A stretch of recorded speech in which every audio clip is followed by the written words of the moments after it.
Part 1 flow my tears, fall from your springs. Exiled forever let me mourn. Where night's black bird her sad infamy sings, there let me live forlorn. 1 on Tuesday, October 11, 1988, the Jason Taverner show ran 30 seconds short. A technician, watching through the plastic bubble of the control dome, froze the final credit on the video section, then pointed to Jason Taverner, who had started to leave the stage. The technician tapped his wrist, pointed to his mouth. Into the boom mic, Jason said smoothly, "Keep all those cards and V letters coming in, folks, and stay tuned now for the adventures of Scotty, Dog Extraordinary." The technician smiled. Jason smiled back, and then both the audio and the video clicked off. Their hour-long music and variety program, which held the second highest rating among the year's best TV shows, had come to an end, and it had all gone well. Where'd we lose half a minute? Jason said to his special guest star of the evening, Heather Hart. It puzzled him. He liked to time his own shows. Heather Hart said, "Baby Bunting, it's all right." She put her cool hand across his slightly moist forehead, rubbed the perimeter of his sand-colored hair affectionately. "Do you realize what power you have?" Al Bliss, their business agent, said to Jason, coming up too close as always to him. 30 million people saw you zip up your fly tonight. That's a record of sorts." "I zip up my fly every week," Jason said. "It's my trademark, or don't you catch the show?" "But 30 million, Bliss said, his round, florid face spotted with drops of perspiration. "Think of it, and then there's the residuals." Jason said crisply, "I'll be dead before the residuals on this show pay off. Thank God." "You'll probably be dead tonight," Heather said, "with all those fans of yours packed in outside there, just waiting to rip you into little tiny squares like so many postage stamps." "Some of them are your fans, Miss Hart," Al Bliss said in his dog-like panting voice. "God damn them," Heather said harshly. "Why don't they go away? Aren't they breaking some law, loitering or something?" Jason took hold of her hand and squeezed it forcefully, attracting her frowning attention. He had never understood her dislike for fans. To him they were the lifeblood of his public existence. And to him his public existence, his role as worldwide entertainer, was existence itself, period. "You shouldn't be an entertainer," he said to Heather, "feeling the way you do. Get out of the business, become a social worker in a forced labor camp." "There are people there too," Heather said grimly. Two special police guards shouldered their way up to Jason Taverner and Heather. "We've got the corridor as clear as we're going to get it," the fatter of the two cops wheezed.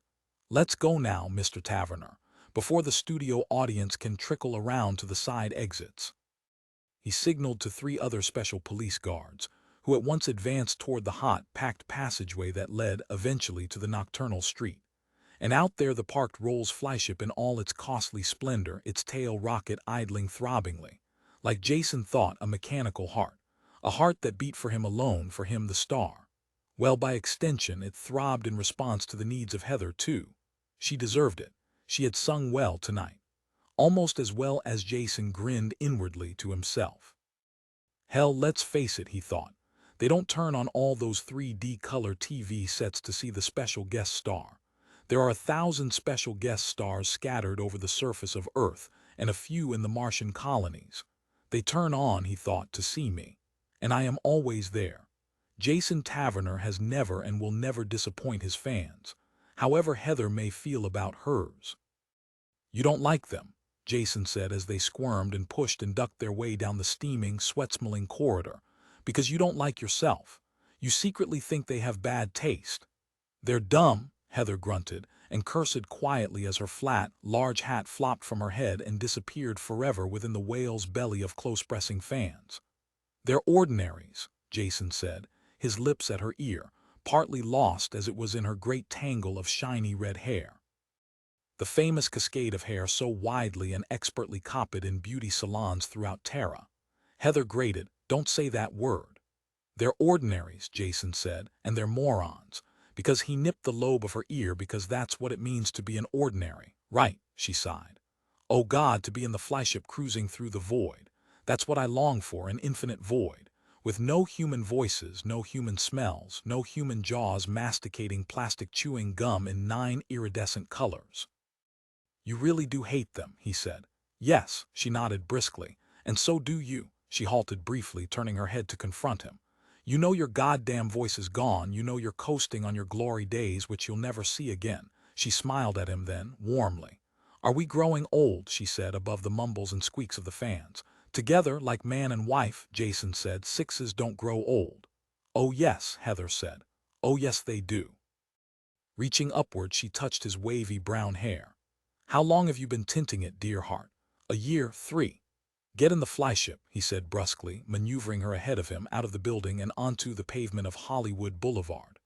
I'll get in, Heather said, if you'll sing me a high B natural. Remember when he thrust her bodily into the flyship, squeezed in after her, turned to help Al Bliss close the door, and then they were up and into the rain-clouded nighttime sky. The great gleaming sky of Lowe's angels, as bright as if it were high noon. And that's what it is for you and for me, he thought, for the two of us in all times to come. It will always be as it is now because we are sixes, both of us, whether they know it or not. And it's not, he thought grimly, enjoying the bleak humor of it. The knowledge which they together had, the knowledge unshared. Because that was the way it was meant to be, and always had. Even now after it had all turned out so badly. Badly, at least in the designer's eyes, the great pundits who had guessed and guessed wrong. 45 beautiful years ago, when the world was young and droplets of rain still clung to the now-gone Japanese cherry trees in Washington, D.C., and the smell of spring that had hovered over the noble experiment. For a short while anyhow. Let's go to Zurich, he said aloud. I'm too tired, Heather said. Anyhow, that place bores me. The house, he was incredulous. Heather had picked it out for the two of them, and for years there they had gotten away, especially from the fans that Heather hated so much. Heather sighed and said, the house, the Swiss watches, the bread, the cobblestones, the snow on the hills. Mountains, he said, feeling aggrieved still. Well, hell, he said, I'll go without you. And pick up someone else, he simply could not understand. Do you want me to take someone else with me? He demanded. You and your magnetism, your charm. You could get any girl in the world into that big brass bed with you, not that you're so much once you get there. God, he said with disgust. That again, always the same old gripes, and the ones that are fantasy they're the ones you really hang on to. Turning to face him, Heather said earnestly, you know how you look even now at the age you are. You're beautiful. 30 million people ogle you an hour a week. It's not your singing they're interested in. It's your incurable physical beauty. The same can be said for you, he said caustically. He felt tired and he yearned for the privacy and seclusion that lay there on the outskirts of Zurich, silently waiting for the two of them to come back once more. And it was as if the house wanted them to stay, not for a night or a week of nights, but forever. I don't show my age, Heather said. He glanced at her, then studied her. Volumes of red hair, pale skin with a few freckles, a strong Roman nose, deep-set huge violet eyes. She was right, she didn't show her age. Of course she never tapped into the phone grid transex network as he did, but in point of fact he did so very little. So he was not hooked and there had not been, in his case, brain damage or premature aging. You're a goddamn beautiful-looking person, he said grudgingly. And you, Heather said. He could not be shaken by this. He knew that he still had his charisma, the force they had inscribed on the chromosomes 42 years ago. True, his hair had become mostly gray and he did tint it, and a few wrinkles had appeared here and there. But as long as I have my voice, he said, I'll be okay. I'll have what I want. You're wrong about your six aloofness, your cherished so-called individuality. Okay, if you don't want to fly over to the house in Zurich, where do you want to go? Your place. My place. I want to be married to you, Heather said. So then it won't be my place versus your place, but it'll be our place. And I'll give up singing and have 3 children, all of them looking like you. Even the girls, Heather said, they'll all be boys.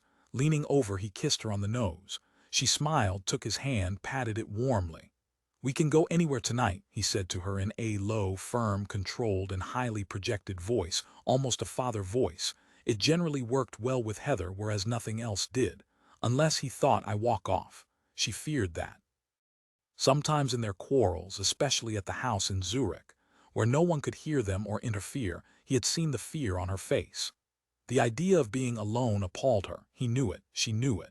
The fear was part of the reality of their joint life, not their public life. For them, as genuinely professional entertainers, there they had complete, rational control. However angry and estranged they became, they would function together in the big worshipping world of viewers, letter writers, noisy fans. Even outright hatred could not change that. But there could be no hate between them anyhow. They had too much in common. They got so damn much from each other. Even mere physical contact, such as this, sitting together in the Rolls skyfly, made them happy. For as long, anyhow, as it lasted. Reaching into the inner pocket of his custom-tailored genuine silk suit, one of perhaps 10 in the whole world, he brought out a wad of government-certified bills. A great number of them compressed into a fat little bundle. "You shouldn't carry so much cash on you," Heather said naggingly, in the tone he disliked so much. The opinionate mother tone. Jason said, "With this," he displayed the package of bills, "we can buy our way into any. If some unregistered student who has sneaked across from a campus borough just last night doesn't chop your hand off at the wrist and run away with it, both your hand and your flashy money. You always have been flashy. Flashy and loud. Look at your tie, look at it." She had raised her voice now. She seemed genuinely angry. "Life is short," Jason said, "and prosperity even shorter." But he placed the package of bills back in his inside coat pocket, smoothed away at the lump it created in his otherwise perfect suit. "I wanted to buy you something with it," he said. Actually, the idea had just come to him now. What he had planned to do with the money was something a little different. He intended to take it to Las Vegas, to the blackjack tables. As a six, he could and did always win at blackjack. He had the edge over everyone, even the dealer. Even, he thought sleekly, the pit boss. "You're lying," Heather said. "You didn't intend to get me anything. You never do. You're so selfish and always thinking about yourself. That's screwing money. You're going to buy some big-chested blonde and go to bed together with her. Probably at our place in Zurich, which, you realize, I haven't seen for 4 months now. I might as well be pregnant." It struck him as odd that she would say that, out of all the possible retorts that might flow up into her conscious, talking mind. But there was a good deal about Heather that he did not understand. With him, as with her fans, she kept many things about her private. But over the years, he had learned a lot about her. He knew, for example, that in 1982 she had had an abortion, a well-kept secret, too. He knew that at one time she had been illegally married to a student commune leader, and that for 1 year she had lived in the rabbit warrens of Columbia University, along with all the smelly, bearded students kept subsurface lifelong by the Pauls and the Nats. The police and the National Guard, who ringed every campus, keeping the students from creeping across to society like so many black rats swarming out of a leaky ship. And he knew that 1 year ago she had been busted for possession of drugs. Only her wealthy and powerful family had been able to buy her out of that one. Her money and her charisma and fame hadn't worked when confrontation time with the police came. Heather had been scarred a little by all that had overtaken her, but he knew she was all right now. Like all sixes, she had enormous recuperative ability. It had been carefully built inside each of them, along with much, much else. Even he at 42 years didn't know them all, and a lot had happened to him, too. Mostly in the form of dead bodies, the remains of other entertainers he had trampled on his long climb to the top. "These flashy ties," he began, but then the skyfly's phone rang. He took it, said hello. Probably it was Al Bliss with the ratings on tonight's show, but it was not. A girl's voice came to him, penetrating sharply, stridently into his ear. "Jason," the girl said loudly. "Yeah," he said, cupping the mouthpiece of the phone. He said to Heather, "It's Marilyn Mason. Why the hell did I give her my Skyfly number?" "Who the hell is Marilyn Mason?" Heather asked. "I'll tell you later." He uncupped the phone. "Yes, dear, this is Jason for real in the true reincarnated flesh. What is it? You sound terrible. Are they evicting you again?" He winked at Heather and grinned wryly. "Get rid of her," Heather said. Again cupping the mouthpiece of the phone, he said to her, "I will, I'm trying to, can't you see?" Into the phone he said, "Okay, Marilyn, spill your guts out to me. That's what I'm for." For 2 years Marilyn Mason had been his protégé, so to speak. Anyhow, she wanted to be a singer, be famous, rich, loved like him. One day she had come wandering into the studio during rehearsal, and he had taken notice of her. Tight little worried face, short legs, skirt far too short. He had, as was his practice, taken it all in at first glance. And a week later, he had arranged for an audition for her with Columbia Records, their artists and repertoire chief. A lot had gone on in that week, but it hadn't had anything to do with singing. Marilyn said shrilly into his ear, "I have to see you. Otherwise I'll kill myself and the guilt will be on you for the rest of your life. And I'll tell that Heather Hart woman about us sleeping together all the time." Inwardly he sighed. Hell, he was tired already, worn out by his hour-long show during which it was smile, smile, smile. "I'm on my way to Switzerland for the rest of tonight," he said firmly, as if speaking to a hysterical child. Usually, when Marilyn was in one of her accusatory, quasi-paranoid moods it worked, but not this time, naturally. "It'll take you 5 minutes to get over here in that $1 million Rolls Skyfly of yours," Marilyn dinned in his ear. "I just want to talk to you for 5 seconds. I have something very important to tell you." She's probably pregnant, Jason said to himself. Somewhere along the line she intentionally or maybe unintentionally forgot to take her pill. "What can you tell me in 5 seconds that I don't already know?" he said sharply. "Tell me now." "I want you here with me," Marilyn said with her customary total lack of consideration. "You must come. I haven't seen you in 6 months, and during that time I've done a lot of thinking about us, and in particular about that last audition." "Okay," he said, feeling bitter and resentful. This was what he got for trying to manufacture for her a no-talent career.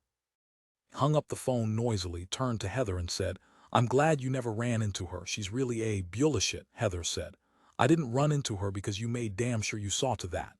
"Anyhow," he said as he made a right turn for the Skyfly, "I got her not 1 but 2 auditions and she snurfied them both. And to keep her self-respect she's got to blame it on me. I somehow herded her into failing. You see the picture." "Does she have nice boobs?" Heather said. "Actually, yes." He grinned and Heather laughed. "You know my weakness, but I did my part of the bargain. I got her an audition, 2 auditions. The last one was 6 months ago, and I know goddamn well she's still smoldering and brooding over it. I wonder what she wants to tell me." He punched the control module to set up an automatic course for Marilyn's apartment building with its small but adequate roof field. "She's probably in love with you," Heather said, as he parked the Skyfly on its tail, releasing then the descent stairs. "Like 40 million others," Jason said genially. Heather, making herself comfortable in the bucket seat of the Skyfly, said, "Don't be gone very long, or so help me I'm taking off without you." "Leaving me stuck with Marilyn," he said. They both laughed. "I'll be right back." He crossed the field to the elevator, pressed the button. When he entered Marilyn's apartment he saw, at once, that she was out of her mind. Her entire face had pinched and constricted, her body so retracted that it looked as if she were trying to ingest herself. And her eyes. Very few things around or about women made him uneasy, but this did. Her eyes, completely round with huge pupils, bored at him as she stood silently facing him, her arms folded, everything about her unyielding and iron rigid. "Start talking," Jason said, feeling around for the handle of the advantage.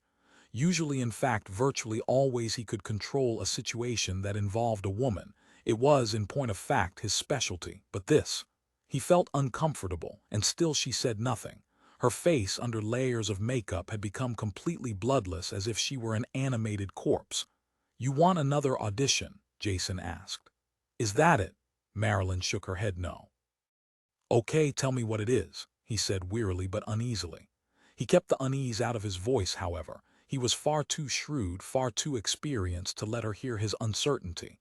In a confrontation with a woman it ran nearly 90% bluff on both sides. It all lay in how you did it, not what you did. "I have something for you." Marilyn turned, walked off out of sight into the kitchen. He strolled after her. "You still blame me for the lack of success of both," he began. "Here you are," Marilyn said. She lifted up a plastic bag from the drain board, stood holding it a moment, her face still bloodless and stark, her eyes jutting and unblinking, and then she yanked the bag open, swung it, moved swiftly up to him. It happened too fast. He backed away out of instinct, but too slowly and too late. The gelatin-like Callisto Cuddle sponge with its 50 feeding tubes clung to him, anchored itself to his chest. Already he felt the feeding tubes dig into him, into his chest. He leaped to the overhead kitchen cabinets, grabbed out a half-filled bottle of scotch, unscrewed the lid with flying fingers, and poured the scotch onto the gelatin-like creature. His thoughts had become lucid, even brilliant. He did not panic but stood there pouring the scotch onto the thing. For a moment nothing happened. He still managed to hold himself together and not flee into panic. And then the thing bubbled, shriveled, fell from his chest onto the floor. It had died. Feeling weak, he seated himself at the kitchen table. Now he found himself fighting off unconsciousness. Some of the feeding tubes remained inside him and they were still alive. "Not bad," he managed to say. "You almost got me, you fucking little tramp." "Not almost," Marilyn Mason said flatly, emotionlessly. "Some of the feeding tubes are still in you and you know it. I can see it on your face. And a bottle of scotch isn't going to get them out. Nothing is going to get them out." At that point he fainted. Dimly he saw the green and gray floor rise to take him, and then there was emptiness, a void without even himself in it. Pain. He opened his eyes, reflexively touched his chest. His hand-tailored silk suit had vanished. He wore a cotton hospital robe, and he was lying flat on a gurney. "God," he said thickly as the two staff men wheeled the gurney rapidly up the hospital corridor. Heather Hart hovered over him, anxious and in shock, but, like him, she retained full possession of her senses. "I knew something was wrong," she said rapidly as the staff men wheeled him into a room. "I didn't wait for you in the Skyfly, I came down after you." "You probably thought we were in bed together," he said weakly. "The doctor said," Heather said, "that in another 15 seconds you would have succumbed to the somatic violation, as he calls it, the entrance of that thing into you." "I got the thing," he said, "but I didn't get all the feeding tubes, it was too late." "I know," Heather said. "The doctor told me they're planning surgery for as soon as possible. They may be able to do something if the tubes haven't penetrated too far." "I was good in the crisis," Jason grated. He shut his eyes and endured the pain, but not quite good enough, just not quite.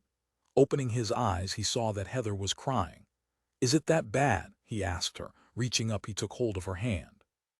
He felt the pressure of her love as she squeezed his fingers, and then there was nothing, except the pain, but nothing else. No Heather, no hospital, no staff men, no light, and no sound. It was an eternal moment, and it absorbed him completely. Two light filtered back, filling his closed eyes with a membrane of illuminated redness. He opened his eyes, lifted his head to look around him, to search out Heather or the doctor. He lay alone in the room, no one else. A bureau with a cracked vanity mirror, ugly old light fixtures jutting from the grease-saturated walls, and from somewhere nearby the blare of a TV set. He was not in a hospital, and Heather was not with him. He experienced her absence, the total emptiness of everything because of her. God, he thought, what's happened? The pain in his chest had vanished, along with so much else. Shakily he pushed back the soiled wool blanket, sat up, rubbed his forehead reflexively, gathered together his vitality. This is a hotel room, he realized. A lousy, bug-infested cheap wino hotel. No curtains, no bathroom. Like he had lived in years ago at the start of his career. Back when he had been unknown and had no money. The dark days he always shut out of his memory as best he could. Money. He groped at his clothes, discovered that he no longer wore the hospital gown but had back, in wrinkled condition, his hand-tailored silk suit. And in the inner coat pocket the wad of high-denomination bills, the money he had intended to take to Vegas. At least he had that. Swiftly he looked around for a phone. No, of course not, but there'd be one in the lobby. But whom to call? Heather. Al Bliss, his agent. Maury Mann, the producer of his TV show. His attorney, Bill Wolfer, or all of them as soon as possible, perhaps. Unsteadily he managed to get to his feet. He stood swaying, cursing for reasons he did not understand. An animal instinct held him. He readied himself, his strong six body, to fight. But he could not discern the antagonist, and that frightened him. For the first time in as long as he could remember, he felt panic. Has a lot of time passed? He asked himself. He could not tell. He had no sense of it either way. Daytime.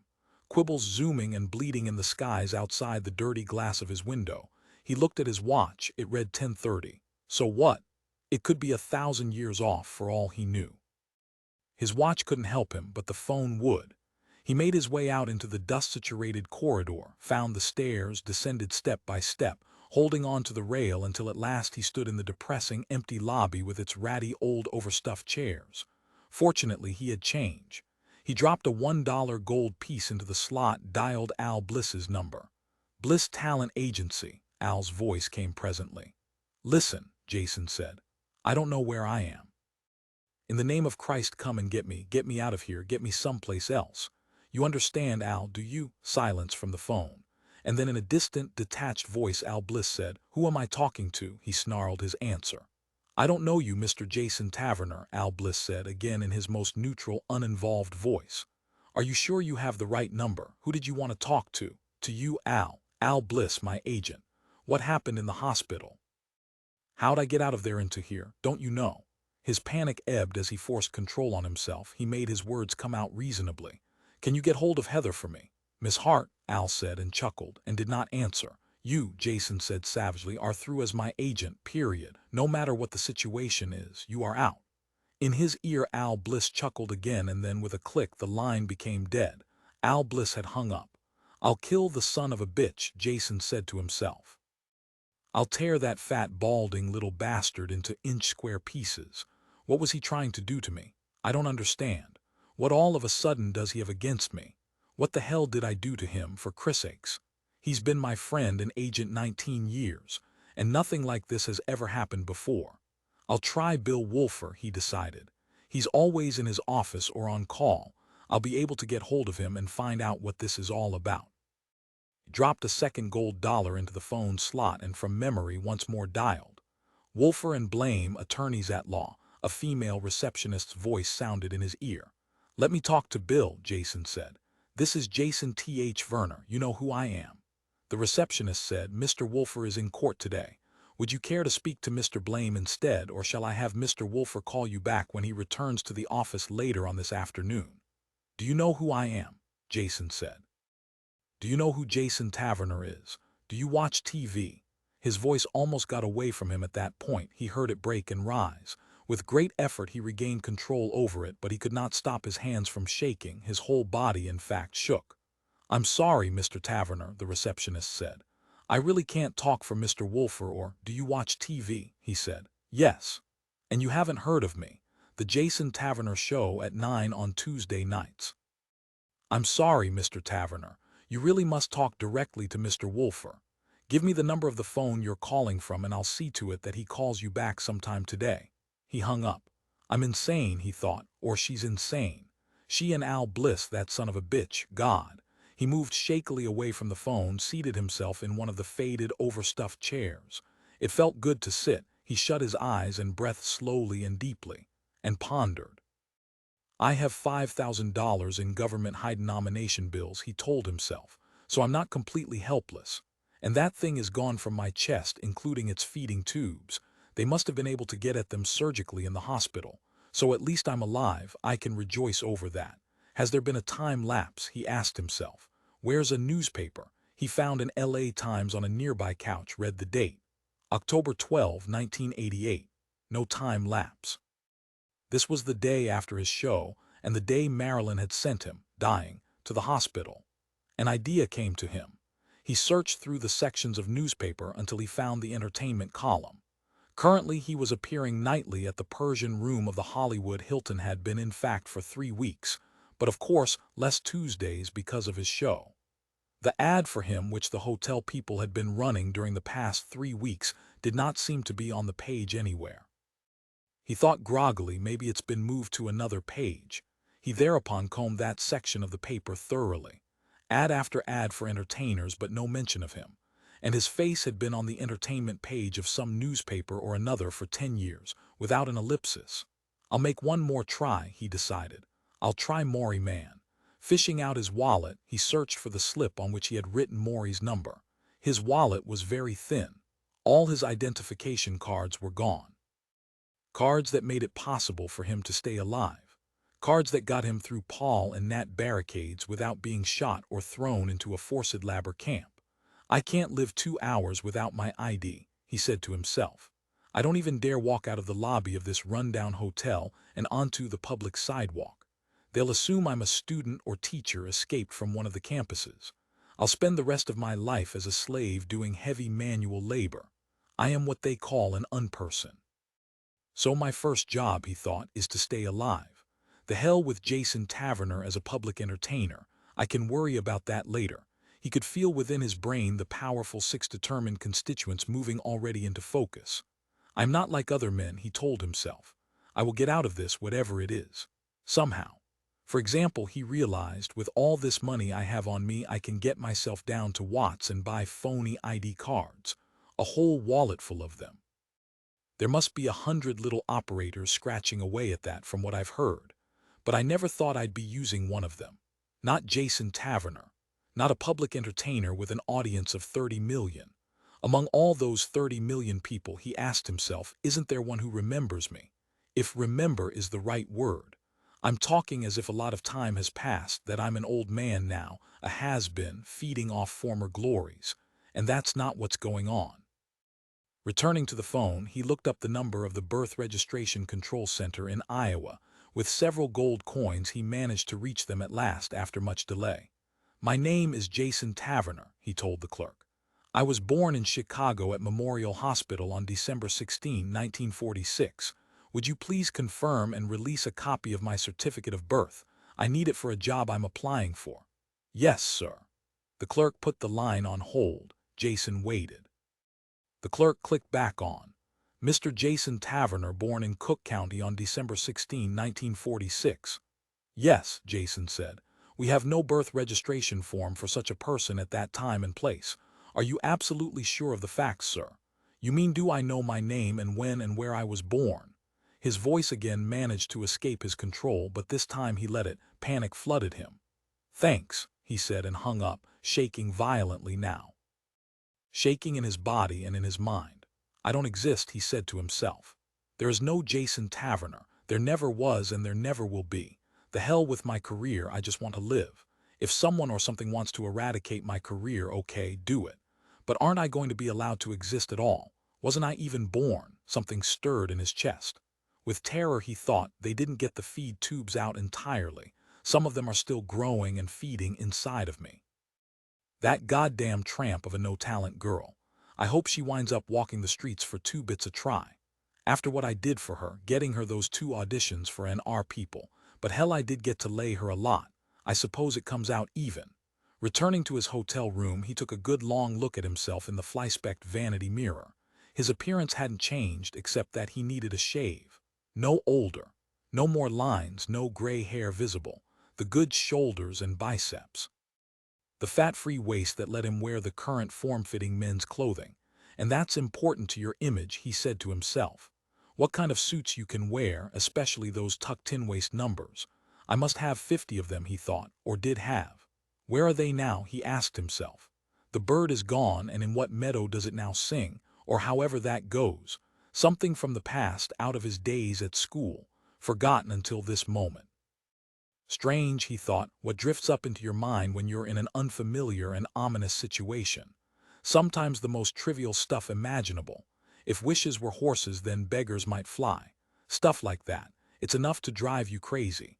He wondered how many Paul and Nat check stations there were between this miserable hotel and the closest ID forger in Watts. 10, 13, 2. For me, he thought, all it takes is one. One random check by a mobile vehicle and crew of 3. With their damn radio gear connecting them to PaulNat Data Central in Kansas City, where they keep the dossiers. He rolled back his sleeve and examined his forearm. Yes, there it was, his tattooed ident number. His somatic license plate, to be carried by him throughout his life, buried at last with him in his longed-for grave. Well, the Pauls and Nats at the mobile check station would read off the ident number to Kansas City, and then what then? Was his dossier still there, or was it gone too, like his birth certificate? And if it wasn't there, what would the PaulNet bureaucrats think it meant? A clerical error. Somebody misfiled the microfilm packet that made up the dossier. It'll turn up. Someday, when it doesn't matter, when I've spent 10 years of my life in a quarry on Luna using a manual pickaxe.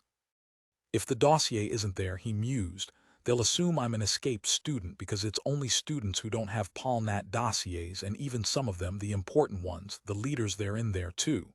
I am at the bottom of life, he realized, and I can't even climb my way up to mere physical existence. Me, a man who yesterday had an audience of 30 million. Someday, somehow, I will grope my way back to them. But not now. There are other things that come first. The bare bones of existence that every man is born with. I don't even have that. But I will get it. A 6 is not an ordinary. No ordinary could have physically or psychologically survived what's happened to me, especially the uncertainty as I have. A 6, no matter what the external circumstances, will always prevail, because that's the way they genetically defined us. He left his hotel room once more, walked downstairs and up to the desk. A middle-aged man with a thin mustache was reading a copy of Box magazine. He did not look up but said, "Yes, sir." Jason brought out his packet of government bills, laid a $500 note on the counter before the clerk. The clerk glanced at it, glanced again, this time with wide-opened eyes. Then he cautiously looked up into Jason's face, questioningly. "My ident cards were stolen," Jason said. "That $500 bill is yours if you can get me to someone who can replace them. If you're going to do it right now. I'm not going to wait. Wait to be picked up by a Paul or a Nat," he thought, "caught here in this run-down dingy hotel. Or caught on the sidewalk in front of the entrance," the clerk said. "I'm a telepath of sorts. I know this hotel isn't much, but we have no bugs. Once we had Martian sand fleas, but no more." He picked up the $500 bill. "I'll get you to someone who can help you," he said. Studying Jason's face intently, he paused, then said, "You think you're world famous. Well, we get all kinds." "Let's go," Jason said harshly. "Now. Right now," the clerk said, and reached for his shiny plastic coat. 3. As the clerk drove his old-time quibble slowly and noisily down the street, he said casually to Jason, seated beside him, "I'm picking up a lot of odd material in your mind." "Get out of my mind," Jason said brusquely with aversion. He had always disliked the prying, curiosity-driven telepaths, and this time was no exception. "Get out of my mind," he said, "and get me to the person who's going to help me, and don't run into any Paulnat barricades if you expect to live through this." The clerk said mildly, "You don't have to tell me that. I know what would happen to you if we got stopped. I've done this before many times for students, but you're not a student. You're a famous man and you're rich, but at the same time you aren't. At the same time you're a nobody. You don't even exist, legally speaking." He laughed a thin, effete laugh, his eyes fixed on the traffic ahead of him. He drove like an old woman, Jason noted, both hands fixedly hanging on to the steering wheel. Now they had entered the slums of Watts proper. Tiny dark stores on each side of the cluttered streets, overflowing ash cans, the pavement littered with pieces of broken bottles, drab painted signs that advertised Coca-Cola in big letters and the name of the store in small. At an intersection, an elderly black man haltingly crossed, feeling his way along as if blind with age. Seeing him, Jason felt an odd emotion. There were so few blacks alive now because of Tidman's notorious sterilization bill passed by Congress back in the terrible days of the insurrection. The clerk carefully slowed his rattly quibble to a stop so as not to harass the elderly black man in his rumpled, seam-torn brown suit. Obviously he felt it too. "Do you realize," the clerk said to Jason, "that if I hit him with my car it would mean the death penalty for me?" "It should," Jason said. "They're like the last flock of whooping cranes," the clerk said, starting forward now that the old black had reached the far side. "Protected by 1,000 laws. You can't jeer at them. You can't get into a fistfight with one without risking a felony rap 10 years in prison. Yet we're making them die out. That's what Tidman wanted, and I guess what the majority of silencers wanted, but," he gestured, "for the first time taking a hand off the wheel, I miss the kids. I remember when I was 10 and I had a black boy to play with, not far from here as a matter of fact. He's undoubtedly sterilized by now. But then he's had one child," Jason pointed out. "His wife had to surrender their birth coupon when their first and only child came, but they've got that child, the law lets them have it, and there are a million statutes protecting their safety. 2 adults, 1 child, the clerk said. So the black population is halved every generation. Ingenious. You have to hand it to Tidman. He solved the race problem all right." "Something had to be done," Jason said. He sat rigidly in his seat, studying the street ahead, searching for a sign of a Paulnat checkpoint or barricade. He saw neither, but how long were they going to have to continue driving? "We're almost there," the clerk said calmly. He turned his head momentarily to face Jason. "I don't like your racist views," he said, "even if you are paying me $500. There ain't enough blacks alive to suit me, Jason said. And when the last one dies, Jason said, you can read my mind, I don't have to tell you. Christ, the clerk said, and returned his attention to the street traffic ahead. They made a sharp right turn down a narrow alley at both sides of which closed, locked wooden doors could be seen.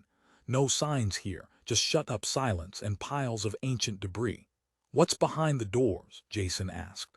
People like you, people who can't come out into the open. But they're different from you in one way. They don't have $500, and a lot more besides if I read you correctly. It's going to cost me plenty, Jason said acidly, to get my ID cards, probably all I've got. She won't overcharge you, the clerk said as he brought his quibble to a halt half on the sidewalk of the alley. Jason peered out, saw an abandoned restaurant boarded up with broken windows, entirely dark inside. It repelled him, but apparently this was the place. He'd have to go along with it, his need being what it was. He could not be choosy. And they had avoided every checkpoint and barricade along the way. The clerk had picked a good route. So he had damn little to complain about, all things considered. Together, he and the clerk approached the open-hanging, broken front door of the restaurant. Neither spoke. They concentrated on avoiding the rusted nails protruding from the sheets of plywood hammered into place, presumably to protect the windows. Hang on to my hand, the clerk said, extending it in the shadowy dimness that surrounded them. I know the way and it's dark. The electricity was turned off on this block 3 years ago, to try to get the people to vacate the buildings here so that they could be burned down. He added, but most of them stayed on. The moist, cold hand of the hotel clerk led him past what appeared to be chairs and tables, heaped up into irregular tumbles of legs and surfaces, interwoven with cobwebs and grainy patterns of dirt. They bumped at last against a black, unmoving wall. There the clerk stopped, retrieved his hand, fiddled with something in the gloom. I can't open it, he said as he fiddled. It can only be opened from the other side, her side. What I'm doing is signaling that we're here. A section of the wall groaningly slid aside. Jason, peering, saw into nothing more than additional darkness, an abandonment. Step on through, the clerk said, and maneuvered him forward. The wall, after a pause, slid shut again behind them. Lights winked on. Momentarily blinded, Jason shielded his eyes and then took a good look at her workshop. It was small, but he saw a number of what appeared to be complex and highly specialized machines. On the far side, a workbench. Tools by the hundreds, all neatly mounted in place on the walls of the room. Below the workbench, large cartons, probably containing a variety of papers, and a small generator-driven printing press. And the girl. She sat on a high stool, hand-arranging a line of type. He made out pale hair, very long but thin, dribbling down the back of her neck onto her cotton work shirt. She wore jeans, and her feet, quite small, were bare. She appeared to him to be, at a guess, 15 or 16. No breasts to speak of, but good long legs, he liked that. She wore no makeup whatsoever, giving her features a white, slightly pastel tint. Hi, she said. The clerk said, I'm going. I'll try not to spend the $500 in one place.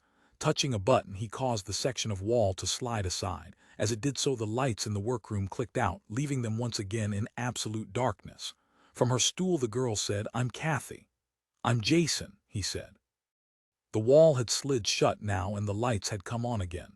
She's really very pretty, he thought, except that she had a passive, almost listless quality about her. As if nothing to her, he thought, is worth a damn. Apathy. No, he decided. She was shy. That was the explanation. You gave him $500 to bring you here, Kathy said wonderingly. She surveyed him critically, as if seeking to make some kind of value judgment about him based on his appearance. My suit isn't usually this rumpled, Jason said. It's a nice suit, silk. Yes, he nodded. Are you a student? Kathy asked, still scrutinizing him. No, you're not. You don't have that pulpy pasty color they have from living subsurface. Well, that leaves only one other possibility. That I'm a criminal, Jason said, trying to change my identity before Pauls and Nats get me.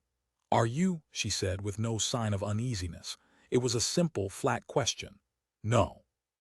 He did not amplify, not at that moment. Perhaps later. Kathy said, do you think a lot of those Nats are robots and not real people? They always have those gas masks on so you can't really tell. I'm content just to dislike them, Jason said, without looking into it any further. What ID do you need? Driver's license.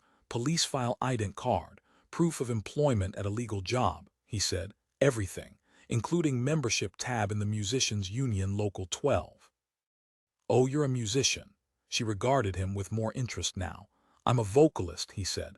I host an hour-long TV variety show Tuesday night at 9. Maybe you've seen it, the Jason Taverner show. I don't own a TV set anymore, the girl said, so I guess I wouldn't recognize you. Is it fun to do? Sometimes. You meet a lot of showbiz people, and that's fine if that's what you like. I found them mostly to be people like anybody else. They have their fears. They're not perfect. Some of them are very funny, both on and off camera. My husband always used to tell me I have no sense of humor, the girl said. He thought everything was funny. He even thought it was funny when he was drafted into the flats. Did he still laugh by the time he got out? Jason asked. He never did. He was killed in a surprise attack by students, but it wasn't their fault. He was shot by a fellow Nat. Jason said, how much is it going to cost me to get my full set of ID? You better tell me now before you start on them. I charge people what they can afford, Kathy said, once more setting up her line of type. I'm going to charge you a lot because I can tell you're rich by the way you gave Eddie $500 to get you here and buy your suit. Okay, briefly she glanced in his direction. Or am I wrong? Tell me. I have $5,000 on me, Jason said. Or rather, less 500.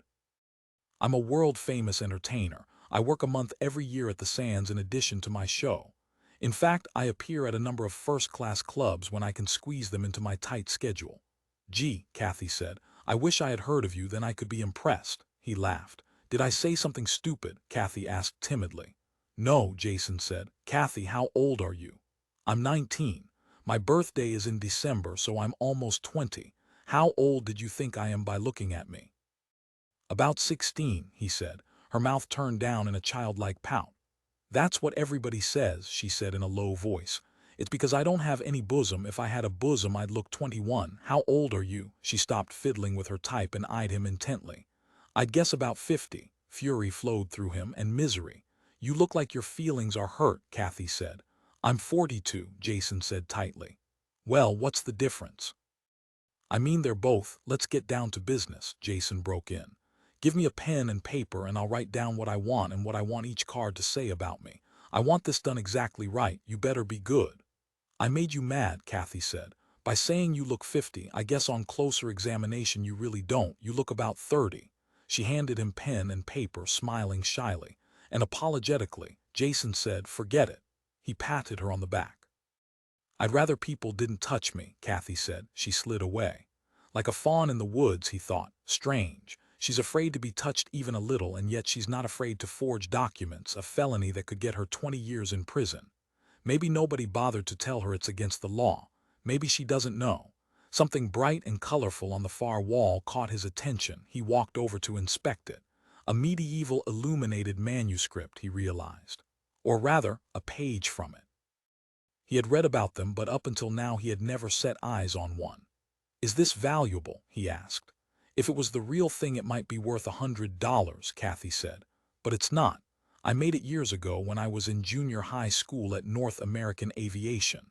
I copied it, the original, 10 times before I had it right. I love good calligraphy. Even when I was a kid, I did. Maybe it's because my father designed book covers, you know, the dust jackets.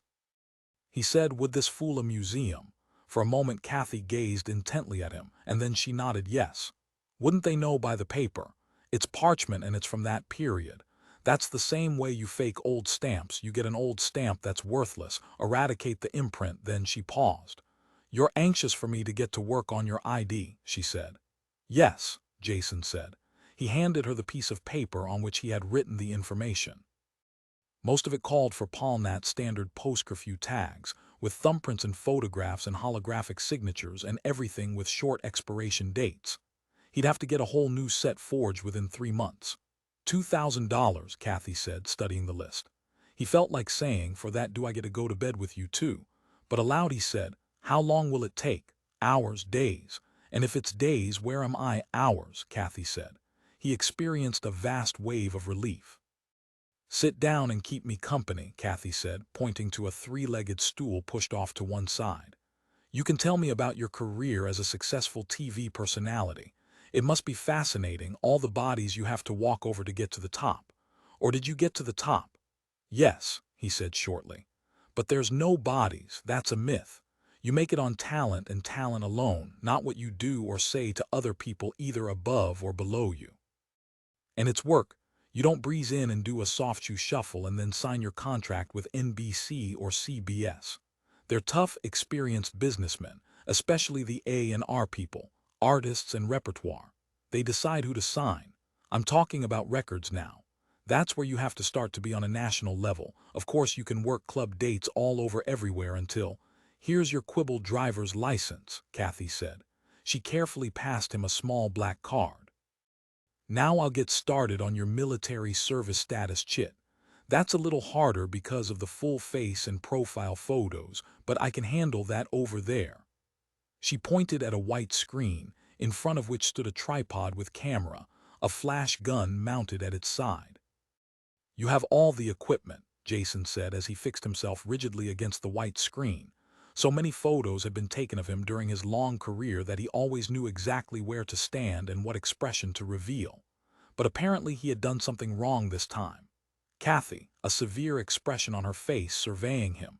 You're all lit up, she said, half to herself. You're glowing in some sort of phony way. Publicity stills, Jason said. 8x10 glossy, these aren't. These are to keep you out of a forced labor camp for the rest of your life. Don't smile. He didn't. Good, Kathy said. She ripped the photos from the camera, carried them cautiously to her workbench, waving them to dry them. These damn 3D animateds they want on the military service papers, that camera cost me $1,000 and I need it only for this and nothing else. But I have to have it. She eyed him. It's going to cost you. Yes, he said stonily. He felt aware of that already. For a time Kathy puttered and then, turning abruptly toward him, she said, Who are you really? You're used to posing. I saw you freeze with that glad smile in place and those lit-up eyes. I told you, I'm Jason Taverner, the TV personality guest host. I'm on every Tuesday night. No, Kathy said. She shook her head. But it's none of my business. Sorry, I shouldn't have asked. But she continued to eye him as if with exasperation. You're doing it all wrong. You really are a celebrity. It was reflexive, the way you posed for your picture. But you're not a celebrity. There's no one named Jason Taverner who matters, who is anything. So what are you then? A man who has his picture taken all the time that no one's ever seen or heard of. Jason said, I'm going about it the way any celebrity who no one has ever heard of would go about it. For a moment she stared at him and then she laughed. I see. Well, that's cool. That's really cool. I'll have to remember that. She turned her attention back to the documents she was forging. In this business, she said, absorbed in what she was doing, I don't want to get to know people I'm making cards for, but she glanced up. I'd sort of like to know you. You're strange. I've seen a lot of types, hundreds maybe, but none like you. Do you know what I think? You think I'm insane, Jason said. Yes, Kathy nodded. Clinically, legally, whatever. You're psychotic. You have a split personality. Mr. No One and Mr. Everyone. How have you survived up until now? He said nothing. It could not be explained. Okay, Kathy said. One by one, expertly and efficiently, she forged the necessary documents.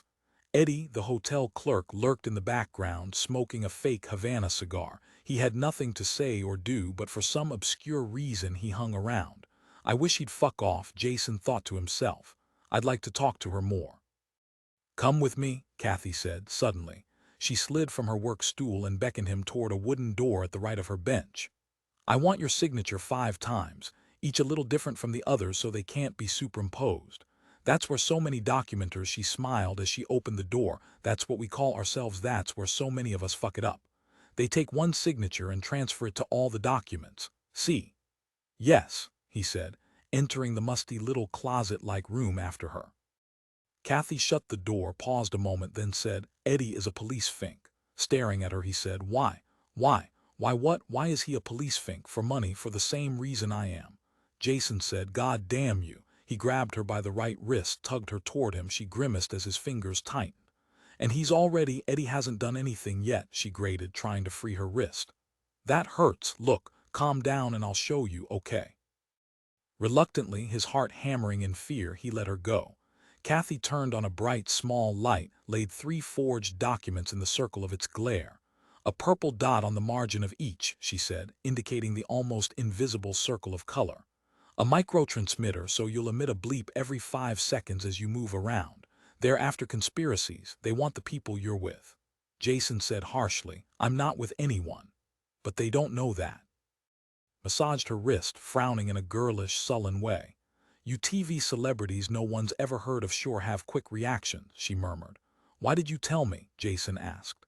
After doing all the forging, I want you to get away, she said simply. Why? He still did not understand. Because hell, you've got some sort of magnetic quality about you. I noticed it as soon as you came into the room. She groped for the word sexy, even at your age. My presence, he said. Yes. Kathy nodded. I've seen it before in public, people from a distance, but never up close like this. I can see why you imagine you're a TV personality. You really seem like you are. He said, how do I get away? Are you going to tell me that, or does that cost a little more? God, you're so cynical. He laughed and again took hold of her by the wrist. I guess I don't blame you, Kathy said, shaking her head and making a mask-like face. Well, first of all, you can buy Eddie off. Another 500 should do it. You don't have to buy off if and only if, and I mean it, if you stay with me a while. You have a lure like a good perfume. I respond to you, and I just never do that with men. With women then, he said tartly. It passed her without registering. Will you? She said. Hell, he said, I'll just leave. Reaching, he opened the door behind her, shoved past her and out into her workroom. She followed rapidly. Among the dim, empty shadows of the abandoned restaurant, she caught up with him. She confronted him in the gloom. Panting, she said, You've already got a transmitter planted on you. I doubt it, he answered. It's true. Eddie planted it on you. Bullshit, he said, and moved away from her toward the light of the restaurant's sagging, broken front door. Pursuing him like a deft-footed herbivore, Kathy gasped. But suppose it's true. It could be. At the half-available doorway, she interposed herself between him and freedom. Standing there, her hands lifted as if to ward off a physical blow, she said swiftly, Stay with me one night. Go to bed with me. Okay? That's enough. I promise. Will you do it for just one night? He thought. Something of my abilities, my alleged and well-known properties, have come with me to this strange place I now live in. This place where I do not exist except on forged cards manufactured by A. Paul Fink.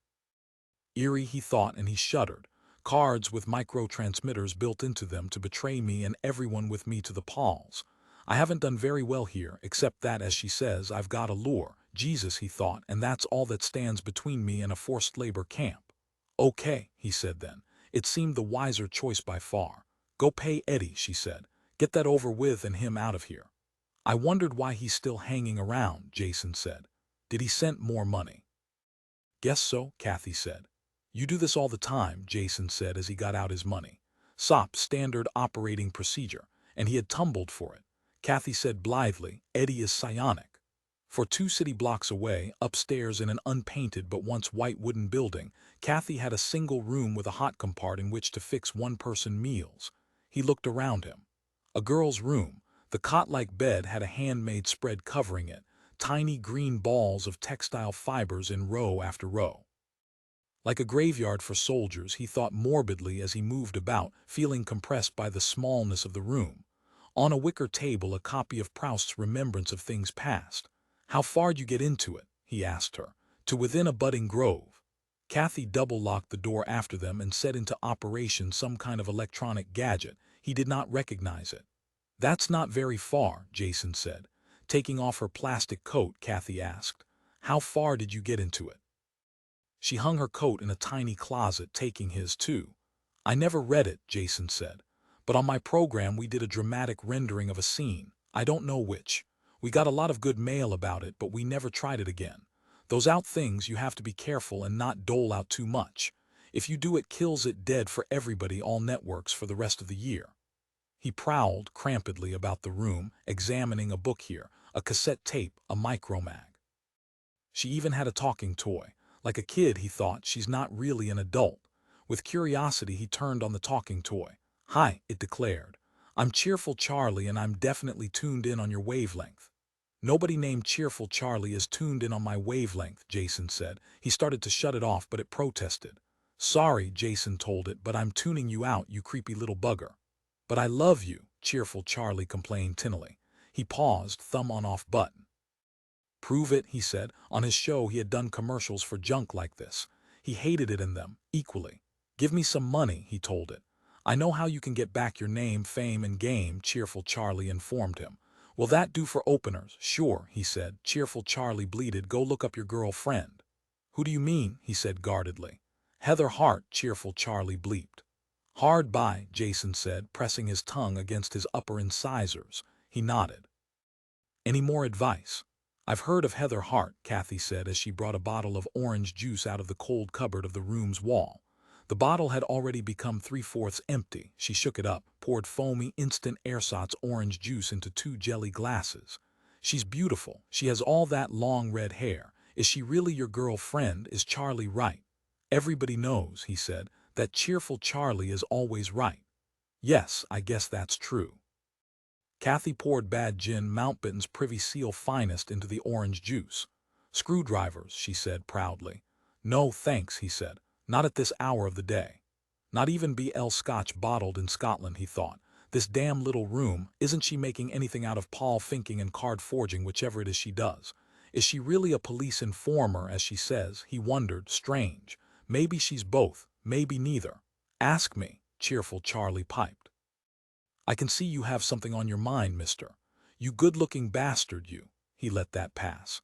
This girl, he began, but instantly Kathy grabbed Cheerful Charlie away from him, stood holding it, her nostrils flaring, her eyes filled with indignation. The hell you're going to ask my Cheerful Charlie about me, she said, one eyebrow raised. Like a wild bird, he thought, going through elaborate motions to protect her nest. He laughed. What's funny? Kathy demanded. These talking toys, he said, are more nuisance than utilitarian. They ought to be abolished. He walked away from her, then to a clutter of mail on a TV stand table. Aimlessly, he sorted among the envelopes, noticing vaguely that none of the bills had been opened. Those are mine, Kathy said defensively, watching him. You get a lot of bills, he said, for a girl living in a owner room schmouch. You buy your clothes or what else at Metters. Interesting. I take an odd size, he said, and Saks and Crombie shoes. In my work, she began, but he cut her off with a convulsive swipe of his hand. Don't give me that, he grated. Look in my closet, you won't see much there. Nothing out of the ordinary except that what I do have is good. I'd rather have a little amount of something good. Her words trailed off. You know, she said vaguely, than a lot of junk. Jason said, you have another apartment. It registered, her eyes flickered as she looked into herself for an answer. That for him constituted plenty. Let's go there, he said. He had seen enough of this cramped little room.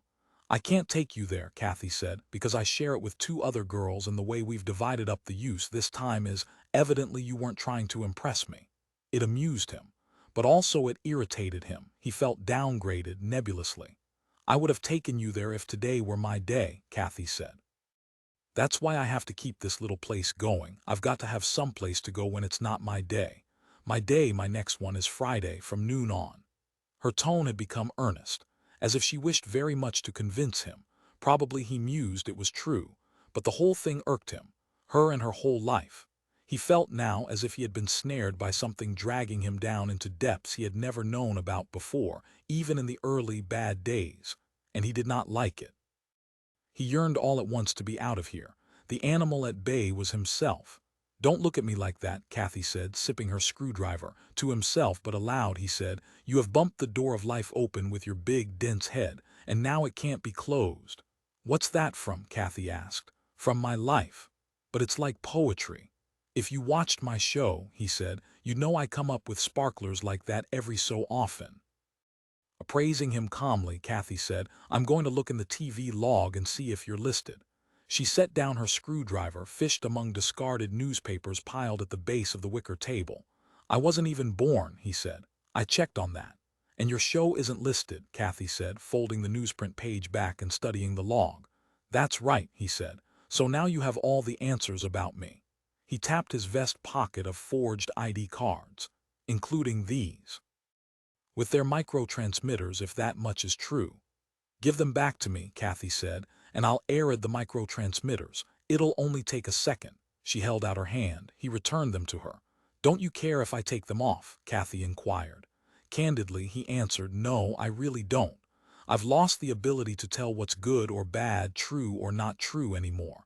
If you want to take the dots off, do it, if it pleases you." A moment later she returned the card, smiling her 16-year-old hazy smile. Observing her youth, her automatic radiance, he said, "I feel as old as yonder elm." "From Finnegan's Wake," Kathy said happily, "when the old washerwomen at dusk are merging into trees and rocks." "You've read Finnegan's Wake?" he asked, surprised. "I saw the film 4 times. I like Hazeltine. I think he's the best director alive." "I had him on my show," Jason said. "Do you want to know what he's like in real life?" "No," Kathy said. "Maybe you ought to know." "No," she repeated, shaking her head. Her voice had risen. "And don't try to tell me, okay? I'll believe what I want to believe and you believe what you believe, all right." "Sure," he said. He felt sympathetic. The truth, he had often reflected, was overrated as a virtue. In most cases, a sympathetic lie did better and more mercifully. Especially between men and women, in fact, whenever a woman was involved. This, of course, was not, properly speaking, a woman but a girl, and therefore he decided the kind lie was even more of a necessity. "He's a scholar and an artist," he said. "Really?" She regarded him hopefully. "Yes." At that she sighed in relief. "Then you believe," he said, pouncing, "that I have met Michael Hazeltine, the finest living film director, as you said yourself. So you do believe that I am a 6, he broke off. That had not been what he intended to say. "A 6, Kathy echoed, her brow furrowing as if she were trying to remember. "I read about them in Time. Aren't they all dead now? Didn't the government have them all rounded up and shot after that one, their leader, what was his name? Teagarden. Yes, that's his name. Willard Teagarden. He tried to, how do you say it, pull off a coup against the federal flats. He tried to get them disbanded as an illegal paramilitary," Jason said. "You don't give a damn about what I'm saying."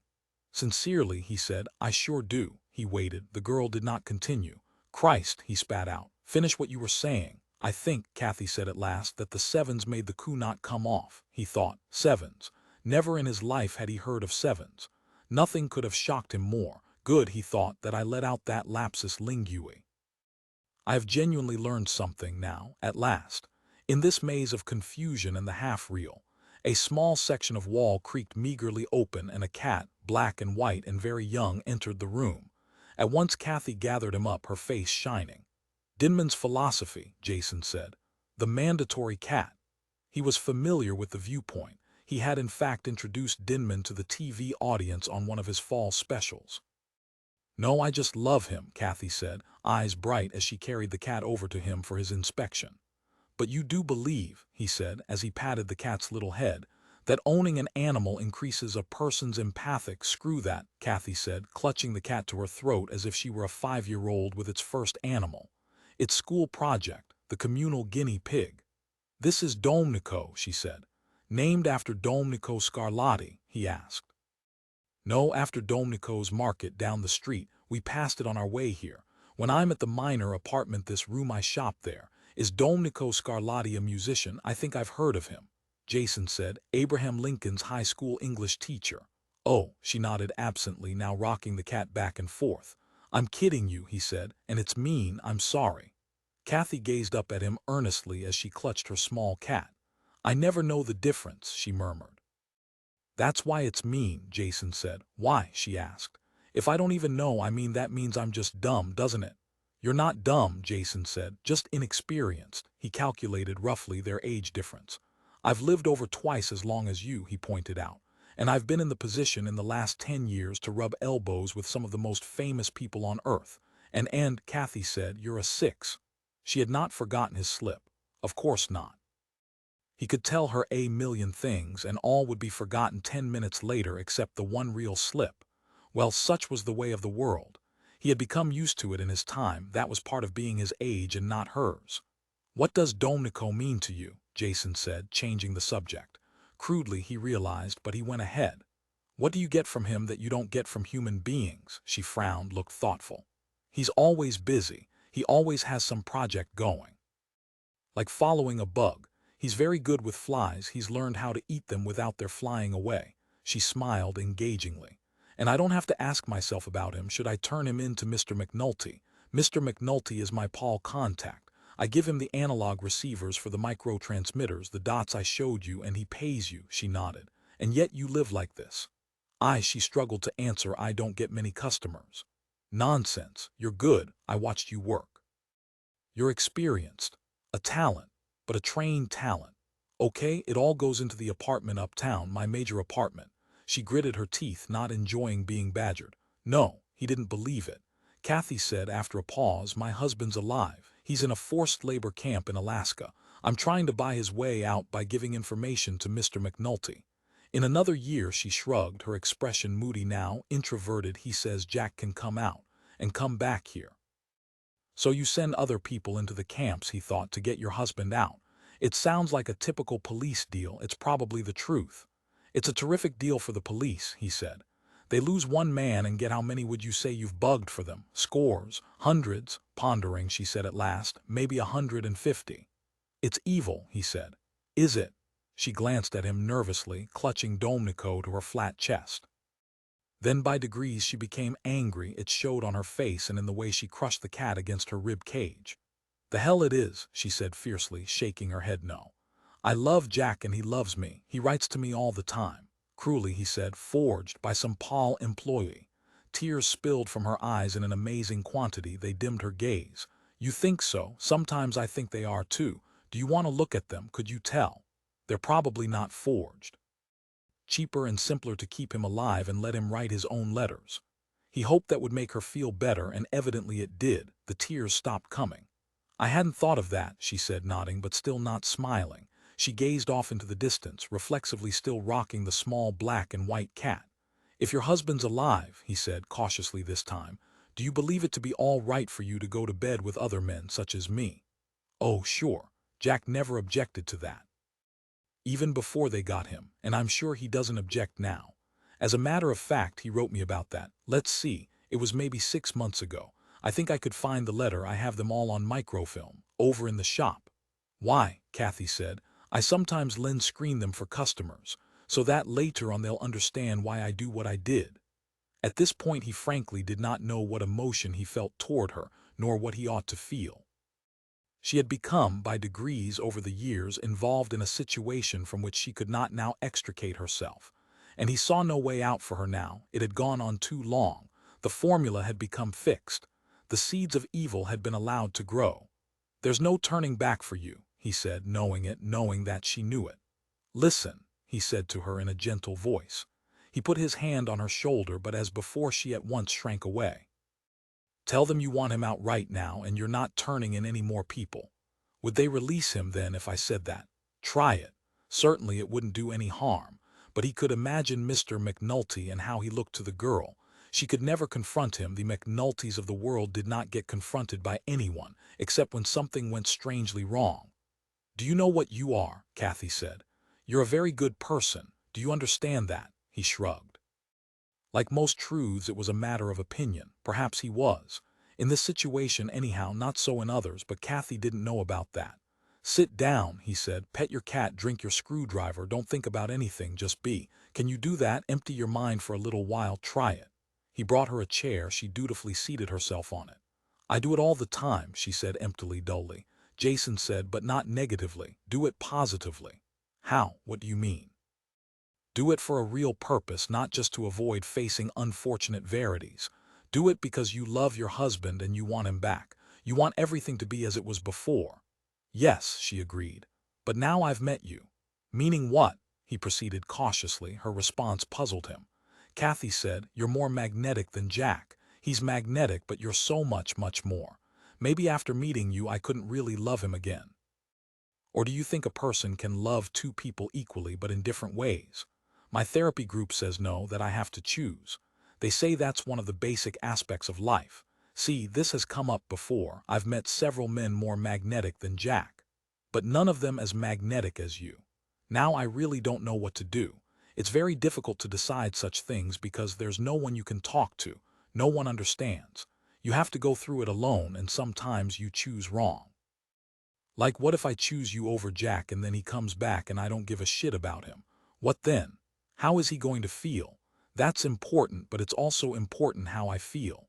If I like you or someone like you better than him, then I have to act it out, as our therapy group puts it. Did you know I was in a psychiatric hospital for 8 weeks? Morningside Mental Hygiene Relations in Atherton. My folks paid for it. It cost a fortune because for some reason we weren't eligible for community or federal aid. Anyhow, I learned a lot about myself and I made a whole lot of friends there. Most of the people I truly know I met at Morningside. Of course, when I originally met them back then, I had the delusion that they were famous people like Mickey Quinn and Arlene Howe. You know celebrities, like you, he said. I know both Quinn and Howe, and you haven't missed anything. Scrutinizing him, she said, maybe you're not a celebrity, maybe I've reverted back to my delusional period. They said I probably would sometime, sooner or later, maybe it's later now. That, he pointed out, would make me a hallucination of yours. Try harder, I don't feel completely real, she laughed, but her mood remained somber. Wouldn't that be strange if I made you up like you just said? That if I fully recovered you'd disappear? I wouldn't disappear, but I'd cease to be a celebrity. You already have. She raised her head, confronted him steadily. Maybe that's it. Why you're a celebrity that no one's ever heard of. I made you up, you're a product of my delusional mind, and now I'm becoming sane again. A solipsistic view of the universe. Don't do that. You know I haven't any idea what words like that mean. What kind of person do you think I am? I'm not famous and powerful like you. I'm just a person doing a terrible, awful job that puts people in prison, because I love Jack more than all the rest of humanity. Listen. Her tone became firm and crisp. The only thing that got me back to sanity was that I loved Jack more than Mickey Quinn. See, I thought this boy named David was really Mickey Quinn, and it was a big secret that Mickey Quinn had lost his mind and he had gone to this mental hospital to get himself back in shape, and no one was supposed to know about it because it would ruin his image. So he pretended his name was David. But I knew, or rather I thought I knew. And Dr. Scott said I had to choose between Jack and David or Jack and Mickey Quinn, which I thought it was. And I chose Jack, so I came out of it. Maybe, she wavered, her chin trembling, maybe now you can see why I have to believe Jack is more important than anything or anybody, or a lot of anybody's else. See, he nodded. Even men like you, Kathy said, who are more magnetic than him, even you can't take me away from Jack. I don't want to. It seemed a good idea to make that point. Yes, you do. On some level you do. It's a competition. Jason said, to me you're just one small girl in one small room in one small building. For me the whole world is mine and everybody in it. Not if you're in a forced labor camp. He had to nod in agreement to that too. Kathy had an annoying habit of spiking the guns of rhetoric. You understand a little now, she said, don't you, about me and Jack and why I can go to bed with you without wronging Jack. I went to bed with David when we were at Morningside, but Jack understood. He knew I had to do it. Would you have understood? If you were psychotic, no, not because of that. Because it was my destiny to go to bed with Mickey Quinn. It had to be done. I was fulfilling my cosmic role, do you see? Okay, he said gently, I think I'm drunk. Kathy examined her screwdriver. You're right, it's too early to drink one of these. She set the half-empty glass down. Jack saw, or anyhow he said he saw, would he lie so as not to lose me? Because if I had had to choose between him and Mickey Quinn, she paused, but I chose Jack. I always would. But still I had to go to bed with David. With Mickey Quinn, I mean. I have got myself mixed up with a complicated, peculiar, malfunctioning creature, Jason Taverner said to himself. As bad as worse than Heather Hart. As bad as I've yet encountered in 42 years. But how do I get away from her without Mr. McNulty hearing all about it? Christ, he thought dismally. Maybe I don't. Maybe she plays with me until she's bored and then she calls in the pals.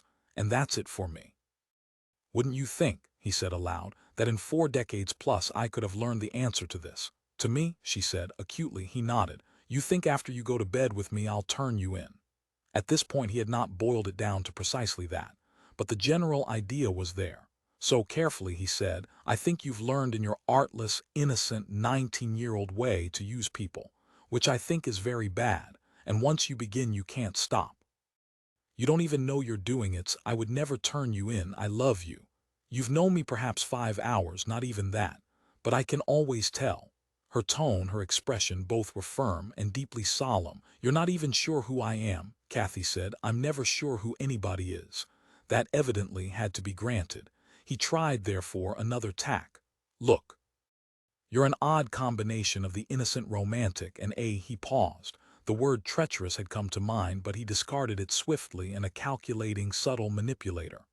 You are, he thought, a prostitute of the mind, and it's your mind that is prostituting itself before and beyond anyone else's, although you yourself would never recognize it, and if you did, you'd say you were forced into it. Yes, forced into it, but by whom? By Jack, by David, by yourself, he thought. By wanting two men at the same time and getting to have both.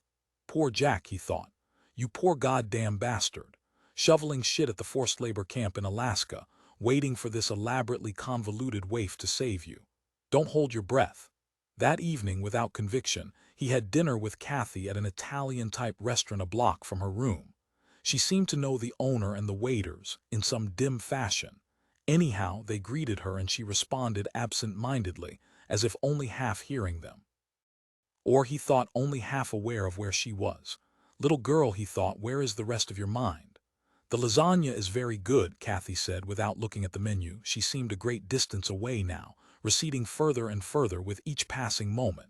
He sensed an approaching crisis, but he did not know her well enough. He had no idea what form it would take, and he did not like that. When you blep away, he said abruptly, trying to catch her off guard, how do you do it? Oh, she said tonelessly, I throw myself down on the floor and scream, or else I kick anyone who tries to stop me, who interferes with my freedom. Do you feel like doing that now? She glanced up. Yes, her face, he saw, had become a mask, both twisted and agonized, but her eyes remained totally dry. This time no tears would be involved. I haven't been taking my medication. I'm supposed to take 20 milligrams of actazine per diem. Why don't you take it? They never did. He had run across that anomaly several times.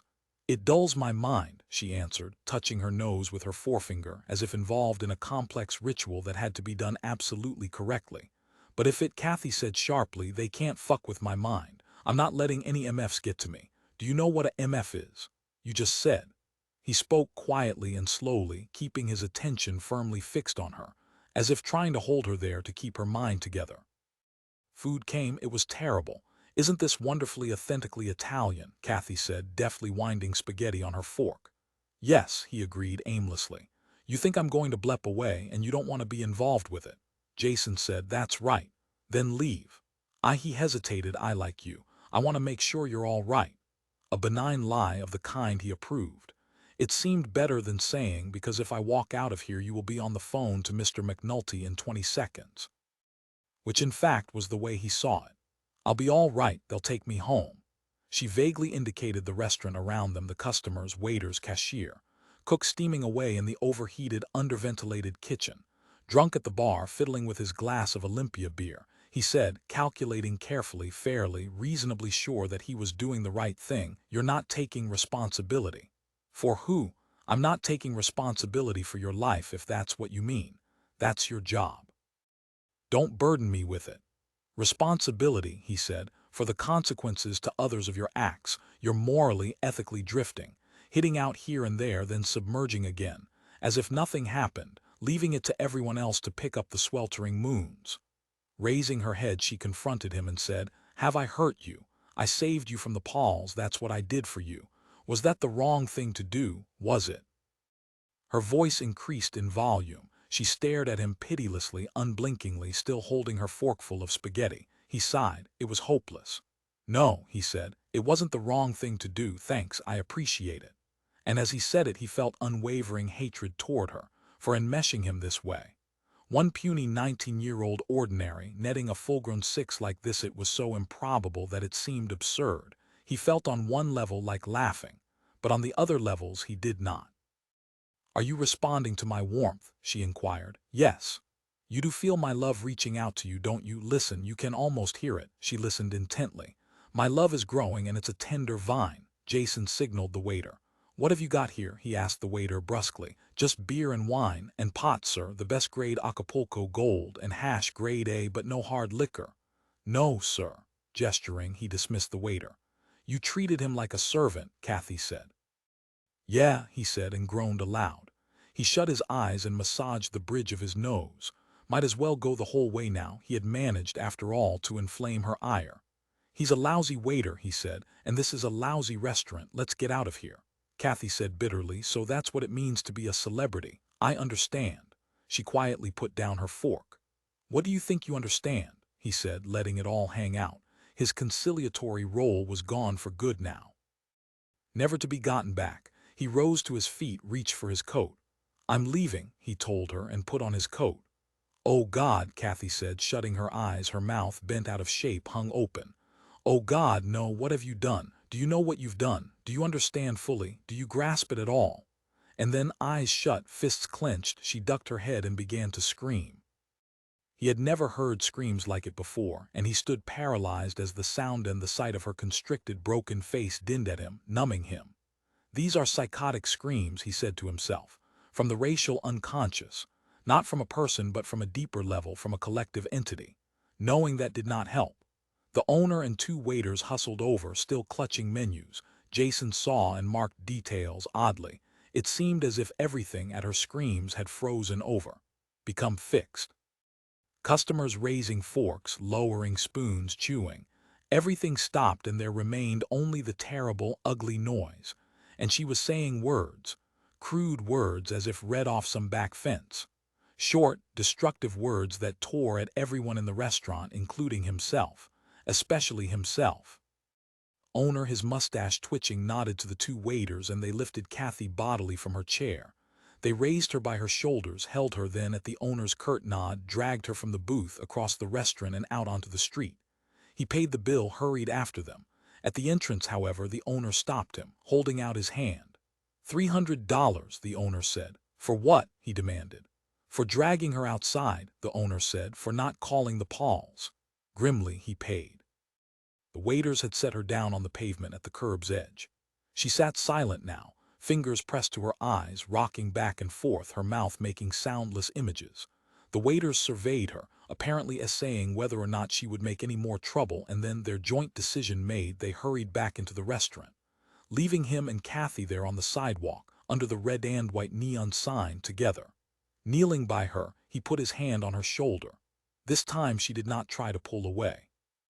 "I'm sorry," he said, and he meant it, "for pushing you. I called your bluff," he said to himself, "and it was not a bluff. Okay, you won, I give up. From now on it's whatever you want. Name it." He thought, "Just make it brief, for God's sake. Let me out of this as quickly as you possibly can." He had an intuition that it would not be soon. Five together, hand in hand, they strolled along the evening sidewalk, past the competing, flashing, winking, flooding pools of color created by the rotating, pulsating, jiggling, lit-up signs. This kind of neighborhood did not please him. He had seen it a million times, duplicated throughout the face of Earth. It had been from such as this that he had fled early in his life, to use his sickness as a method of getting out. And now he had come back. He did not object to the people. He saw them as trapped here, the ordinaries who through no fault of their own had to remain. They had not invented it, they did not like it, they endured it as he had not had to. In fact, he felt guilty seeing their grim faces, their turned-down mouths, jagged, unhappy mouths. "Yes," Kathy said at last, "I think I really am falling in love with you. But it's your fault, it's your powerful magnetic field that you radiate. Did you know I can see it?" "Gee," he said mechanically. "It's dark velvet purple," Kathy said, grasping his hand tightly with her surprisingly strong fingers. "Very intense. Can you see mine, my magnetic aura?" "No," he said. "I'm surprised, I would have thought you could." She seemed calm now. The explosive screaming episode had left, trailing after it relative stability. An almost pseudo-epileptoid personality structure, he conjectured. "That works up day after day to my aura," she broke into his thoughts, "is bright red, the color of passion."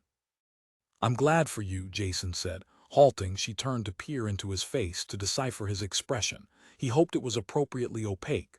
"Are you mad because I lost my temper?" she inquired. "No," he said, "you sound mad. I think you are mad. Well, I guess only Jack understands, and Mickey."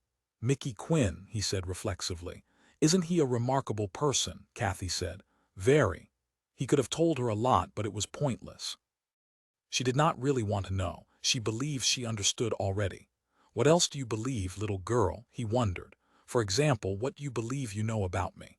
As little as you know about Mickey Quinn and Arlene Howe and all the rest of them who, for you, do not in reality exist. Think what I could tell you if, for a moment, you were able to listen. But you can't listen. It would frighten you what you might hear.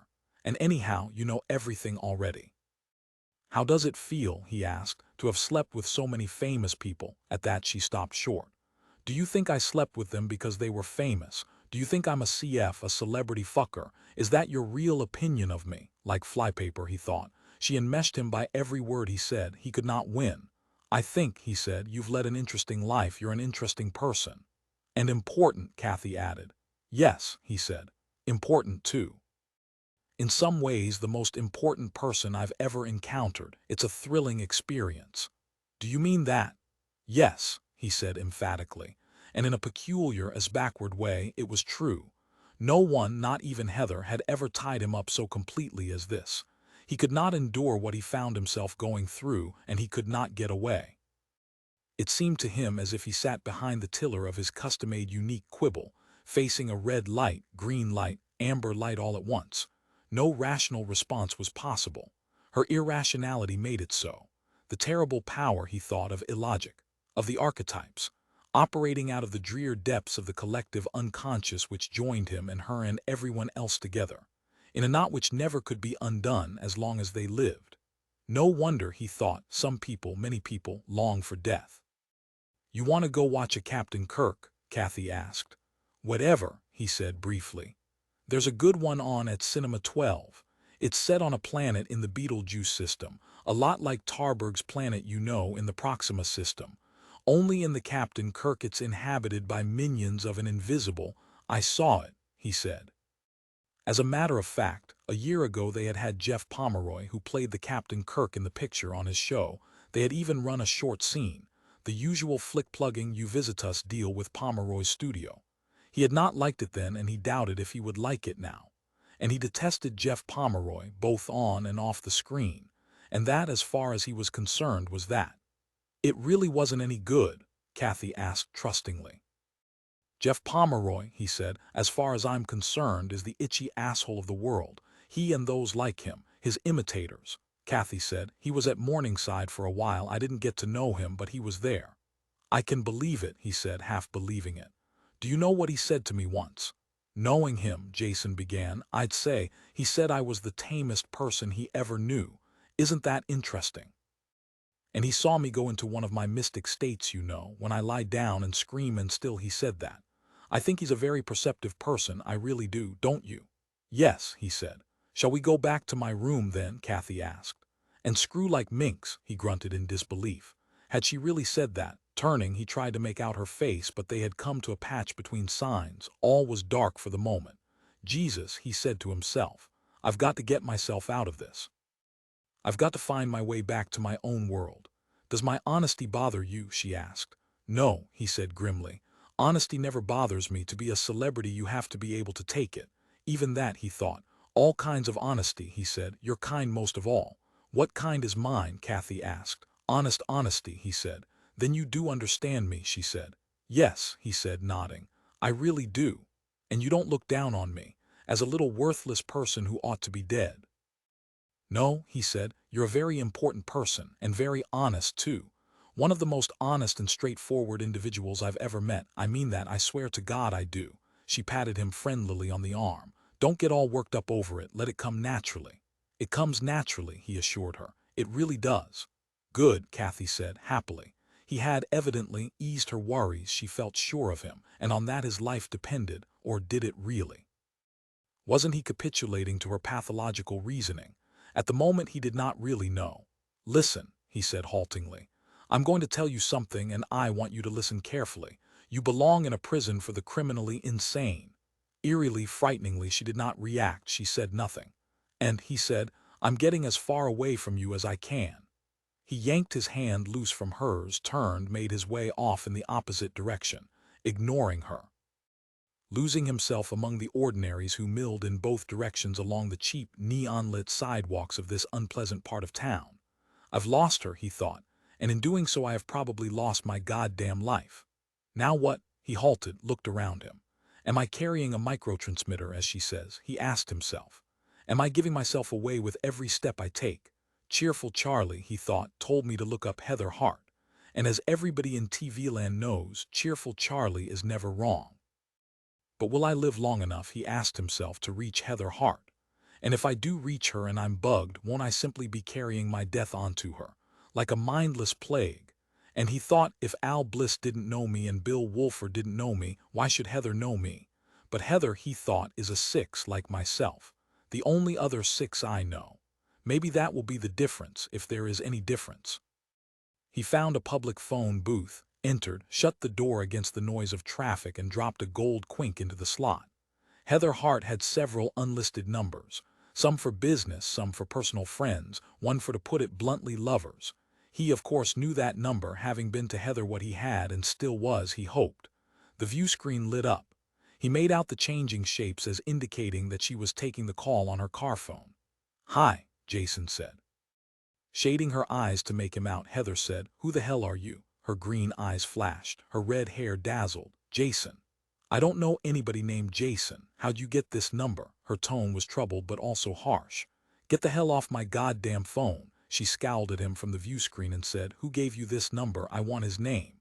Jason said, "You told me the number 6 months ago, when you first had it installed. You're private of the private lines, right? Isn't that what you called it? Who told you that?" "You did. We were in Madrid. You were on location and I had me a 6-day vacation half a mile from your hotel. You used to drive over in your Rolls Quibble about 3 each afternoon." "Right," Heather said in a chattering staccato tone. "Are you from a magazine?" "No," Jason said. "I'm your #1 paramour." "My what?" "Lover." "Are you a fan?" "You're a fan, a goddamn twerp fan. I'll kill you if you don't get off my phone." The sound and image died. Heather had hung up. He inserted another quink into the slot, redialed. "The twerp fan again," Heather said, answering. She seemed more poised now. Or was it resigned? "You have one imitation tooth," Jason said. "When you're with one of your lovers, you glue it into place in your mouth with a special epoxy cement that you buy at Harney's. But with me, you sometimes take it out, put it in a glass with Dr. Sloom's denture foam. That's the denture cleanser you prefer. Because you always say it reminds you of the days when bromo seltzer was legal and not just black market made in somebody's basement lab, using all 3 bromides that bromo seltzer discontinued years ago when—" "How," Heather interrupted, "did you get hold of this information?" Her face was stiff, her words brisk and direct. Her tone, he had heard it before. Heather used it with people she detested. "Don't use that I don't give a fuck tone with me," he said angrily. "Your false tooth is a molar. You call it Andy, right? A twerp fan knows all this about me. God, my worst nightmare confirmed. What's the name of your club and how many fans are there in it and where are you from and how, god damn it, did you get hold of personal details from my private life that you have no right to know in the first place? I mean, what you're doing is illegal. It's an invasion of privacy. I'll have the Pauls after you if you call me once more." She reached to hang up the receiver. "I'm a 6, Jason said.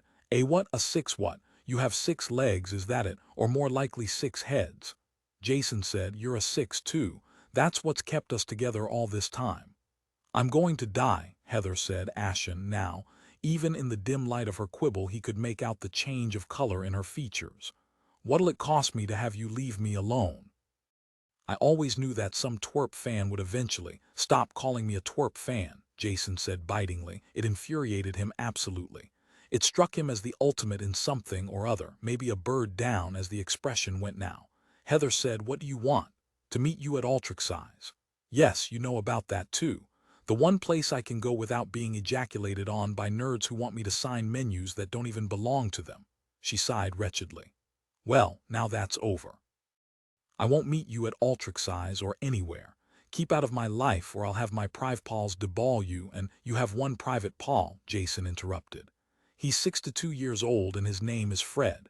Originally he was a sharpshooter with the Orange County Minutemen, used to pick off student jetters at Cal State Fullerton. He was good then, but he's nothing to worry about now." "Is that so?" Heather said. "Okay, let me tell you something else that how do you think I would know? Remember Constance Eller?" "Yes," Heather said. "That nonentity starlet that looked like a Barbie doll except that her head was too small and her body looked as if someone had inflated her with a CO2 cartridge, overinflated her." Her lip curled. She was utterly damn dumb. Right, he agreed. Utterly damn dumb. That's the exact word. Remember what we did to her on my show, her first planet-wide exposure because I had to take her in a tie-in deal. Do you remember that, what we did, you and I? Silence. Jason said. As a sop to us for having her on the show, her agent agreed to let her do a commercial for one of our quarter-time sponsors. We got curious as to what the product was, so before Miss Eller showed up we opened the paper bag and discovered it was a cream for removing leg hair. God, Heather, you must— I'm listening, Heather said. Jason said, we took the spray can of leg hair cream out and put a spray can of FDS back in with the same ad copy, which simply read, demonstrate use of product with expression of contentment and satisfaction. And then we got the hell out of there and waited. Did we? Miss Eller finally showed up, went into her dressing room, opened the paper bag, and then, and this is the part that still makes me break up, she came up to me perfectly seriously and said, Mr. Taverner, I'm sorry to bother you about this, but to demonstrate the feminine hygiene deodorant spray I'll have to take off my skirt and underpants, right there before the TV camera. So, I said, so what's the problem? And Miss Eller said, I'll need a little table on which I can put my clothes. I can't just drop them on the floor, that wouldn't look right. I mean, I'll be spraying that stuff into my vagina in front of 60 million people, and when you're doing that you can't just leave your clothes lying all around you on the floor. That isn't elegant. She really would have done it too, right on the air, if Al Bliss hadn't. It's a tasteless story. All the same, you thought it was pretty funny. That utterly dumb girl with her first big break ready to do that. Demonstrate use of product with expression of contentment, and Heather hung up. How do I make her understand? He asked himself savagely, grinding his teeth together, nearly biting off a silver filling. He hated that sensation, grinding off a piece of filling, destroying his own body impotently. Can't she see that my knowledge of everything about her means something important? He asked himself. Who would know these things? Obviously only someone who had been very close physically with her for some time. There could be no other explanation, and yet she had conjured up such an elaborate other reason that he couldn't penetrate through to her, and it hung directly in front of her eyes, her six's eyes. Once more he dropped in a coin, dialed. Hi again, he said when Heather at last picked up the phone in her car. I know that about you too, he said. You can't let a phone ring, that's why you have 10 private numbers, each for a different purpose of your very special own. I have 3, Heather said. So you don't know everything. Jason said, I merely meant how much. I've had enough of that today, he said sincerely. You can't buy me off because that's not what I want. Listen to me, Heather, I want to find out why nobody knows me, you most of all, and since you're a 6 I thought you might be able to explain it. Do you have any memory of me? Look at me on the picture screen. Look, she peered, one eyebrow cocked. You're young but not too young, you're good looking. Your voice is commanding and you have no reluctance about brigging me like this. You're exactly what a twerp fan would look like, sound like, act like. Okay, are you satisfied? I'm in trouble, he said. It was blatantly irrational for him to tell her this, since she had no recollection of any sort of him. But over the years he had become accustomed to laying his troubles before her and listening to hers, and the habit had not died. The habit ignored what he saw the reality situation to be. It cruised on under its own power. That's a shame, Heather said. Jason said, nobody remembers me, and I have no birth certificate. I was never born, never even born. So naturally I have no ID cards except a forged set I bought from a Paul Fink for $2,000 plus $1,000 for my contact. I'm carrying them around, but God, they may have microtransmitters built into them. Even knowing that I have to keep them on me. You know why? Even you up at the top, even you know how this society works. Yesterday I had 30 million viewers who would have shrieked their aggrieved heads off if a Paul or a gnat so much as touched me. Now I'm looking into the eyes of an FLC. What's an FLC? Forced labor camp. He snarled the words at her, trying to pin her down and finally nail her. The vicious little bitch who forged my papers made me take her out to some godforsaken broken-down WAP restaurant, and while we were there just talking, she threw herself down on the floor screaming. Psychotic screaming. She's an escapee from Morningside by her own admission. That cost me another $300, and by now who knows? She's probably 6 the Pauls and Nats both on me. Pushing his self-pity gingerly a little further, he said, "They're probably monitoring this phone line right now." "Oh Christ, no," Heather shrieked and again hung up. He had no more gold quinks, so at this point he gave up. That was a stupid thing to say, he realized that about the phone lines. That would make anybody hang up. I strangled myself in my own word web right down the old freeber, straight down the middle, beautifully flat at both ends too, like a great artificial anus. He shoved the door of the phone booth aside and stepped out onto the busy nocturnal sidewalk. Down here, he thought acidly, in Slumsville, down where the Paul Finks hang out. Jolly good show as that classic TV muffin ad went that we studied in school, he said to himself. It would be funny, he thought, if it were happening to someone else. But it's happening to me. No, it's not funny either way, because there is real suffering and real death passing the time of day in the wings, ready to come on any minute. I wish I could have taped the phone call, plus everything Kathy said to me and me to her. In 3D color on videotape, it would be a nice bit on my show, somewhere near the end where we run out of material occasionally. Occasionally, hell, generally, always, for the rest of my life. He could hear his intro now. What can happen to a man, a good man without a Paul record, a man who suddenly one day loses his ID cards and finds himself facing, and so forth? It would hold them, all 30 million of them, because that was what each of them feared. An invisible man, his intro would go, yet a man all too conspicuous. Invisible legally, conspicuous illegally. What becomes of such a man if he cannot replace? Blah blah, on and on, the hell with it. Not everything that he did or said or had happened to him got onto the show, so it went with this. Another loser among many. Many are called, he said to himself, but few are chosen. That's what it means to be a pro. That's how I manage things, public and private. Cut your losses and run when you have to, he told himself, quoting himself from back in the good days when his first full worldwide show got piped onto the satellite grid. I'll find another forger, he decided, one that isn't a Paul informer, and get a full new set of ID cards, ones without microtransmitters. And then, evidently, I need a gun. I should have thought of that about the time I woke up in that hotel room, he said to himself. Once, years ago, when the Reynolds Syndicate had tried to buy into his show, he had learned to use and had carried a gun, a barber's hoop with a range of 2 miles with no loss of peak trajectory until the final 1,000 feet. Kathy's mystical trance, her screaming fit. The audio portion would carry a mature male voice saying against her screams as BG, "This is what it is to be psychotic. To be psychotic is to suffer, suffer beyond," and so forth. Blah blah.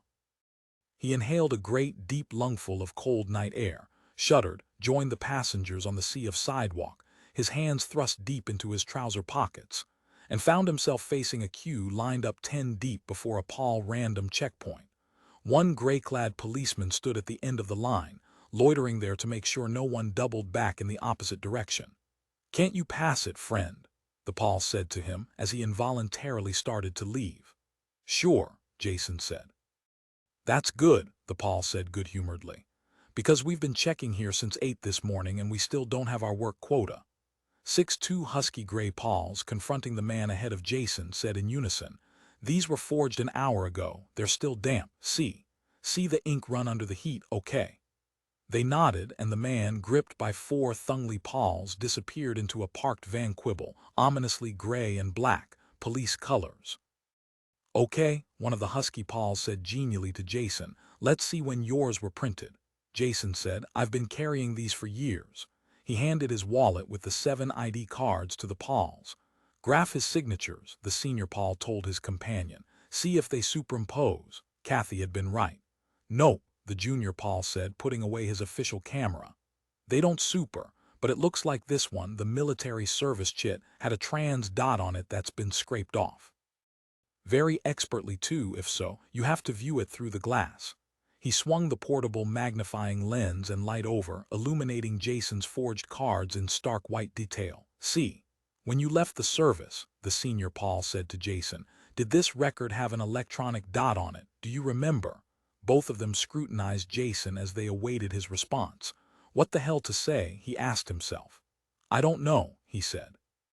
"I don't even know what he started to say, microtransmitter dot, but quickly corrected himself soon enough, he hoped, what an electronic dot looks like. It's a dot, mister, the junior Paul informed him. Aren't ick listening? Are you on drugs? Look, on his drug status card there isn't an entry for the last year. One of the Thungly Pauls spoke up. Proves they're not fake, though, because who would fake a felony onto an ID card? They'd have to be out of their minds. Yes, Jason said. Well, it's not part of our area, the senior Paul said. He handed Jason's ID cards back to him. He'll have to take it up with his drug inspector. Move on. With his nightstick, the Paul shoved Jason out of the way, reaching meanwhile for the ID cards of the man behind him. That's it, Jason said to the Thungly Pauls. He could not believe it. Don't let it show, he said to himself. Just move on. He did so. From the shadows beneath a broken streetlight, Kathy reached out, touched him. He froze at the touch, feeling himself turn to ice, starting with his heart. What do you think of me now? Kathy said. My work, what I did for you. They did it, he said shortly. I'm not going to turn you in, Kathy said, even though you insulted and abandoned me, but you have to stay with me tonight like you promised. You understand, he had to admire her. By lurking around the random checkpoint, she had obtained first-hand proof that her forged documents had been well enough done to get him past the Pauls. So all at once the situation between them had altered. He was now in her debt. He no longer held the status of a grieved victim. Now she owned a moral share of him. First the stick, the threat of turning him in to the Pauls. Then the carrot, the adequately forged ID cards. The girl had him, really. He had to admit it to her and to himself. I could have gotten you through anyhow, Kathy said. She held up her right arm, pointing to a section of her sleeve. I've got a gray Polydent tab there. It shows up under their macrolins, so I don't get picked up by mistake. I would have said, let it lie there, he broke in harshly. I don't want to hear about it. He walked away from her. The girl skimmed after him like a skillful bird. Want to go back to my minor apartment? Kathy asked. That goddamn shabby room. I have a floating house in Malibu, he thought, with 8 bedrooms, 6 rotating baths, and a 4-dimensional living room with an infinity ceiling. And because of something I don't understand and can't control, I have to spend my time like this. Visiting rundown marginal places. Crappy eateries, crappier workshops, crappiest one-room lodgings. Am I being paid back for something I did? He asked himself. Something I don't know about or remember, but nobody pays back, he reflected. I learned that a long time ago. You're not paid back for the bad you do nor the good you do. It all comes out uneven at the end. Haven't I learned that by now, if I've learned anything? Guess what's at the top of my shopping list for tomorrow, Kathy was saying. Dead flies. Do you know why? They're high in protein. Yes, but that's not why. I'm not getting them for myself. I buy a bag of them every week for Bill, my turtle. I didn't see any turtle at my major apartment. You didn't really think I'd buy dead flies for myself, did you? De gustibus non disputandum est, he quoted. Let's see. In matters of taste there's no dispute. Right, he said, meaning that if you want to eat dead flies, go ahead and eat them. Bill does, he likes them. He's just one of those little green turtles, not a land tortoise or anything. Have you ever watched the way they snap at food, at a fly floating on their water? It's very small, but it's awful. 1 second the fly's there, and then the next, glunk, it's inside the turtle, she laughed. Being digested, there's a lesson to be learned there. What lesson? He anticipated it then. That when you bite, he said, you either get all of it or none of it, but never part. That's how I feel. Which do you have? He asked her. All or none? I don't know, good question. Well, I don't have Jack, but maybe I don't want him anymore. It's been so fucking long, I guess I still need him. But I need you more. Jason said, I thought you were the one who could love 2 men equally. Did I say that? She pondered as they walked. What I meant was that's ideal, but in real life you can only approximate it. Do you see? Can you follow my line of thought? I can follow it, he said, and I can see where it's leading. It's leading to a temporary abandonment of Jack while I'm around, and then a psychological returning to him when I'm gone. Do you do it every time? I never abandon him, Kathy said sharply. They then continued on in silence until they reached her great old apartment building with its forest of no longer used TV masts jutting from every part of the roof. Kathy fumbled in her purse, found her key, unlocked the door to her room. The lights had been turned on, and seated on the moldering sofa facing them, a middle-aged man with gray hair and a gray suit. A heavy-set but immaculate man with perfectly shaved jowls, no nicks, no red spots, no errors. He was perfectly attired and groomed, Each hair on his head stood individually in place. Kathy said falteringly, "Mr. McNulty." Rising to his feet, the heavyset man extended his right hand toward Jason. Automatically, Jason reached out to shake it. "No," the heavyset man said. "I'm not shaking hands with you. I want to see your ID cards, the ones she made for you. Let me have them." Wordlessly, there was nothing to say. Jason passed him his wallet. "You didn't do these," McNulty said after a short inspection. "Unless you're getting a hell of a lot better." Jason said, "I've had some of those cards for years." "Have you?" McNulty murmured. He returned the wallet and cards to Jason. "Who planted the microtrans on him?" "You," he addressed Kathy. Ed, Kathy said. "What do we have here?" McNulty said, scrutinizing Jason as if measuring him for a coffin. A man in his 40s, well-dressed, modern clothing style, expensive shoes, made of actual authentic leather. "Isn't that right, Mr. Taverner?" "They're cowhide," Jason said. "Your papers identify you as a musician," McNulty said. "You play an instrument." "I sing," McNulty said. "Sing something for us now." "Go to hell," Jason said, and managed to control his breathing. His words came out exactly as he wanted them to. No more, no less. To Kathy, McNulty said, "He's not exactly cowering. Does he know who I am?" "Yes," Kathy said. "I told him part of it." "You told him about Jack," McNulty said. To Jason he said, "There is no Jack. She thinks so, but it's a psychotic delusion. Her husband died 3 years ago in a quibble accident. He was never in a forced labor camp." "Jack is still alive," Kathy said. "You see," McNulty said to Jason. "She's made a pretty fair adjustment to the outside world except for this one fixed idea. It will never go away. She'll have it for the balance of her life." He shrugged. "It's a harmless idea and it keeps her going, so we've made no attempt to deal with it psychiatrically." Kathy, quietly, had begun to cry. Large tears slid down her cheeks and dropped, blob-like, onto her blouse. Tear stains in the form of dark circles appeared here and there. "I'll be talking to Ed Prassam in the next couple of days," McNulty said. "I'll ask him why he put the microtrans on you. He has hunches. It must have been a hunch." He reflected. "Bear in mind the ID cards in your wallet are reproductions of actual documents on file at various central data banks throughout Earth. Your reproductions are satisfactory, but I may want to check on the originals. Let's hope they are in as good order as the repros you carry." Kathy said feebly, "But that's a rare procedure. Statistically, in this case," McNulty said, "I think it's worth trying." "Why?" Kathy said. "Because we don't think you're turning everyone over to us. Half an hour ago this man Taverner passed successfully through a random checkpoint. We followed him using the microtrans, and his papers look fine to me. But Ed says Ed drinks," Kathy said. "But we can count on him." McNulty smiled, a professional beam of sunshine in the shabby room. "And we can't, not quite, on you." Bringing forth his military service chit, Jason rubbed the small profile 4D picture of himself. "And it said tinnily, 'How now, brown cow?' How can that be faked?" Jason said. "That's the tone of voice I had back 10 years ago when I was an Inval Nat." "I doubt that," McNulty said. He examined his wristwatch. "Do we owe you anything, Miss Nelson, or are we clear for this week?" "Clear," she said with an effort. Then in a low, unsteady voice she half whispered, "After Jack gets out you won't be able to count on me at all." "For you," McNulty said genially, "Jack will never get out." He winked at Jason. Jason winked back, twice. He understood McNulty. The man preyed on the weaknesses of others. The kind of manipulation that Kathy employed had probably been learned from him, and from his quaint, genial companions. He could understand now how she had become what she had become. Betrayal was an everyday event. A refusal to betray, as in his case, was miraculous. He could only wonder at it and thank it dimly. "We have a betrayal state," he realized. "When I was a celebrity I was exempt. Now I'm like everyone else. I now have to face what they've always faced.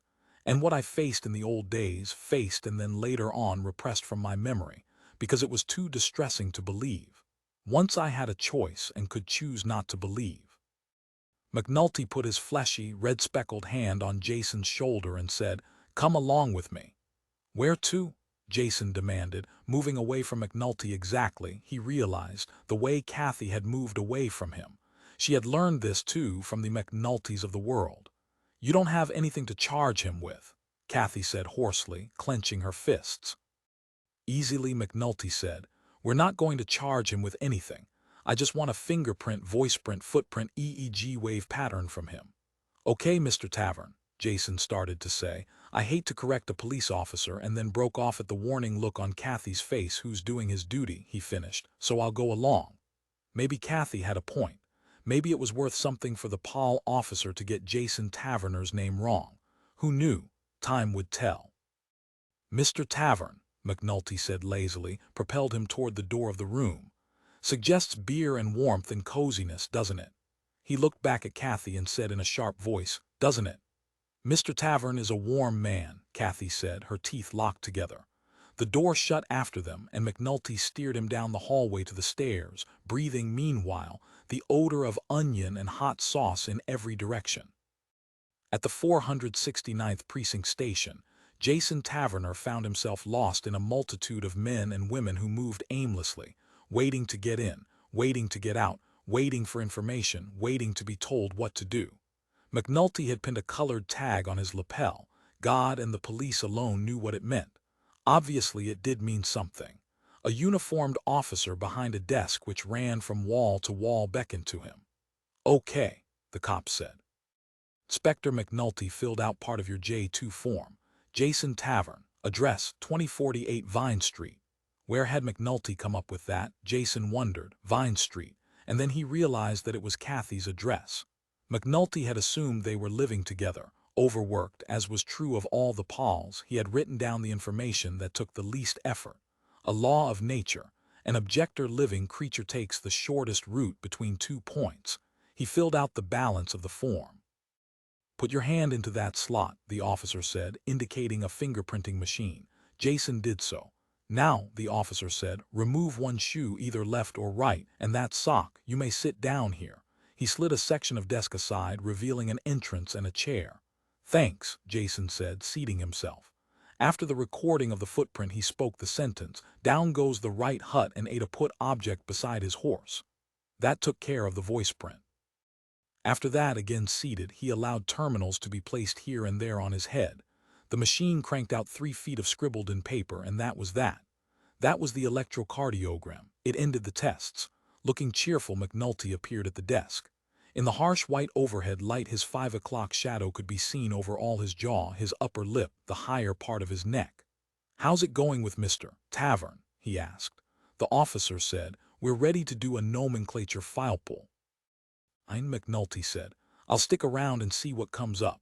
The uniformed officer dropped the form Jason had filled out into a slot, pressed lettered buttons, all of which were green.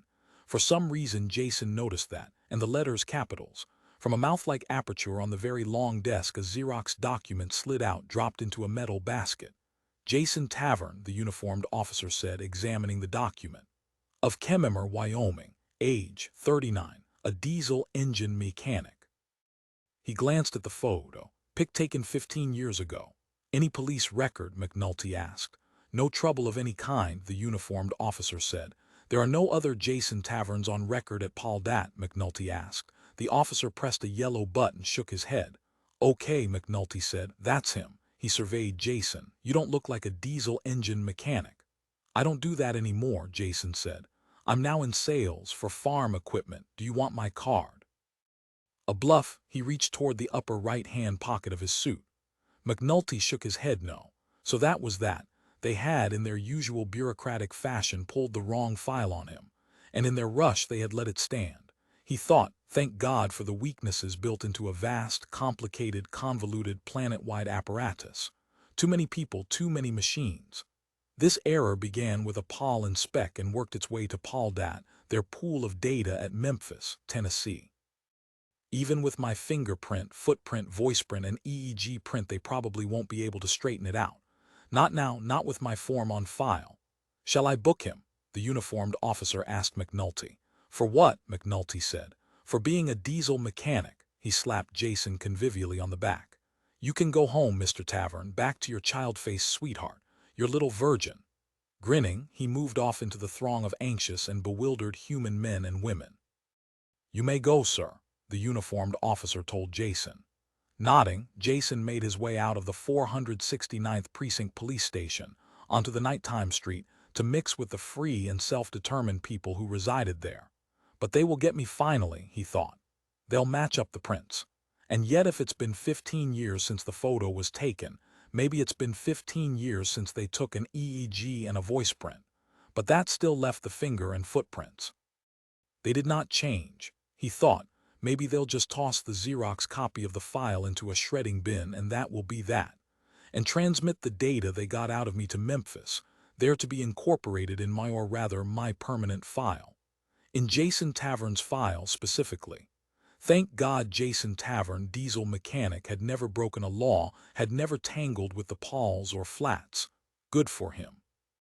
A police flip-flap wobbled overhead, its red searchlight glimmering, and from its PA speakers it said, "Mr. Jason Tavern, return to 469th Precinct Police Station at once. This is a police order. Mr. Jason Tavern." It raved on and on as Jason stood stunned.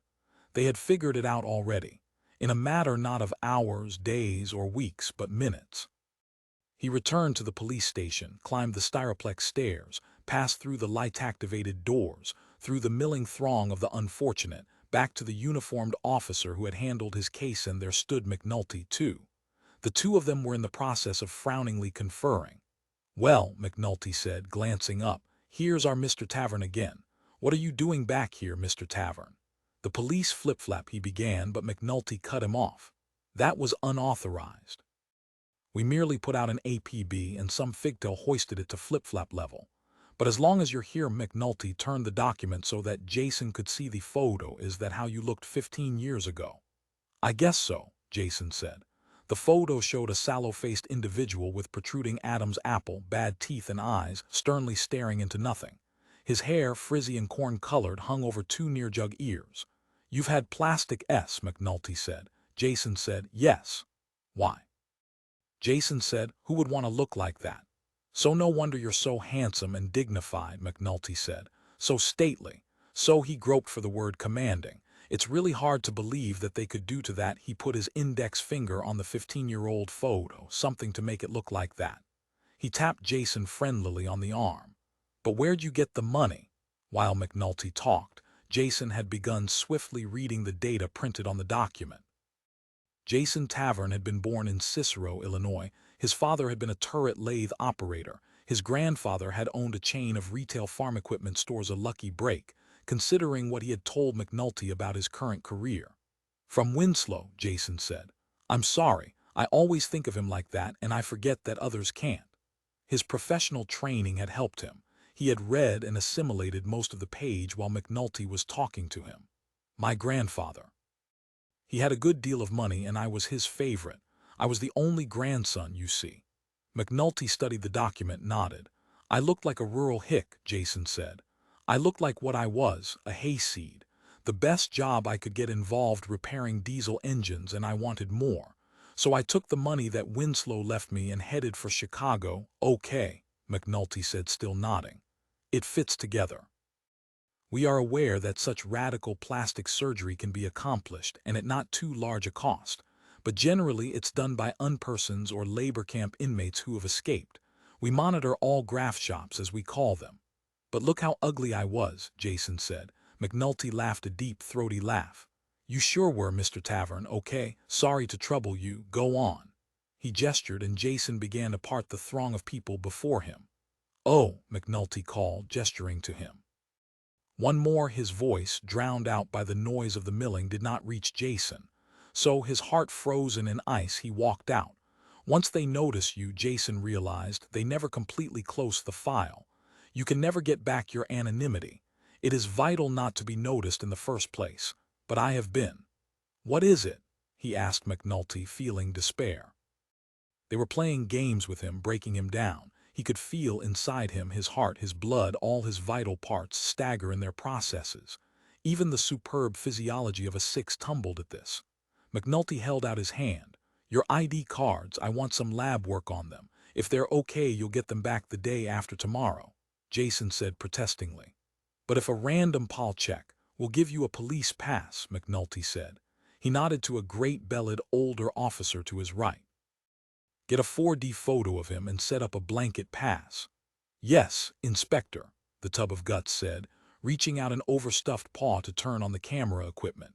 10 minutes later, Jason Taverner found himself out once more on the now almost deserted early evening sidewalk, and this time with a bona fide Paul pass better than anything Kathy could have manufactured for him. Except that the pass was valid only for 1 week. But still, he had 1 week during which he could afford not to worry. And then, after that, he had done the impossible. He had traded a wallet full of bogus ID cards for a genuine Paul pass. Examining the pass under the streetlights, he saw that the expiration notice was holographic, and there was room for the insertion of an additional number. It read 7. He could get Kathy to alter that to 75 or 97 or whatever was easiest. And then it occurred to him that as soon as the Paul lab made out that his ID cards were spurious, the number of his pass, his name, his photo, would be transmitted to every police checkpoint on the planet. But until that happened, he was safe. Part 2 down, vain lights, shine you no more. No nights are black enough for those that in despair their lost fortunes deplore. Light doth but shame disclose.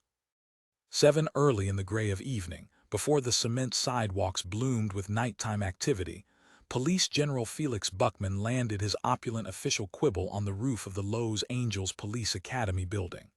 He sat for a time, reading page 1 articles on the Seoul evening newspaper. Then, folding the paper up carefully, he placed it on the back seat of the quibble, opened the locked door and stepped out. No activity below him.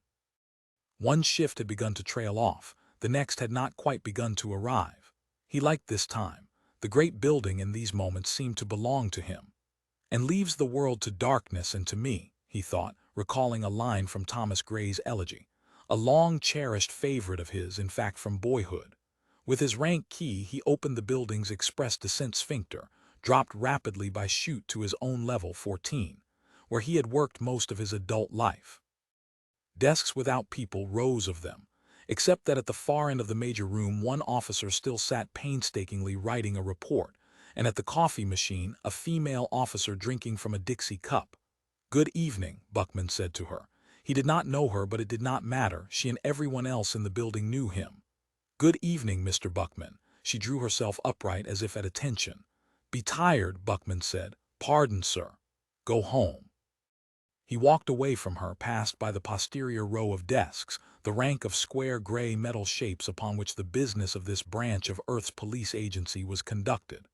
Most of the desks were clean. The officers had finished their work neatly before leaving. But on desk 37, several papers. Officer someone worked late, Buckman decided. He bent to see the nameplate. Inspector McNulty, of course. The 90-day wonder of the academy. Busily dreaming up plots and remnants of treason, Buckman smiled, seated himself on the swivel chair, picked up the papers. Taverner Jason, code blue, a Xeroxed file from police vaults. Summoned out of the void by the overly eager and overweight Inspector McNulty. A small note in pencil, Taverner does not exist. Strange, he thought, and began to leaf through the papers. "Good evening, Mr. Buckman." His assistant, Herbert Mame, young and sharp, nattily dressed in a civilian suit. He rated that privilege, as did Buckman. "McNulty seems to be working on the file of someone who does not exist," Buckman said. "In which precinct doesn't he exist?" Mame said, and both of them laughed. They did not particularly like McNulty, but the gray police required his sort. Everything would be fine unless the McNultys of the academy rose to policy-making levels. Fortunately, that rarely happened. Not anyhow if he could help it. Subject gave false name Jason Tavern. Wrong file pulled of Jason Tavern of Chemimer, Wyoming, diesel motor repairman. Subject claimed to be Tavern with plastic SID cards identify him as Taverner Jason, but no file. Interesting, Buckman thought as he read McNulty's notes. Absolutely no file on the man. He finished the notes. Well-dressed, suggest has money, perhaps influence to get his file pulled out of data bank. Look into relationship with Catherine Nelson, Paul contact in area. Does she know who he is? Tried not to turn him in, but Paul contact 1659 BD planted microtrans on him.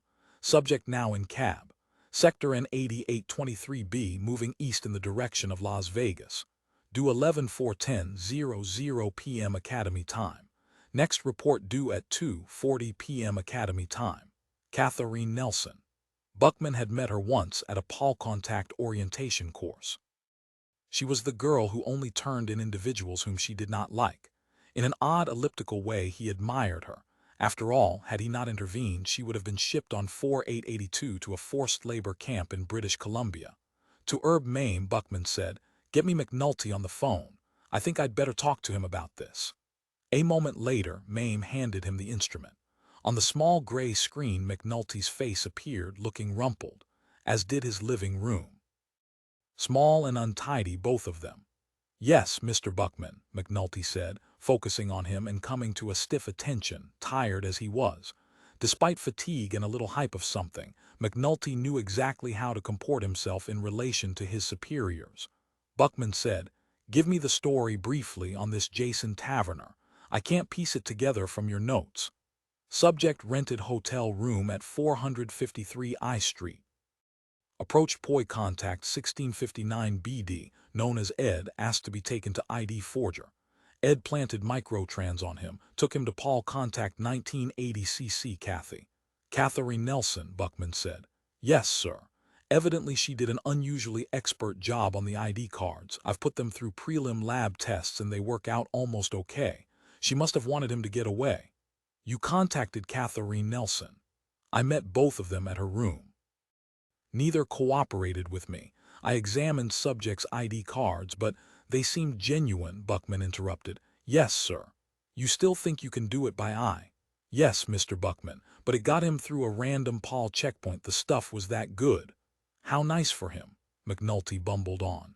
"I took his ID cards and issued him a 7-day pass, subject to recall. Then I took him to the 469th Precinct Station, where I have my aux office, and had his file pulled. The Jason Tavern file, it turned out. Subject went into a long song and dance about Plastic 5. It sounded plausible, so we let him go."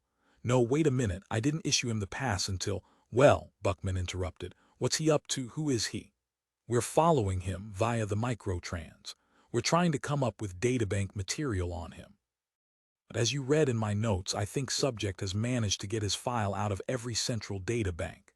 It's just not there, and it has to be because we have a file on everyone, as every school kid knows. It's the law, we've got to." "But we don't," Buckman said.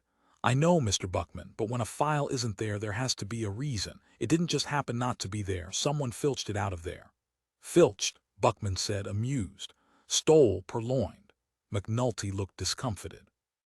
"I've just begun to go into it, Mr. Buckman. I'll know more in 24 hours. Hell, we can pick him up any time we want. I don't think this is important. He's just some well-heeled guy with enough influence to get his file out." "All right," Buckman said. "Go to bed." He rang off, stood for a moment, then walked in the direction of his inner offices, pondering. In his main office, asleep on the couch, lay his sister Allie's. Wearing, Felix Buckman saw with acute displeasure, skin-tight black trousers, a man's leather shirt, hoop earrings, and a chain belt with a wrought iron buckle. Obviously she had been drugging, and had, as so often before, gotten hold of one of his keys.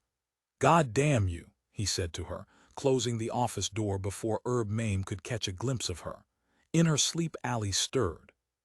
Her cat-like face screwed up into an irritable frown, and with her right hand she groped to put out the overhead fluorescent light which he had now turned on. Grabbing her by the shoulders and experiencing without pleasure her taut muscles, he dragged her to a sitting position. "What was it this time?" he demanded. "Tourmaline." "No." Her speech, of course, came out slurred. "Hexaphenephrine hydrosulfate, uncut, subcutaneous." She opened her great pale eyes, stared at him with rebellious displeasure. Buckman said, "Why in hell do you always come here?" Whenever she had been heavily fetishing and or drugging, she crashed here in his main office. He did not know why, and she had never said. The closest she had come once was a mumbled declaration about the eye of the hurricane, suggesting that she felt safe from arrest here at the core offices of the police academy, because, of course, of his position. "Fetishist," he snapped at her with fury. "We process 100 of you a day, you and your leather and chain mail and dildos. God." He stood breathing noisily, feeling himself shake. Yawning, Allie slid from the couch, stood straight upright, and stretched her long, slender arms. "I'm glad it's evening," she said airily, her eyes squeezed shut. "Now I can go home and go to bed." "How do you plan to get out of here?" he demanded. but he knew. Every time the same ritual unfolded. The ascent tube for secluded political prisoners got brought into use. It led from his extreme north office to the roof, hence to the quibble field. Alice came and went that way, his key breezily in hand. "Someday," he said to her darkly, "an officer will be using the tube for a legitimate purpose and he'll run into you. And what would he do?" She massaged his short-cropped gray hair. "Tell me, please, sir." Muff dived me into panting contrition. "One look at you with that sated expression on your face. They know I'm your sister," Buckman said harshly.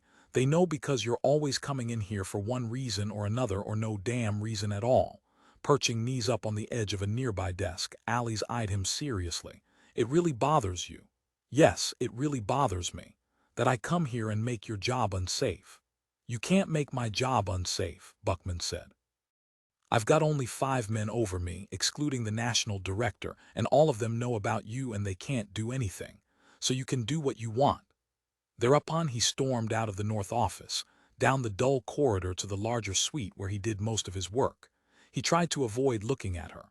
"But you carefully closed the door," Alice said, sauntering after him, "so that Herbert Blame or Mame or Maine or whatever it is wouldn't see me."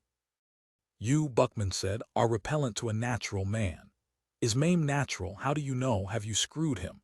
"If you don't get out of here," he said quietly, facing her across 2 desks, "I'll have you shot, so help me God." She shrugged her muscular shoulders and smiled. "Nothing scares you," he said accusingly. "Since your brain operation, you systematically, deliberately had all your human centers removed. You're now he struggled to find the words. Ali's always hamstrung him like this, even managed to abolish his ability to use words. "You," he said chokingly, "are a reflex machine that diddles itself endlessly like a rat in an experiment. You're wired into the pleasure nodule of your brain, and you push the switch 5,000 times an hour every day of your life when you're not sleeping. It's a mystery to me why you bother to sleep. Why not diddle yourself a full 24 hours a day?" He waited, but Alice said nothing. "Someday," he said, "one of us will die." "Oh," she said, raising a thin green eyebrow. "One of us," Buckman said, "will outlive the other, and that one will rejoice." The Pauline phone on the larger desk buzzed. Reflexively, Buckman picked it up. On the screen, McNulty's rumpled hyped-up features appeared. "Sorry to bother you, General Buckman, but I just got a call from one of my staff. There's no record in Omaha of a birth certificate ever being issued for a Jason Taverner." Patiently, Buckman said, "Then it's an alias. We took fingerprints, voice prints, footprints, EEG prints. We sent them to one central to the overall data bank in Detroit. No matchup. Such fingerprints, footprints, voice prints, EEG prints don't exist in any data banks on Earth." McNulty tugged himself upright and wheezed apologetically. "Jason Taverner doesn't exist." Jason Taverner did not, at the moment, wish to return to Kathy. Nor, he decided, did he want to try Heather Hart once again. He tapped his coat pocket. He still had his money, and because of the police pass, he could feel free to travel anywhere. A Paul pass was a passport to the entire planet. Until they bet on him, he could travel as far as he wanted, including unimproved areas such as specific, acceptable jungle-infested islands in the South Pacific. There they might not find him for months, not with what his money would buy in an open-area spot such as that. "I've got 3 things going for me," he realized. "I've got money, good looks, and personality. 4 things. I also have 42 years of experience as a 6, an apartment." But he thought, if I rent an apartment, the rotive manager will be required by law to take my fingerprints. They'll be routinely mailed to Pauldate Central. And when the police have discovered that my ID cards are fakes, they'll find they have a direct line to me. So there goes that. What I need, he said to himself, is to find someone who already has an apartment, in their name with their prints, and that means another girl. Where do I find such a one? He asked himself, and had the answer already on his tongue, at a first-rate cocktail lounge. The kind many women go to, with a 3-man combo playing fob jazzy, preferably blacks. Well-dressed. Am I well enough dressed, though? He wondered, and took a good look at his silk suit under the steady white-hand-red light of a huge Omco sign. Not his best, but nearly so. But wrinkled. Well, in the gloom of a cocktail lounge it wouldn't show. He hailed a cab and presently found himself quibbling toward the more acceptable part of the city to which he was accustomed at least, during the most recent years of his life, his career when he had reached the very top. A club, he thought, where I've appeared, a club I really know. Know the maitre d', the hat-check girl, the flower girl, unless they, like me, are somehow now changed. But as yet it appeared that nothing but himself had changed. His circumstances, not theirs. The Blue Fox room of the Hyatt Hotel in Reno. He had played there a number of times, he knew the layout and the staff backward and forward. To the cab he said, "Reno." Beautifully, the cab peeled off in a great swooping right-hand motion. He felt himself going with it and enjoyed it. The cab picked up speed. They had entered a virtually unused air corridor, and the upper velocity limit was perhaps as high as 1200 mph. "I'd like to use the phone," Jason said. The left wall of the cab opened and a picphone slid out, cord twisted in a Baroque one-oop. He knew the number of the Blue Fox room by heart. He dialed it, waited, heard a click, and then a mature male voice saying, "Blue Fox room where Freddie Hydrocephalic is appearing in 2 shows nightly at 8 and at 12. Only $30 cover charge and girls provided while you watch. May I help you?" "Is this good old Jumpy Mike?" Jason said. "Good old Jumpy Mike himself." "Yes, this certainly is." The formality of the voice ebbed. "Who am I speaking to, may I ask?" A warm chuckle. Taking a deep breath, Jason said, "This is Jason Taverner." "I'm sorry, Mr. Taverner." Jumpy Mike sounded puzzled. "Right now at the moment I can't quite. It's been a long time," Jason interrupted. "Can you give me a table toward the front of the room? The Blue Fox room is completely sold out, Mr. Taverner." Jumpy Mike rumbled in his fat way. "I'm very sorry." "No table at all," Jason said. "At any price?" "Sorry, Mr. Taverner, none." The voice faded in the direction of remoteness. "Try us in 2 weeks." Good old Jumpy Mike hung up. Silence. "Jesus shit Christ," Jason said to himself. "God," he said aloud. "God damn it." His teeth ground against one another, sending sheets of pain through his trigeminal nerve. "New instructions, big fellow?" the cab asked tonelessly. "Make it Las Vegas," Jason grated. "I'll try the Nellie Melba room of the Drake's Arms," he decided. Not too long ago he had had good luck there, at a time when Heather Hart had been fulfilling an engagement in Sweden. A reasonable number of reasonably high-class chicks hung out there, gambling, drinking, listening to the entertainment, getting it on. It was worth a try, if the Blue Fox room and the others like it were close to him. After all, what could he lose? Half an hour later the cab deposited him on the roof field of the Drake's Arms. Shivering in the chill night air, Jason made his way to the royal descent carpet. A moment later he had stepped from it into the warmth color-light movement of the Nellie Melba room. The time, 7:30. The first show would begin soon. He glanced at the notice. Freddie Hydrocephalic was appearing here too, but doing a lesser tape at lower prices. Maybe he'll remember me, Jason thought. Probably not. And then, as he thought more deeply on it, he thought no chance at all. If Heather Hart didn't remember him, no one would. He seated himself at the crowded bar on the only stool left and, when the bartender at last noticed him, ordered scotch and honey, mulled. A pat of butter floated in it. "That'll be $3, the bartender said. "Put it on my," Jason began and then gave up. He put out a 5, and then he noticed her, seated several seats down.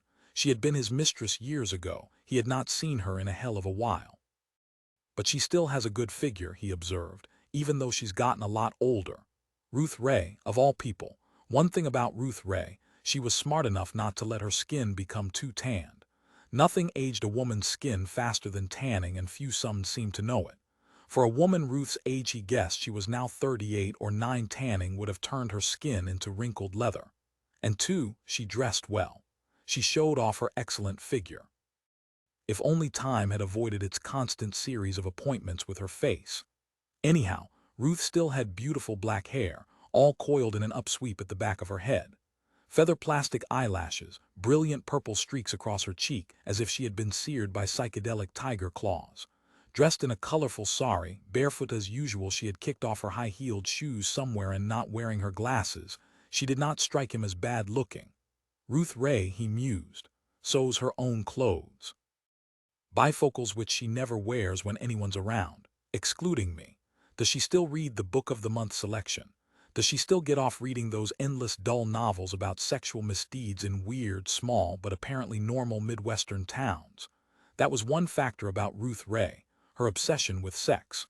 One year that he recalled she had laid 60 men, not including him. He had entered and left earlier when the stats were not so high. And she had always liked his music. Ruth Ray liked sexy vocalists, pop ballads, and sweet, sickeningly sweet strings. In her New York apartment at one time she had set up a huge quad system and more or less lived inside it, eating dietetic sandwiches and drinking fake frosty slime drinks made out of nothing.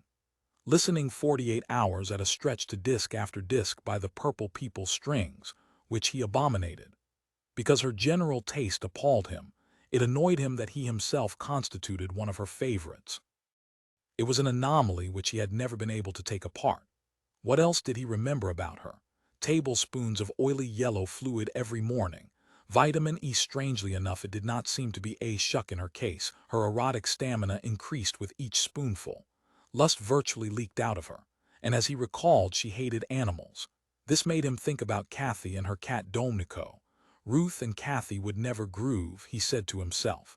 But that doesn't matter, they'll never meet. Sliding from his stool, he carried his drink down the bar until he stood before Ruth Ray. He did not expect her to know him, but at one time she had found him unable to avoid. Why wouldn't that be true now? No one was a better judge of sexual opportunity than Ruth. "Hi," he said, foggily because she did not have on her glasses. Ruth Ray lifted her head, scrutinized him. "Hi," she rasped in her bourbon-bounded voice. "Who are you?" Jason said. "We met a few years ago in New York. I was doing a walk-on in an episode of The Phantom Baller. As I recall it, you had charge of costumes." "The episode," Ruth Ray rasped, "where the Phantom Baller was set upon by pirate queers from another time period." She laughed, smiled up at him. "What's your name?" she inquired, jiggling her wire-supported exposed boobs. "Jason Taverner," he said. "Do you remember my name?" "Oh yes," he said. "Ruth Ray." "It's Ruth Goldman now," she rasped. "Sit down." She glanced around her, saw no vacant stools. "Table over there." She stepped super carefully from her stool and careened in the direction of a vacant table. He took her arm, guided her along. Presently, after a moment of difficult navigation, he had her seated with himself close beside her. "You look every bit as beautiful," he began, but she cut him off brusquely. "I'm old," she rasped. "I'm 39. "That's not old," Jason said. "I'm 42. It's all right for a man." "Not for a woman." Blearily she stared into her half-raised martini. "Do you know what Bob does, Bob Goldman? He raises dogs, big, loud, pushy dogs with long hair. It gets into the refrigerator." She sipped moodily at her martini, then all at once her face glowed with animation. She turned toward him and said, "You don't look 42. You look all right. Do you know what I think? You ought to be in TV or the movies." Jason said cautiously, "I have been in TV. A little." "Oh, like the Phantom Baller show," she nodded. "Well, let's face it, neither of us made it." "I'll drink to that," he said, ironically amused. He sipped at his mulled scotch and honey. The pat of butter had melted. "I believe I do remember you," Ruth Ray said. "Didn't you have some blueprints for a house out on the Pacific 1,000 miles away from Australia? Was that you?" "That was me," he said, lying. "And you drove a Rolls-Royce flyship." "Yes," he said, "that part was true." Ruth Ray said, smiling, "Do you know what I'm doing here? Do you have any idea? I'm trying to get to sea to meet Freddie Hydrocephalic. I'm in love with him." She laughed the throaty laugh he remembered from the old days. "I keep sending him notes reading 'I love you,' and he writes typed notes back saying, 'I don't want to get involved. I have personal problems.'" She laughed again and finished her drink. "Another," Jason said, rising. "No," Ruth Ray shook her head. "I don't drink anymore." There was a period. She paused, her face troubled. "I wonder if anything like that has ever happened to you.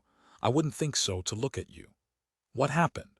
Ruth Ray said, fooling with her empty glass. "I drank all the time, starting at 9 o'clock in the morning. And you know what it did for me? It made me look older. I looked 50. Goddamn booze. Whatever you fear will happen to you, booze will make it happen. In my opinion, booze is the great enemy of life. Do you agree?" "I'm not sure," Jason said. "I think life has worse enemies than booze." "I guess so, like the forced labor camps. Do you know they tried to send me to one last year? I really had a terrible time. I had no money. I hadn't met Bob Goldman yet, and I worked for a savings and loan company. One day a deposit in cash came in. $50 bill stuff, 3 or 4 of them. She introspected for a time. Anyhow, I took them and put the deposit slip and envelope into the shredder. But they caught me. Entrapment to set up. Oh, he said. But see, I had a thing going with my boss. The Pauls wanted to drag me off to a forced labor camp one in Georgia where I'd be gangbanged to death by rednecks, but he protected me. I still don't know how he did it, but they let me go. I owe that man a lot and I never see him anymore. You never see the ones who really love you and help you. You're always involved with strangers. Do you consider me a stranger? Jason asked. He thought to himself, I remember one more thing about you, Ruth Ray. She always maintained an impressively expensive apartment. No matter who she happened to be married to, she always lived well. Ruth Ray eyed him questioningly. No, I consider you a friend. Thanks.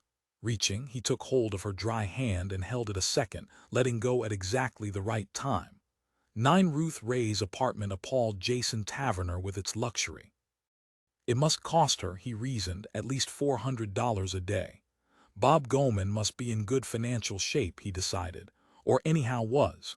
You didn't have to buy that fifth of VAT 69, Ruth said as she took his coat, carrying it and her own to a self-opening closet. I have Cuddy Sark and Hiram Walker's bourbon. She had learned a great deal since he had last slept with her. It was true. Emptied, he lay naked on the blankets of the waterbed, rubbing a broken-out spot at the rim of his nose. Ruth Ray, or rather Mrs. Ruth Goman, now sat on the carpeted floor smoking a Pall Mall. Neither of them had spoken for some time. The room had become quiet, and he thought, as drained as I am. Isn't there some principle of thermodynamics, he thought, that says heat can't be destroyed, it can only be transferred? But there's also entropy. I feel the weight of entropy on me now, he decided. I have discharged myself into a vacuum and I will never get back what I have given out. I goes only one way. Yes, he thought, I'm sure that is one of the fundamental laws of thermodynamics. Do you have an encyclopedia machine? He asked the woman. Hell no. Worry appeared on her prune-like face. Prune-like, he withdrew the image. It did not seem fair. Her weathered face, he decided, that was more like it. What are you thinking? He asked her. No, you tell me what you're thinking, Ruth said. What's on that big alpha consciousness type super-secret brain of yours? Do you remember a girl named Monica Buff? Jason asked. Remember her? Monica Buff was my sister-in-law for 6 years. In all that time she never washed her hair once. Tangled, messy, dark brown ooze of dog fur hanging around her pasty face and dirty short neck. I didn't realize you disliked her. Jason, she used to steal. If you left your purse around she'd rip you off. Not just the paper script, but all the coins as well. She had the brain of a magpie and the voice of a crow when she talked, which thank God wasn't often. Do you know that chick used to go 6 or 7 sometimes, one time in particular 8 days without saying a word, just huddled up in a corner like a fractured spider strumming on that $5 guitar she owned and never learned the chords for. Okay, she did look pretty in an unkempt, messy sort of way. I'll concede that, if you like gross tale. How'd she stay alive? Jason asked. He had known Monica Buff only briefly and by way of Ruth, but during that time he and she had had a short, mind-blowing affair.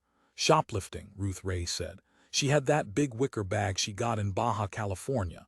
She used to stuff stuff into that and then go cruising out of the store big as life. Why didn't she get caught? She did. They find her and her brother came up with the bread, so there she was again, out on the street, strolling along barefoot, down Shrewsbury Avenue in Boston, tweaking all the peaches in the grocery store produce sections. She used to spend 10 hours a day in what she called shopping. Glaring at him, Ruth said, You know what she did that she never got caught at? Ruth lowered her voice. She used to feed escaped students. And they never busted her for that. Feeding or sheltering an escaped student meant 2 years in an FLC the first time. The second time the sentence was 5 years. No, they never busted her. If she thought a Paul team was about to run a spot check, she'd quickly phone Paul Central and say a man was trying to break into her house. And then she'd maneuver the student outside and then lock him out, and the Pauls would come and there he'd be, beating on the door exactly as she said. So they'd cart him off and leave her free. Ruth chuckled. I heard her make one of those phone calls to Paul Central once. The way she told it, the man Jason said, Monica was my old lady for 3 weeks, 5 years ago roughly. Did you ever see her wash her hair during that time? No, he admitted. And she didn't wear underpants, Ruth said. Why would a good-looking man like you want to have an affair with a dirty, stringy, mangy freak like Monica Buff? You couldn't have been able to take her anywhere. She smelled. She never bathed. Hebephrenia, Jason said. Yes, Ruth nodded. That was the diagnosis. I don't know if you know this, but finally she just wandered off during one of her shopping trips and never came back. We never saw her again. By now she's probably dead, still clutching that wicker shopping bag she got in Baja. That was the big moment in her life, that trip to Mexico. She bathed for the occasion, and I fixed up her hair after I washed it half a dozen times. What did you ever see in her? How could you stand her? Jason said. I liked her sense of humor. It's unfair, he thought, comparing Ruth with a 19-year-old girl, or even with Monica Buff, but the comparison remained there in his mind, making it impossible for him to feel attraction toward Ruth Ray, as good as experienced anyhow as she was in bed. I am using her, he thought, as Kathy used me, as McNulty used Kathy. McNulty. Isn't there a microtrans on me somewhere? Rapidly, Jason Taverner grabbed up his clothing, swiftly carried it to the bathroom. There, seated on the edge of the tub, he began to inspect each article. It took him half an hour, but he did at last locate it, small as it was. He flushed it down the toilet. Shaken, he made his way back into the bedroom. So they know where I am after all, he realized. I can't stay here after all, and I've jeopardized Ruth Ray's life for nothing. Wait, he said aloud.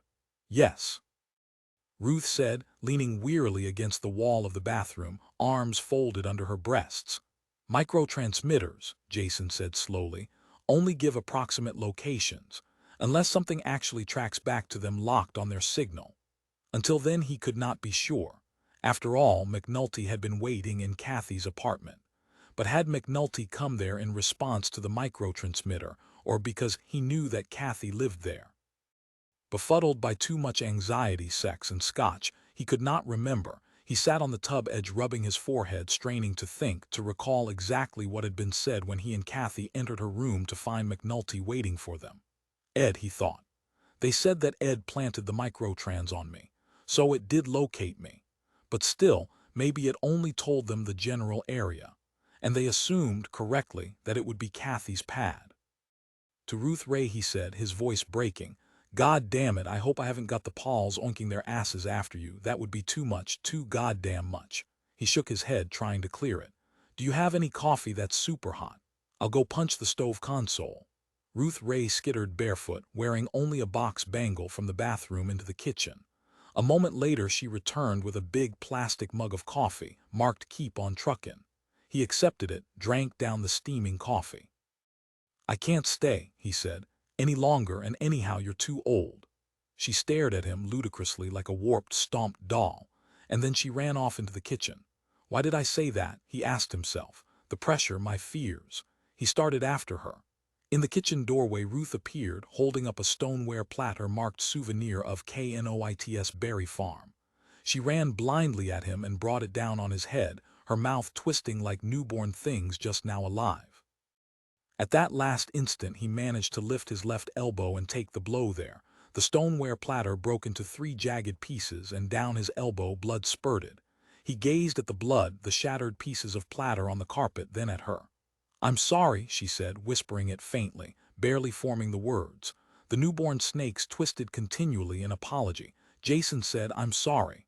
I'll put a Band-Aid on it. She started for the bathroom. No, he said, I'm leaving. It's a clean cut, it won't get infected. Why did you say that to me? Ruth said hoarsely. Because, he said, of my own fears of age, because they're wearing me down, what's left of me. I virtually have no energy left, even for an orgasm. You did really well. But it was the last, he said. He made his way into the bathroom. There he washed the blood from his arm, kept cold water flowing on the gash until coagulation began. 5 minutes, 50, he could not tell. He merely stood there, holding his elbow under the faucet. Ruth Ray had gone God knew where. Probably to narc to the poise, he said wearily to himself. He was too exhausted to care. Hell, he thought. After what I said to her, I wouldn't blame her. 10 No, Police General Felix Buckman said, shaking his head rigidly. Jason Taverner does exist. He somehow managed to get the data out of all the Matrix banks. The police general pondered. You're sure you can lay your hands on him if you have to? A downer about that, Mr. Buckman, McNulty said.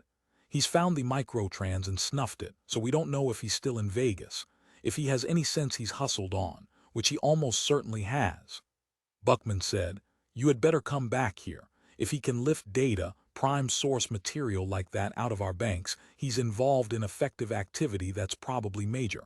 How precise is your fix on him? Was located in one apartment of 85 in one wing of a complex of 600 units, all expensive and fashionable in the West Fireflash district, a place called Copperfield II. Better ask Vegas to go through the 85 units until they find him, and when you get him, have him air-mailed directly to me. But I still want you at your desk. Take a couple of uppers, forget your hyped-out nap, and get down here. Yes, Mr. Buckman, McNulty said, with a trace of pain. He grimaced. You don't think we're going to find him in Vegas, Buckman said. No, sir. Maybe we will. By snuffing the microtrans, he may rationalize that he's safe now. I beg to differ, McNulty said. By finding it, he'd know we had bugged him to there in West Fireflash. He'd split, fast. Buckman said he would if people acted rationally, but they don't. Or haven't you noticed that, McNulty? Mostly they function in a chaotic fashion. Which he mediated probably serves them in good stead. It makes them less predictable. I've noticed that. Be at your desk in half an hour, Buckman said, and broke the connection. McNulty's pedantic foppery and the fogged-up lethargy of a hype after dark irritated him always. Allie's, observing everything, said, a man who's unexisted himself. Has that ever happened before? No, Buckman said, and it hasn't happened this time. Somewhere, some obscure place, he's overlooked a micro-document of a minor nature. We'll keep searching until we find it. Sooner or later, we'll match up a voice print or an EEG print, and then we'll know who he really is. Maybe he's exactly who he says he is. Allie's had been examining McNulty's grotesque notes. Subject belongs to musicians' union, says he's a singer. Maybe a voice print would be your, get out of my office, Buckman said to her. I'm just speculating. Maybe he recorded that new pornocord hit. Go down, Moses, that. I'll tell you what, Buckman said. Go home and look in the study, in a glassine envelope in the center drawer of my maple desk. You'll find a lightly canceled, perfectly centered copy of the $1 black U.S. Trans-Mississippi issue.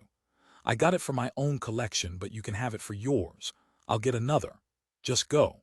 Go and get the damn stamp and put it away in your album in your safe forever. Don't ever even look at it again, just have it, and leave me alone at work. Is that a deal? Jesus, Allie said, her eyes alive with light. Where'd you get it? From a political prisoner on his way to a forced labor camp. He traded it for his freedom. I thought it was an equitable arrangement. Don't you? Allie said. The most beautifully engraved stamp ever issued at any time by any country. Do you want it? He said. Yes. She moved from the office out into the corridor. I'll see you tomorrow. But you don't have to give me something like that to make me go. I want to go home and take a shower and change my clothes and go to bed for a few hours. On the other hand, if you want to, I want to, Buckman said, and to himself he added, because I'm so goddamn afraid of you, so basically ontologically scared of everything about you, even your willingness to leave. I'm even afraid of that. Why? He asked himself as he watched her head for the secluded prison ascent tube at the far end of his suite of offices. I've known her as a child and I feared her then. Because I think, in some fundamental way that I don't comprehend, she doesn't play by the rules. We all have rules, they differ, but we all play by them. For example, he conjectured, we don't murder a man who has just done us a favor. Even in this, a police state, even we observe that rule. And we don't deliberately destroy objects precious to us. But Allie's is capable of going home, finding the $1 black, and setting fire to it with her cigarette. I know that, and yet I gave it to her. I'm still praying that underneath or eventually or whatever she'll come back and shoot marbles the way the rest of us do. But she never will. He thought, and the reason I offered her the $1 black was because, simply, I hope to beguile her, tempt her, into returning to rules that we can understand. Rules the rest of us can apply. I'm bribing her, and it's a waste of time if not much more, and I know it and she knows it. Yes, he thought. She probably will set fire to the $1 black, the finest stamp ever issued, a philatelic item I have never seen for sale during my lifetime, even at auctions. And when I get home tonight she'll show me the ashes. Maybe she'll leave a corner of it unburned to prove she really did it. And I'll believe it. And I'll be even more afraid. Moodily, General Buckman opened the third drawer of the large desk and placed a tape reel in the small transport he kept there. Dowland airs for 4 voices. He stood listening to one which he enjoyed very much, among all the songs in Dowland's lute books. For now left and forlorn I sit, I sigh, I weep, I faint, I die in deadly pain and endless misery. The first man, Buckman mused, to write a piece of abstract music. He removed the tape, put in the lute one, and stood listening to the lacrimae antiqui pavan. From this, he said to himself, came at last the Beethoven final quartets, and everything else, except for Wagner. He detested Wagner. Wagner and those like him, such as Berlioz, had set music back 3 centuries. Until Karl-Heinz Stockhausen in his Gesang der Jungling had once more brought music up to date. Standing by the desk, he gazed down for a moment at the recent 4D photo of Jason Tavern, the photograph taken by Katharine Nelson. What a damn good-looking man, he thought, almost professionally good-looking. Well, he's a singer, it fits. He's in show business. Touching the 4D photo, he listened to it say, "How now, brown cow," and smiled. And listening once more to the lacrimae antiqui pavan, thought, "Flow my tears, do I really have Paul karma?" he asked himself. Loving words and music like this. Yes, he thought, I make a superb Paul because I don't think like a Paul. I don't, for example, think like McNulty, who will always be, what did they used to say, a pig all his life. I think, not like the people we're trying to apprehend, but like the important people we're trying to apprehend. Like this man, he thought, this Jason Taverner. I have a hunch, an irrational but beautifully functional intuition that he's still in Vegas. We will trap him there and not where McNulty thinks, rationally and logically somewhere farther on. I am like Byron, he thought, fighting for freedom, giving up his life to fight for Greece. Except that I am not fighting for freedom, I am fighting for a coherent society. Is that actually true? He asked himself. Is that why I do what I do? Create order, structure, harmony, rules. Yes, he thought, rules are goddamn important to me, and that is why Alice threatens me. That's why I can cope with so much else but not with her. Thank God they're not all like her, he said to himself. Thank God, in fact, that she's one of a kind. Pressing a button on his desk intercom, he said, "Herb, will you come in here, please?" Herbert Mame entered the office, a stack of computer cards in his hands. He looked harried. "You want to buy a bet, Herb?" Buckman said, "That Jason Taverner is in Las Vegas. Why are you concerning yourself with such a funky little chicken shit matter?" Herb said. "It's on McNulty's level, not yours." Seating himself, Buckman began an idle color-tone game with the pickphone.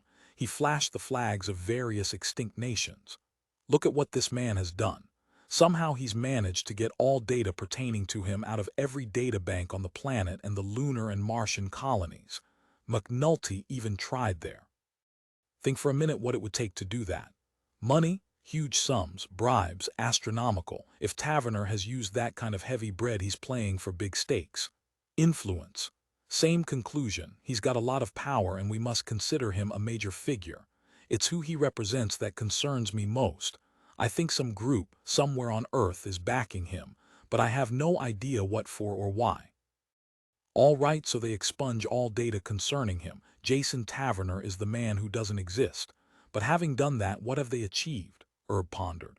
I can't make it out, Buckman said. It has no sense to it, but if they're interested in doing it, it must signify something. Otherwise, they wouldn't expend so much. He gestured. Whatever they've expended.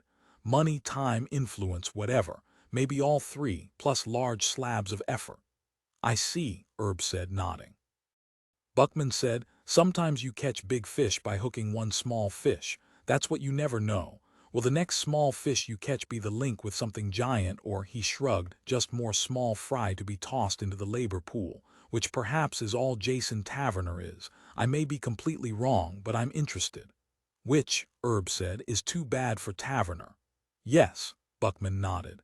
Now consider this. He paused a moment to quietly fart, then continued. Taverner made his way to an ID forger, a run-of-the-mill forger operating behind an abandoned restaurant. He had no contacts. He worked through, for God's sake, the desk clerk at the hotel he was staying at. So he must have been desperate for ident cards. All right, where were his powerful backers then? Why couldn't they supply him with excellent forged ID cards if they could do all this else? Good Christ, they sent him out into the street, into the urban cesspool jungle, right to poi informant. They jeopardized everything. Yes, Herb said, nodding. Something screwed up. Right, something went wrong. All of a sudden there he was in the middle of the city with no ID. Everything he had on him Kathy Nelson forged. How did that come to happen? How did they manage to fuck up and send him groping desperately for forged ID cards so he could walk 3 blocks on the street? You see my point. But that's how we get them. Pardon, Buckman said. He turned down the lute music on the tape player. Herb said if they didn't make mistakes like that we wouldn't have a chance.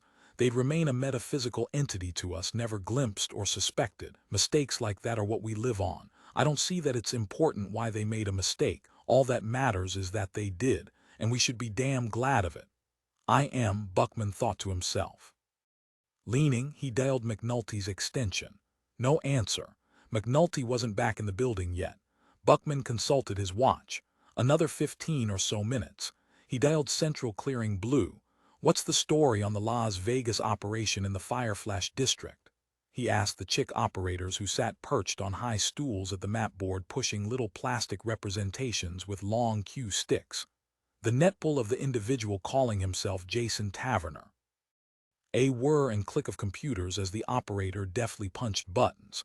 I'll tie you in with the captain in charge of that detail. On Buckman's pick a uniformed type appeared looking idiotically placid. Yes, General Buckman. Have you got Taverner? Not yet, sir. We've hit roughly 30 of the rental units in. When you have him, Buckman said, call me direct. He gave the nerdish Paul type his extension code and rang off, feeling vaguely defeated. It takes time, Herb said. Like good beer, Buckman murmured, staring emptily ahead, his mind working. But working without results. You and your intuitions in the Jungian sense, Herb said. That's what you are in the Jungian typology, an intuitive thinking personality with intuition your main function mode and thinking balls. He wadded up a page of McNulty's course notations and tossed it into the shredder. Haven't you read Jung? Sure.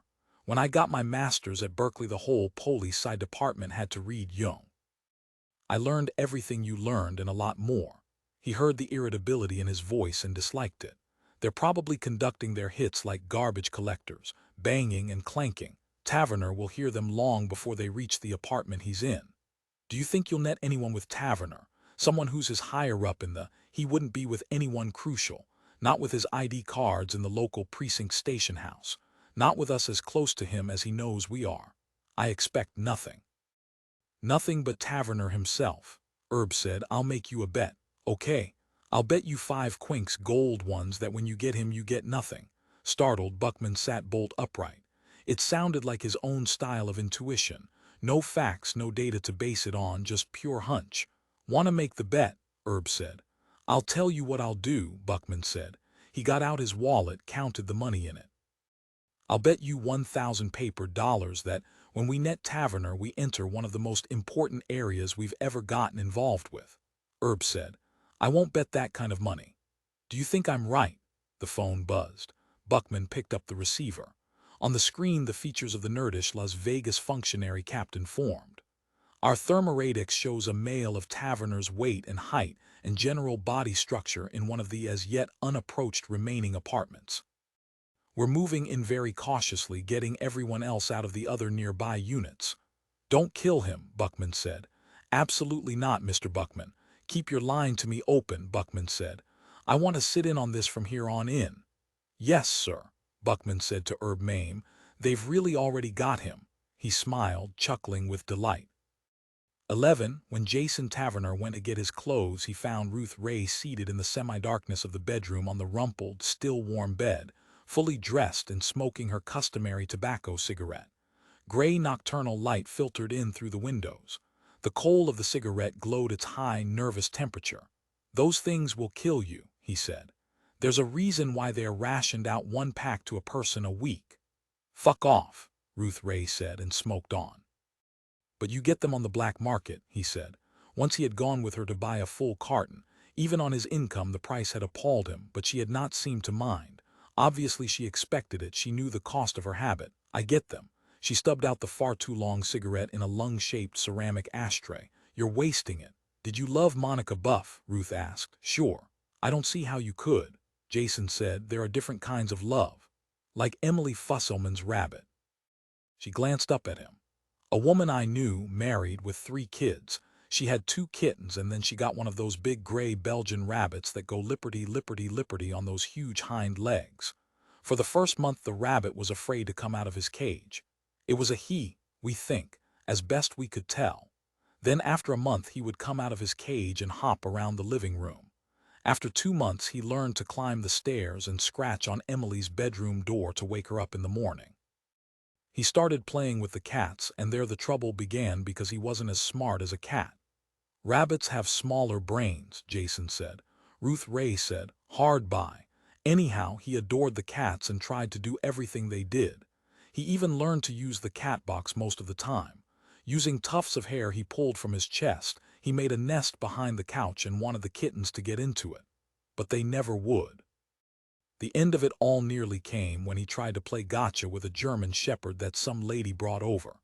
You see, the rabbit learned to play this game with the cats and with Emily Fusselman and the children, where he'd hide behind the couch and then come running out, running very fast in circles, and everyone tried to catch him.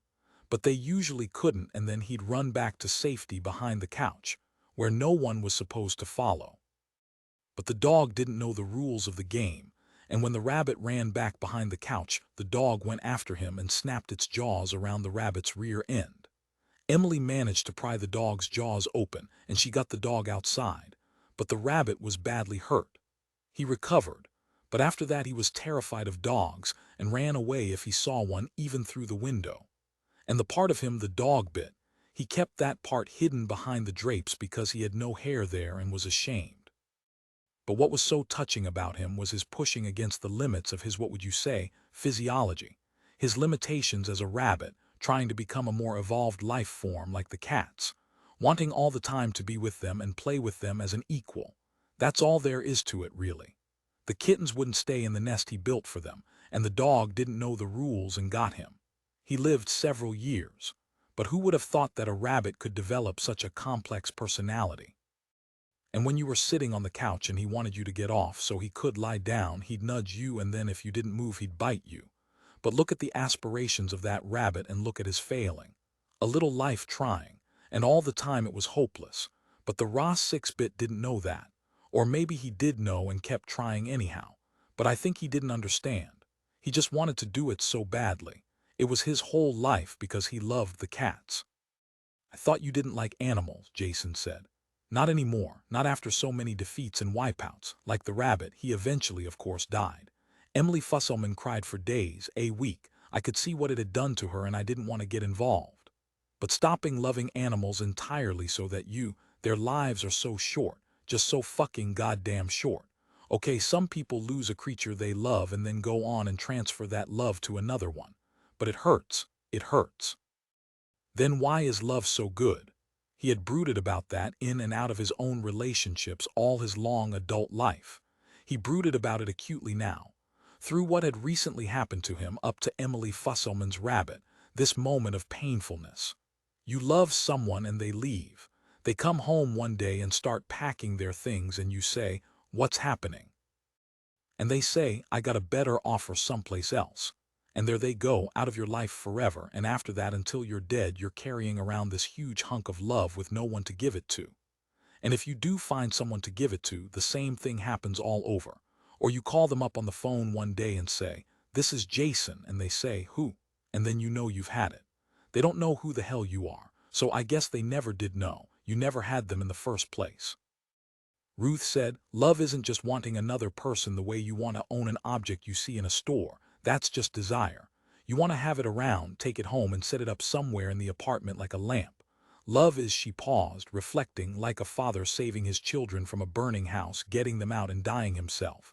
When you love you cease to live for yourself, you live for another person. And that's good." It did not sound so good to him. It overcomes instinct. Instincts push us into fighting for survival, like the Pauls ringing all the campuses. Survival of ourselves at the expense of others. Each of us claws his way up. I can give you a good example. My 21st husband, Frank, we were married 6 months. During that time he stopped loving me and became horribly unhappy. I still loved him, I wanted to remain with him, but it was hurting him, so I let him go. You see, it was better for him, and because I loved him, that's what counted. See, Jason said, but why is it good to go against the instinct for self-survival? You don't think I can say? No, he said, because the instinct for survival loses in the end. With every living creature, mole, bat, human, frog, even frogs who smoke cigars and play chess, you can never accomplish what your survival instinct sets out to do, so ultimately your striving ends in failure and you succumb to death, and that ends it. But if you love, you can fade out and watch. I'm not ready to fade out, Jason said. You can fade out and watch with happiness and with cool, mellow, alpha contentment, the highest form of contentment, the living on of one of those you love. But they die too. True. Ruth Ray chewed on her lip. It's better not to love, so that never happens to you. Even a pet, a dog or a cat. As you pointed out, you love them and they perish. If the death of a rabbit is bad, he had then a glimpse of horror, the crushed bones and hair of a girl, held and leaking blood in the jaws of a dimly seen enemy outlooming any dog. But you can grieve, Ruth said, anxiously studying his face. Jason, grief is the most powerful emotion a man or child or animal can feel. It's a good feeling. In what fucking way? He said harshly. Grief causes you to leave yourself. You step outside your narrow little pelt. And you can't feel grief unless you've had love before it. Grief is the final outcome of love because it's love lost. You do understand, I know you do, but you just don't want to think about it. It's the cycle of love completed. To love, to lose, to feel grief, to leave, and then to love again. Jason, grief is awareness that you will have to be alone, and there is nothing beyond that, because being alone is the ultimate final destiny of each individual living creature. That's what death is, the great loneliness. I remember once when I first smoked pot from a water pipe rather than a joint. The smoke was cool, and I didn't realize how much I had inhaled. All of a sudden I died. For a little instant, but several seconds long. The world, every sensation, including even the awareness of my own body, of even having a body, faded out. And it didn't leave me in isolation in the usual sense, because when you're alone in the usual sense, you still have sense data coming in, even if it's only from your own body. But even the darkness went away. Everything just ceased. Silence. Nothing. Alone. They must have soaked it in one of those toxic shit things. That used to burn out so many people back then. Yes, I'm lucky I ever got my head back. A freak thing, I had smoked pot a lot of times before and that never happened. That's why I do tobacco now after that. Anyhow, it wasn't like fainting. I didn't feel I was going to fall because I had nothing to fall with, no body. And there was no down to fall toward. Everything, including myself, she gestured, expired, like the last drop out of a bottle, and then presently they rolled the film again, the feature we call reality. She paused, puffing on her tobacco cigarette. I never told anyone about it before. Were you frightened about it? She nodded. Consciousness of unconsciousness, if you dig what I mean. When we do die, we won't feel it because that's what dying is, the loss of all that. So for example, I'm not at all scared of dying anymore, not after that pot bad trip. But to grieve, it's to die and be alive at the same time. The most absolute, overpowering experience you can feel, therefore. Sometimes I swear we weren't constructed to go through such a thing. It's too much. Your body damn near self-destructs with all that heaving and surging. But I want to feel grief, to have tears. Why? He couldn't grasp it. To him it was something to be avoided. When you felt that you got the hell out fast. Ruth said, grief reunites you with what you've lost. It's a merging. You go with the loved thing or person that's going away. In some fashion you split with yourself and accompany it, go part of the way with it on its journey. You follow it as far as you can go. I remember one time when I had this dog I loved. I was roughly 17 or 18, just around the age of consent. That's how I remember. The dog got sick and we took him to the vets. They said he had eaten rat poison and was nothing more than a sack of blood inside, and the next 24 hours would determine if he'd survive. I went home and waited, and then around 11 p.m. I crashed. The vet was going to phone me in the morning when he got there to tell me if Hank had lived through the night. I got up at 8:30 and tried to get it all together in my head, waiting for the call. I went into the bathroom I wanted to brush my teeth and I saw Hank at the bottom left part of the room. He was slowly, in a very measured, dignified fashion, climbing invisible stairs. I watched him go upward diagonally as he trudged, and then at the top right margin of the bathroom he disappeared, still climbing. He didn't look back once. I knew he had died. And then the phone rang and the vet told me that Hank was dead, but I saw him going upward. And of course I felt terrible, overwhelming grief, and as I did so I lost myself and followed along with him up the fucking stairs. Both of them stayed silent for a time. But finally, Ruth said, clearing her throat, the grief goes away and you phase back into this world without him. And you can accept that. What the hell choice is there? You cry, you continue to cry, because you don't ever completely come back from where you went with him. A fragment broken off your pulsing, pumping heart is there still. A nick out of it. A cut that never heals.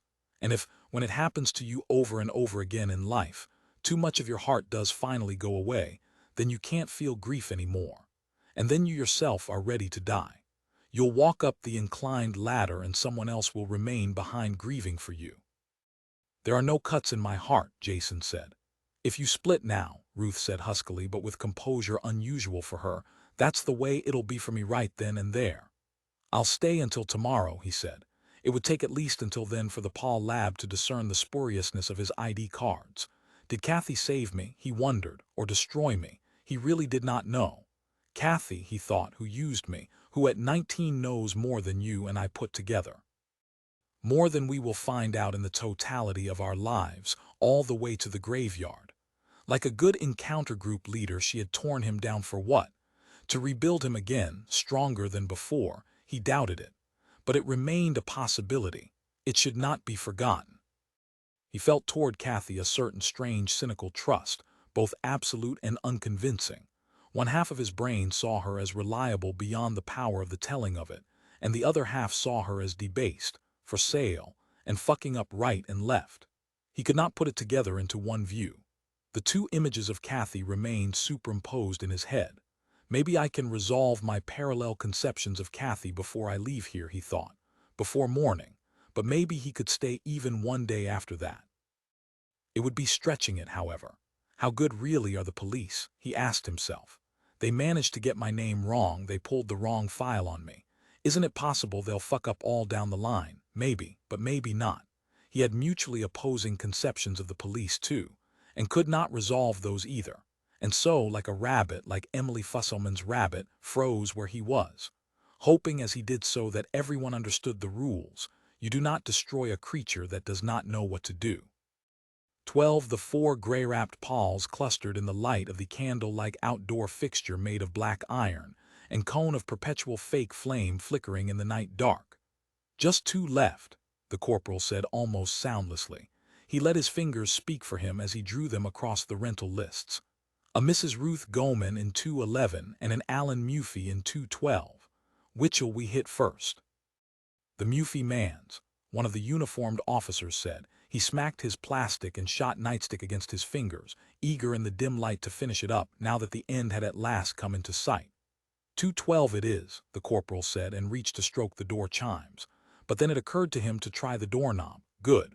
One chance out of several, a minor possibility but suddenly, usefully true. The door was unlocked. He signaled silence, grinned briefly, then pushed the door open. They saw into a dark living room with empty and nearly empty drink glasses placed here and there, some on the floor, and a great variety of ashtrays overfilled with crushed cigarette packages and ground-out butts. A cigarette party, the corporal decided. Broken up now, everyone went home, with the exception perhaps of Mr. Murphy. He entered, shone his light here and there, shone it at last toward the far door leading deeper into the overpriced apartment. No sound, no motion. Except the dim, distant, muted chatter of a radio talk show at minimal volume. He trod across the wall-to-wall carpet, which depicted in gold Richard M. Nixon's final ascent into heaven amid joyous singing above and wails of misery below. At the far door he trod on God, who was smiling a lot as he received his second only begotten son back into his bosom, and pushed open the bedroom door. In the big double bed, pulpy soft, a man asleep, shoulders and arms bare. His clothes heaped on a handy chair. Mr. Alan Murphy, of course, safe and home in his own private double bed. But Mr. Murphy was not alone in his very own private bed. Involved with the pastel sheets and blankets, a second indistinct shape lay curled up asleep. Mrs. Murphy, the corporal thought, and shone his light toward her with mannish curiosity. All at once Alan Murphy, assuming it was he, stirred. He opened his eyes, and instantly sat bolt upright, staring fixedly at the Pauls. At the light of the flashlight. "What?" he said, and he rasped with fear, a deep, convulsive release of shaking breath. "No," Murphy said, and then snatched for some object on the table beside his bed. He dove into the darkness, white and hairy and naked, for something invisible but precious to him. Desperately. He sat back up then, panting, clutching it, a pair of scissors. "What's that for?" the corporal asked, shining the light into the metal of the scissors. "I'll kill myself," Murphy said, "if you don't go away and leave us alone." He stuck the closed blades of the scissors against his hair-darkened chest near his heart. "Then it isn't Mrs. Murphy," the corporal said. He returned the circle of light to the other, huddled up, sheet-covered shape. "A wham-bam thank you ma'am one-time gangbang, turning your foxy apartment into a motel room." The corporal walked to the bed, took hold of the top sheet and blankets, then yanked them back. In the bed beside Mr. Murphy lay a boy, slender, young, naked, with long golden hair. "I'll be darned," the corporal said. One of his men said, "I've got the scissors." He tossed them onto the floor by the corporal's right foot. To Mr. Murphy, who sat trembling and panting, his eyes startled with terror, the corporal said, "How old is this boy?" The boy had awakened now. He gazed fixedly up but did not stir. No expression appeared on his soft, vaguely formed face. 13, Mr. Murphy said croakingly, almost pleadingly. "Legal age of consent." To the boy the corporal said, "Can you prove it?" He felt intense revulsion now, acute physical revulsion making him want to barf. The bed was stained and damp with half-dried sweat and genital secretions. "ID," Murphy panted. "In his wallet, in his pants on the chair." One of the team of Pauls said to the corporal, "You mean if this Juve's 13 there's no crime involved?" "Hell," another Paul said indignantly. "It's obviously a crime, a perverted crime. Let's run them both in." "Wait a minute, okay?" The corporal found the boy's pants, rummaged, found the wallet, got it out, inspected the identification. Sure enough, 13 years old. He shut the wallet and put it back in the pocket. "No," he said, still half enjoying the situation, amused by Murphy's naked shame but becoming each moment more and more revolted by the man's cowardly horror at being disclosed. The new revision of the Penal Code, 640.3, has it that 12 is the age of consent for a minor to engage in a sexual act either with another child of either sex or an adult also of either sex, but with only one at a time. "But it's goddamn sick," one of his pals protested.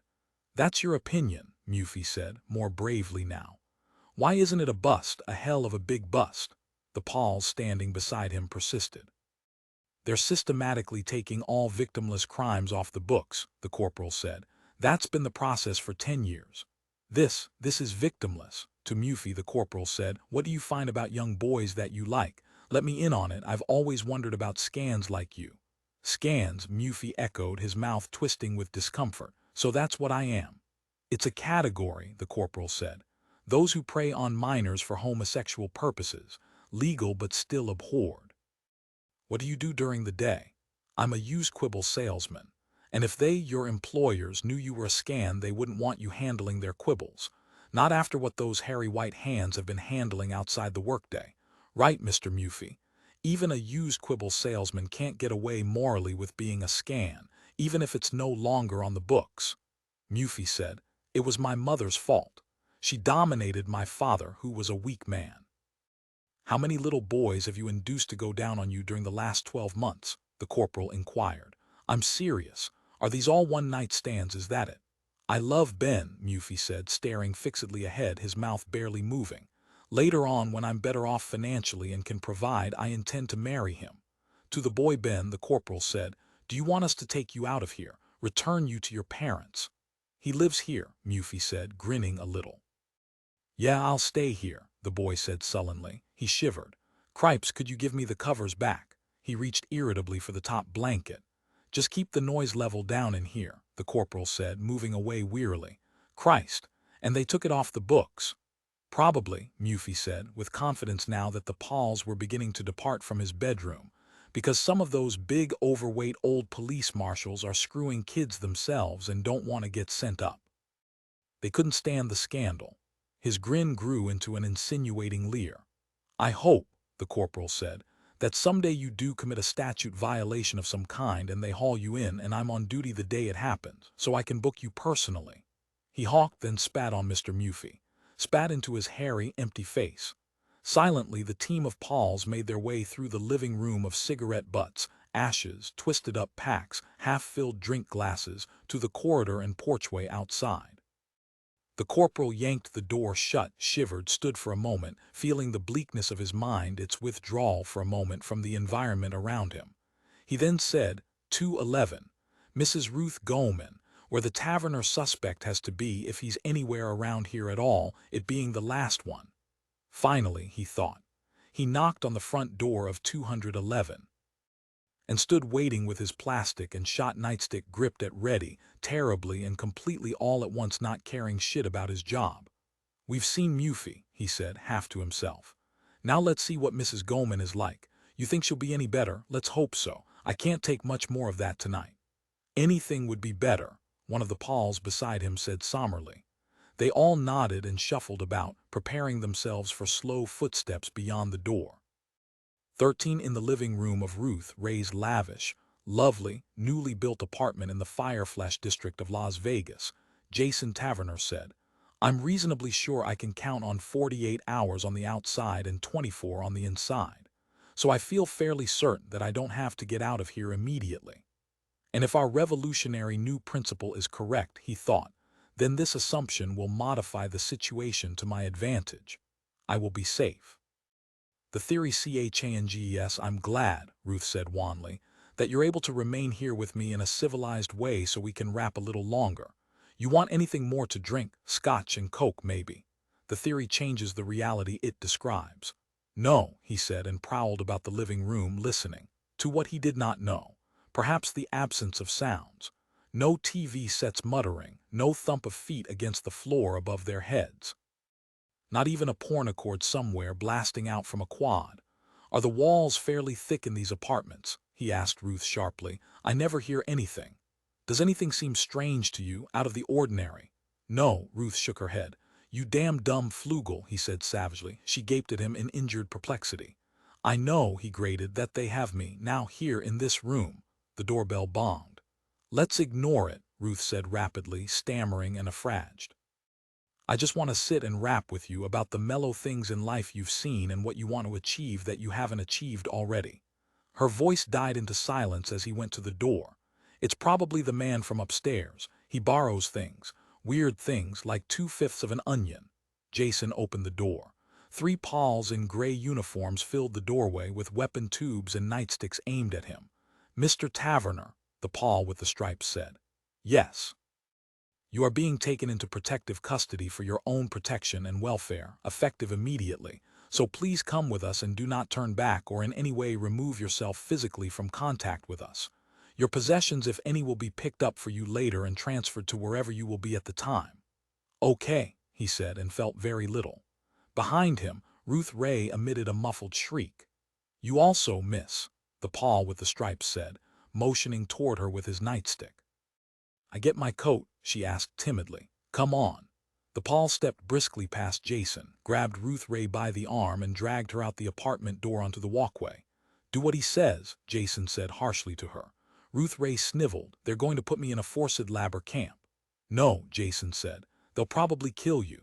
You're really a nice guy, one of the Pauls without stripes commented as he and his companions herded Jason and Ruth Ray down the wrought iron staircase to the ground floor. Parked in one of the slots was a police van with several Pauls standing idly around it, weapons held loosely. They looked inert and bored. Show me your ID, the Paul with stripes said to Jason. He extended his hand, waiting.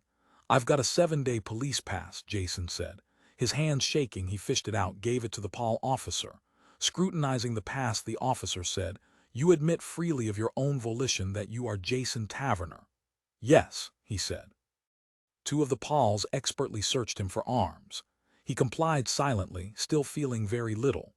Only a half-assed hopeless wish that he had done what he knew he should have done, moved on, left Vegas, headed anywhere.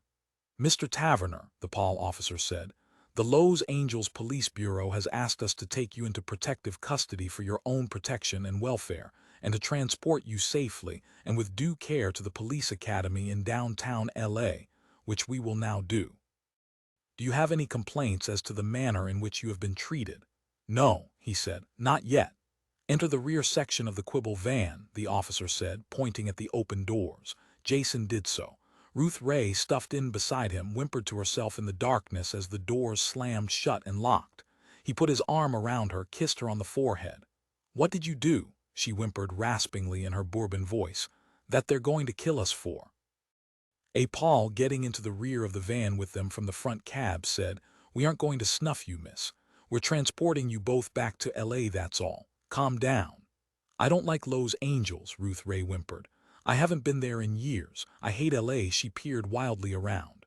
"So do I," the Paul said as he locked the rear compartment off from the cab and dropped the key through a slot to the Paul's outside. "But we must learn to live with it. It's there." "They're probably going all through my apartment," Ruth Ray whimpered, "picking through everything, breaking everything." "Absolutely," Jason said tonelessly. His head ached now and he felt nauseated and tired. "Who are we going to be taken to?" he asked the Paul. "To Inspector McNulty." "Most likely no," the Paul said conversationally as the Quibblewind rose noisily into the sky. "The drinkers of intoxicating liquor have made you the subject of their songs, and those sitting in the gate are concerning themselves about you. And according to them, Police General Felix Buckman wants to interrogate you." He explained. "That was from Psalm 69. I sit here by you as a witness to Jehovah Reborn, who is in this very hour creating new heavens and a new earth, and the former things will not be called to mind, neither will they come up into the heart." Isaiah 65:13-17. "A police general," Jason said, numbed. "So they say," the obliging young Jesus freak Paul answered.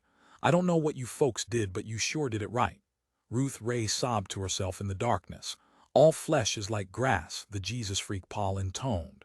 "Like low-grade roachweed most likely. Unto us a child is born, unto us a hit is given. The crooked shall be made straight and the straight loaded." "Do you have a joint?" Jason asked him. "No, I've run out." The Jesus freak Paul rapped on the forward metal wall. "Hey Ralph, can you lay a joint on this brother? Here." A crushed pack of goldies appeared by way of a gray-sleeved hand and arm. "Thanks," Jason said as he lit up. "You want one?" he asked Ruth Ray. "I want Bob," she whimpered. "I want my husband." Silently, Jason sat hunched over, smoking and meditating. "Don't give up," the Jesus freak Paul, crammed in beside him, said in the darkness. "Why not?" Jason said. "The forced labor camps aren't that bad. In basic orientation they took us through one. There are showers and beds with mattresses and recreation such as volleyball and arts and hobbies, crafts like making candles, by hand. And your family can send you packages, and once a month they or your friends can visit you," he added, "and you get to worship at the church of your choice." Jason said sardonically, "The church of my choice is the free, open world." After that there was silence, except for the noisy clatter of the Quibble's engine and Ruth Ray's whimpering.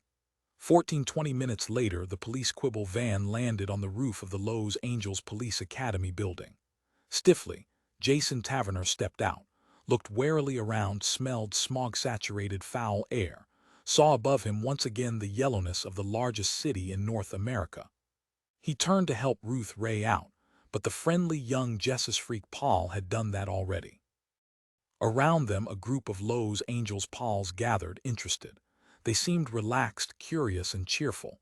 Jason saw no malice in any of them, and he thought, when they have you they are kind. It is only in netting you that they are venomous and cruel, because then there is the possibility that you might get away, and here now there is no such possibility. "Did he make any suicide tries?" a LA sergeant asked the Jesus freak Paul. "No, sir." So that was why he had ridden there. It hadn't even occurred to Jason, and probably not to Ruth Ray either, except perhaps as a heavy, shucky gesture, thought of but never really considered.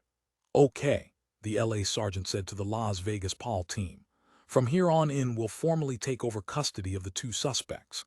The Las Vegas Pauls hopped back into their van and it zoomed off into the sky, back to Nevada. "This way," the sergeant said, with a sharp motion of his hand in the direction of the descent sphincter tube. The L.A. Pauls seemed to Jason a little grosser, a little tougher and older than the Las Vegas ones. Or perhaps it was his imagination. Perhaps it meant only an increase in his own fear. What do you say to a police general? Jason wondered. Especially when all your theories and explanations about yourself have worn out, when you know nothing, believe nothing, and the rest is obscure. Aw, the hell with it, he decided wearily, and allowed himself to drop virtually weightlessly down the tube, along with the Pauls and Ruth Ray. At the 14th floor they exited from the tube. A man stood facing them, well-dressed with rimless glasses, a topcoat over his arm, pointed leather Oxfords, and Jason noted 2 gold-capped teeth. A man, he guessed, in his mid-50s. A tall, gray-haired, upright man, with an expression of authentic warmth on his excellently proportioned aristocratic face. He did not look like a Paul. "You are Jason Taverner?" the man inquired. He extended his hand. Reflexively, Jason accepted it and shook. To Ruth, the police general said, "You may go downstairs. I'll interview you later. Right now it's Mr. Taverner I want to talk to." The Pauls led Ruth off. He could hear her complaining her way out of sight. He now found himself facing the police general and no one else. No one armed. "I'm Felix Buckman," the police general said.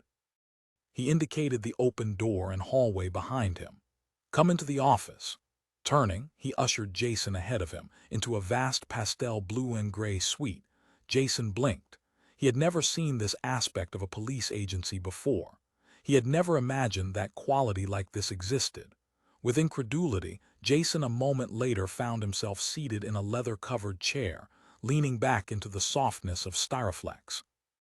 Buckman, however, did not sit down behind his top-heavy, almost clumsily bulky oak desk. Instead, he busied himself at a closet, putting away his topcoat.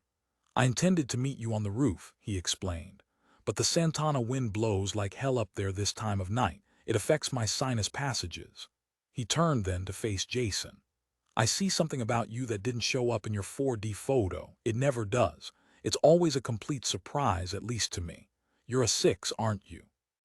Waking to full alertness, Jason half rose, said, "You're also a 6, General." Smiling, showing his gold-capped teeth and expensive anachronism, Felix Buckman held up 7 fingers. 15 in his career as a police official, Felix Buckman had used this shuck each time he had come up against a 6. He relied on it especially when, as with this, the encounter was sudden. There had been 4 of them. All eventually had believed him. This he found amusing. The 6's, eugenic experiments themselves and secret ones, seemed unusually gullible when confronted with the assertion that there existed an additional project as classified as their own. Without this shuck he would be, to a 6, merely an ordinary. He could not properly handle a 6 under such a disadvantage. Hence the ploy.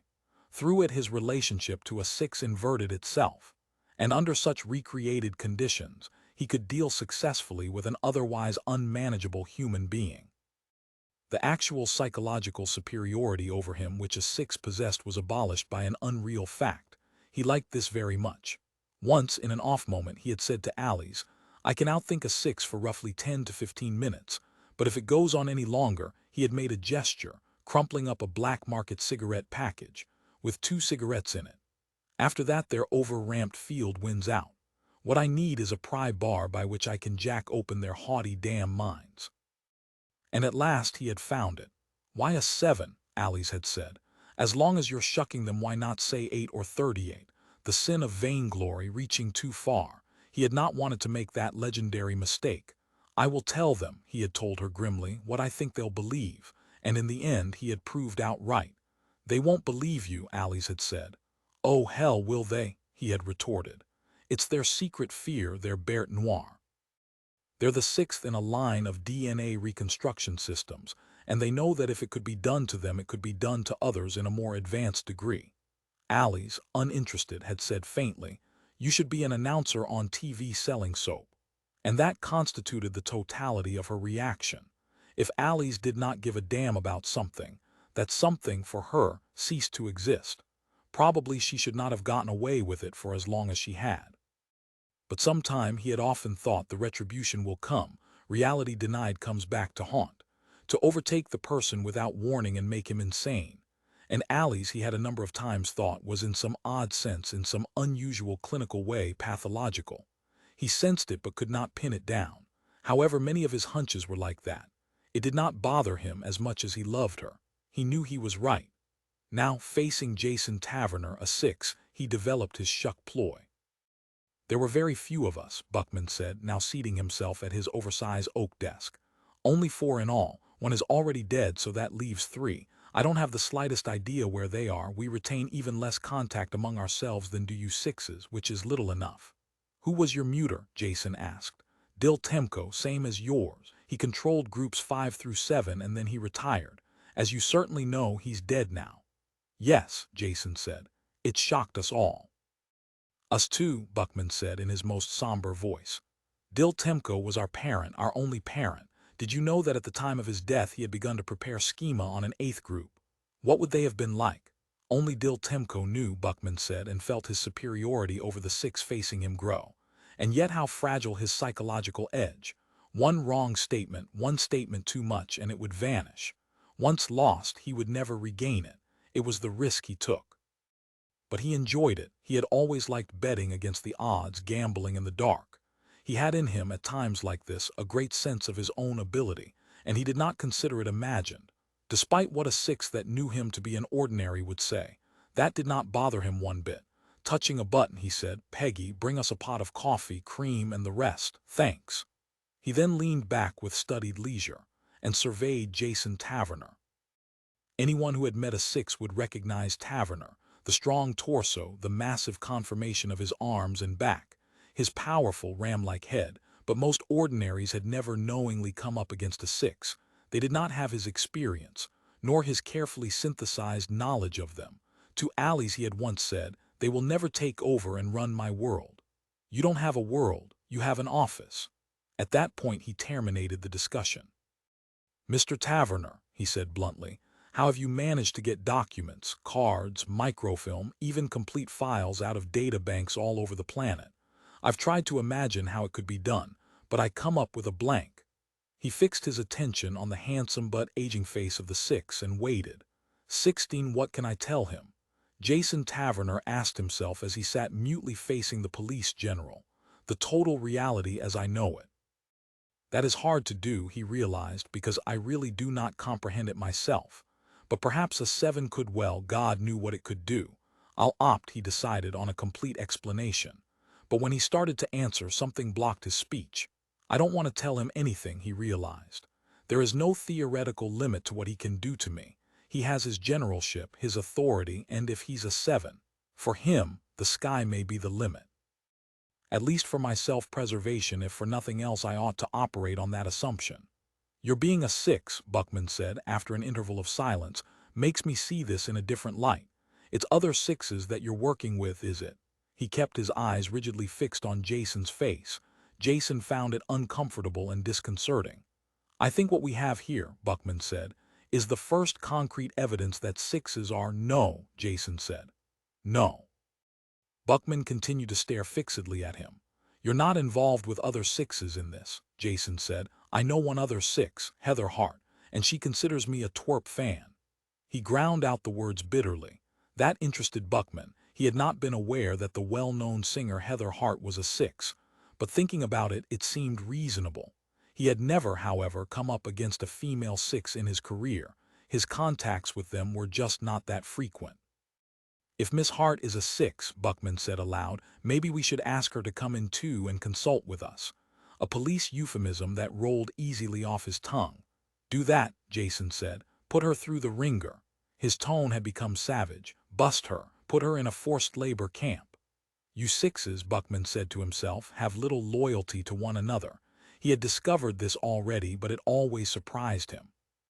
An elite group, bred out of aristocratic prior circles to set and maintain the mores of the world, who had in practice drizzled off into nothingness because they could not stand one another. To himself he laughed, letting his face show at least a smile. You're amused, Jason said. Don't you believe me? It doesn't matter. Buckman brought a box of Cuesta Rey cigars from a drawer of his desk. used his little knife to cut off the end of one. The little steel knife made for that purpose alone. Across from him, Jason Taverner watched with fascination. "A cigar?" Buckman inquired. He held the box toward Jason. "I have never smoked a good cigar," Jason said. "If it got out that eye," he broke off. "Got out?" Buckman asked, his mental ears pricking up. "Got out to whom? The police?" Jason said nothing. But he had clenched his fist and his breathing had become labored. "Are there strata in which you're well known?" Buckman said. "For example, among intellectuals in forced labor camps. You know, the ones who circulate mimeographed manuscripts?" "No," Jason said. "Musical strata then," Jason said tightly. "Not anymore." "Have you ever made phonograph records?" "Not here." Buckman continued to scrutinize him unblinkingly. Over long years he had mastered the ability. "Then where?" he asked in a voice barely over the threshold of audibility. A voice deliberately sought for, its tone lulled, interfered with identification of the word's meaning. But Jason Taverner let it slide by. He failed to respond. "These damn bastard sixes," Buckman thought, angered mostly at himself. "I can't play funky games with a six. It just plain does not work. And at any minute he could cancel my statement out of his mind, my claim to superior genetic heritage." He pressed a stud on his intercom. "Have a Miss Catharine Nelson brought in here," he instructed Herb Mame. "A police informant down in the Watts district, that ex-black area. I think I should talk to her. Half hour." "Thanks," Jason Taverner said hoarsely. "Why bring her into this? She forged your papers. All she knows about me is what I had her put on the ID cards.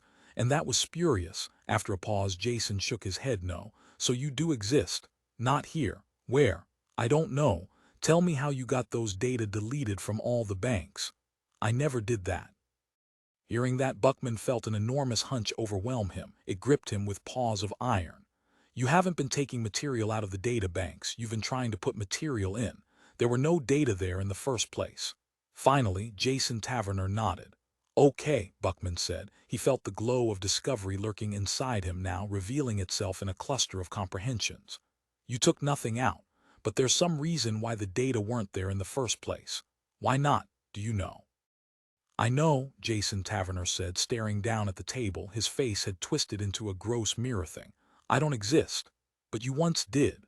"Yes," Taverner said, nodding unwillingly, painfully. "Where?" "I don't know. It always comes back to that," Buckman said to himself. "I don't know." Well, Buckman thought maybe he doesn't. But he did make his way from L.A. to Vegas. He did shack up with that skinny, wrinkled broad the Vegas Pauls loaded into the van with him. Maybe, he thought, I can get something from her, but his hunch registered a no. "Have you had dinner?" Buckman inquired. "Yes," Jason Taverner said, "but you'll join me in the munchies. I'll have them bring something in to us." Once more he made use of the intercom. "Peggy, it's so late now. Get us 2 breakfasts at that new place down the street. Not the one we used to go to, but the new one with the sign showing the dog with the girl's head. Barfy's." "Yes, Mr. Buckman," Peggy said and rang off. "Why don't they call you General?" Jason Taverner asked. Buckman said, "When they call me General, I feel I ought to have written a book on how to invade France while staying out of a 2-front war. So you're just plain Mister." "That's right. And they let you do it." "For me," Buckman said, "there is no they. Except for 5 police marshals here and there in the world, and they call themselves Mister, too. And how they would like to demote me further," he thought, "because of all that I did."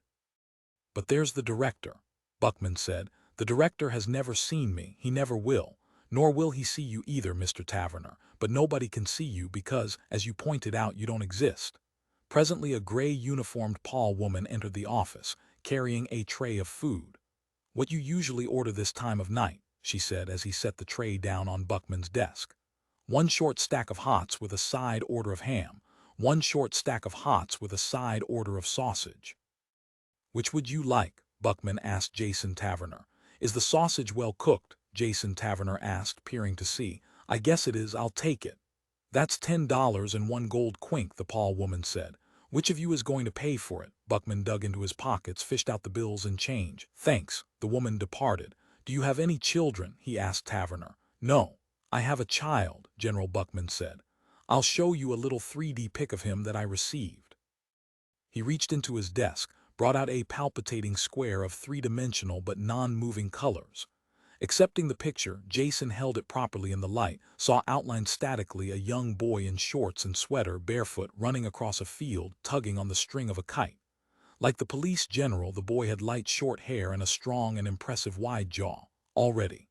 Nice, Jason said. He returned the pic. Buckman said he never got the kite off the ground. Too young, perhaps. Or afraid. Our little boy has a lot of anxiety.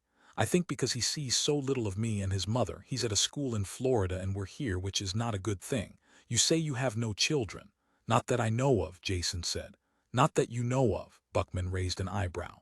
Does that mean you don't go into the matter? You've never tried to find out. By law, you know, you as the father are required to support your children in or out of wedlock. Jason nodded. Well, General Buckman said as he put the pick away in his desk, everyone to his own, but consider what you've left out of your life. Haven't you ever loved a child? It hurts your heart, the innermost part of you where you can easily die. I didn't know that, Jason said. Oh, yes. My wife says you can forget any kind of love except what you felt toward children. That only goes one way, it never reverts. And if something comes between you and a child such as death or a terrible calamity such as a divorce, you never recover. Well, hell then, Jason gestured with a forkful of sausage, then it would be better not to feel that kind of love. I don't agree, Buckman said. You should always love, and especially a child, because that's the strongest form of love. I see, Jason said. No, you don't see. Sixes never see. They don't understand. It's not worth discussing. He shuffled a pile of papers on his desk, scowling, puzzled, and nettled. But gradually he calmed down, became his cool, assured self once more. But he could not understand Jason Taverner's attitude. But he, his child, was all important. It plus his love, of course, for the boy's mother. This was the pivot of his life. They ate for a time without speaking, with suddenly no bridge connecting them one to the other. There's a cafeteria in the building, Buckman said at last as he drank down a glass of imitation tang. But the food there is poisoned. All the help must have relatives in forced labor camps. They're getting back at us. He laughed. Jason Taverner did not. Mr. Taverner, Buckman said, dabbing at his mouth with his napkin, I am going to let you go. I'm not holding you. Staring at him, Jason said, why? Because you haven't done anything. Jason said hoarsely, getting forged ID cards. A felony. I have the authority to cancel any felony charge I wish, Buckman said. I consider that you were forced into doing that by some situation you found yourself in, a situation which you refused to tell me about, but of which I have gotten a slight glimpse. After a pause, Jason said, thanks. But, Buckman said, you will be electronically monitored wherever you go. You will never be alone except for your own thoughts in your own mind, and perhaps not even there. Everyone you contact or reach or see will be brought in for questioning eventually, just as we're bringing in the Nelson girl right now. He leaned toward Jason Taverner, speaking slowly and intently so that Taverner would listen and understand. I believe you took no data from any databanks, public or private. I believe you don't understand your own situation. But he let his voice rise perceptibly. Sooner or later you will understand your situation, and when that happens we want to be in on it. So we will always be with you. Fair enough. Jason Taverner rose to his feet. Do all you sevens think this way? What way? Making strong, vital, instant decisions. The way you do. The way you ask questions, listen God how you listen, and then make up your mind absolutely. Truthfully, Buckman said, I don't know because I have so little contact with other sevens.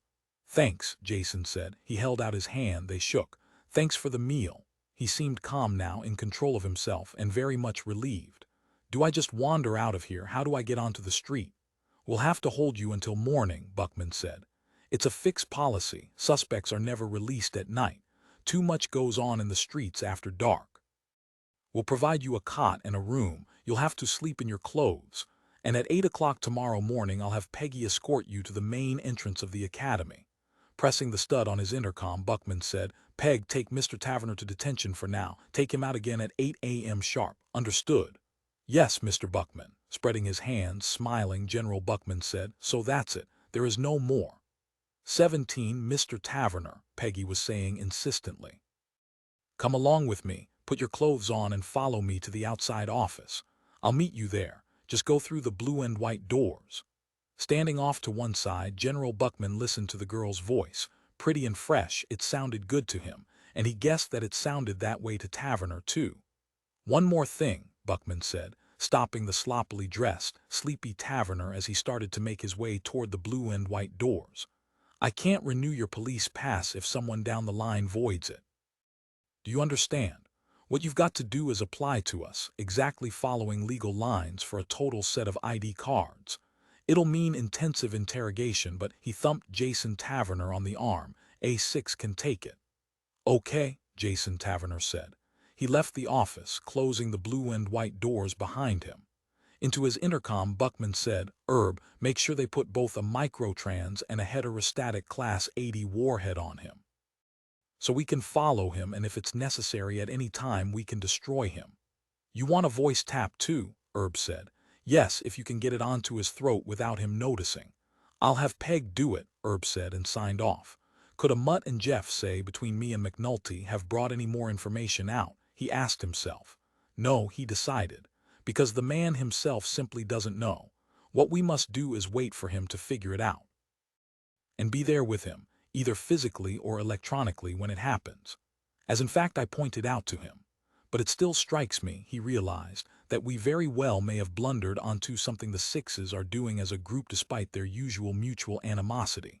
Again pressing the button of his intercom, he said, "Have a 24-hour surveillance put on that pop singer Heather Hart, or whatever she calls herself, and get from Data Central the files of all what they call Sixes. You understand? Are the cards punched for that?" Said. "Probably not," Buckman said drearily. "Probably nobody thought to do it 10 years ago when Dill Temko was alive, thinking up more and weirder life forms to shamble about.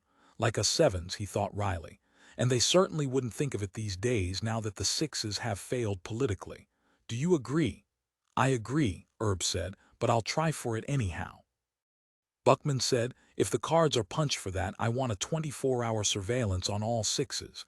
And even if we can't roust them all out, we can at least put tails on the ones we know." "Will do, Mr. Buckman." Clicked off. 18 goodbye and good luck, Mr. Taverner," the poi chick named Peg said to him at the wide entrance to the great gray academy building. "Thanks," Jason said. He inhaled a deep sum of morning air, smog-infested as it was. "I got out," he said to himself. "They could have hung 1,000 busts on me, but they didn't." A female voice, very throaty, said from close by, "How now, little man?" Never in his life had he been called little man. He stood over 6 feet tall. Turning, he started to say something in answer, then made out the creature who had addressed him. She too stood a full 6 feet in height. They matched in that department. But in contrast to him, she wore tight black pants, a leather shirt red with tassel fringes, gold hooped earrings, and a belt made of chain, and spike-heeled shoes. Jesus Christ, he thought, appalled. "Where's her whip?" "Were you talking to me?" he said. "Yes," she smiled, showing teeth ornamented with gold signs of the zodiac. "They put 3 items on you before you got out of there. I thought you ought to know." "I know," Jason said, wondering who or what she was. "One of them," the girl said, "is a miniaturized H-bomb. It can be detonated by a radio signal emitted from this building." "Did you know about that?" Presently he said, "No, I didn't." "It's the way he works things," the girl said. "My brother. He raps mellow and nice to you civilizedly, and then he has one of his staff. He has a huge staff plant that garbage on you before you can walk out the door of the building." "Your brother," Jason said. "General Buckman." He could see now the resemblance between them. The thin, elongated nose, the high cheekbones, the neck like a Modigliani tapered beautifully.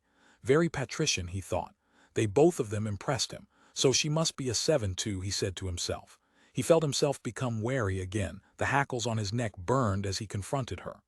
"I'll get them off you," she said, still smiling like General Buckman, a gold-toothed smile. "Good enough," Jason said. "Come over to my quibble." She started off lively. He loped clumsily after her. A moment later they sat together in the front bucket seats of her quibble. "Allie's is my name," she said. He said, "I'm Jason Taverner, the singer and TV personality." "Oh, really? I haven't watched a TV program since I was 9. "You haven't missed much," he said. He did not know if he meant it ironically. Frankly, he thought, "I'm too tired to care." "This little bomb is the size of a seed," Allie said.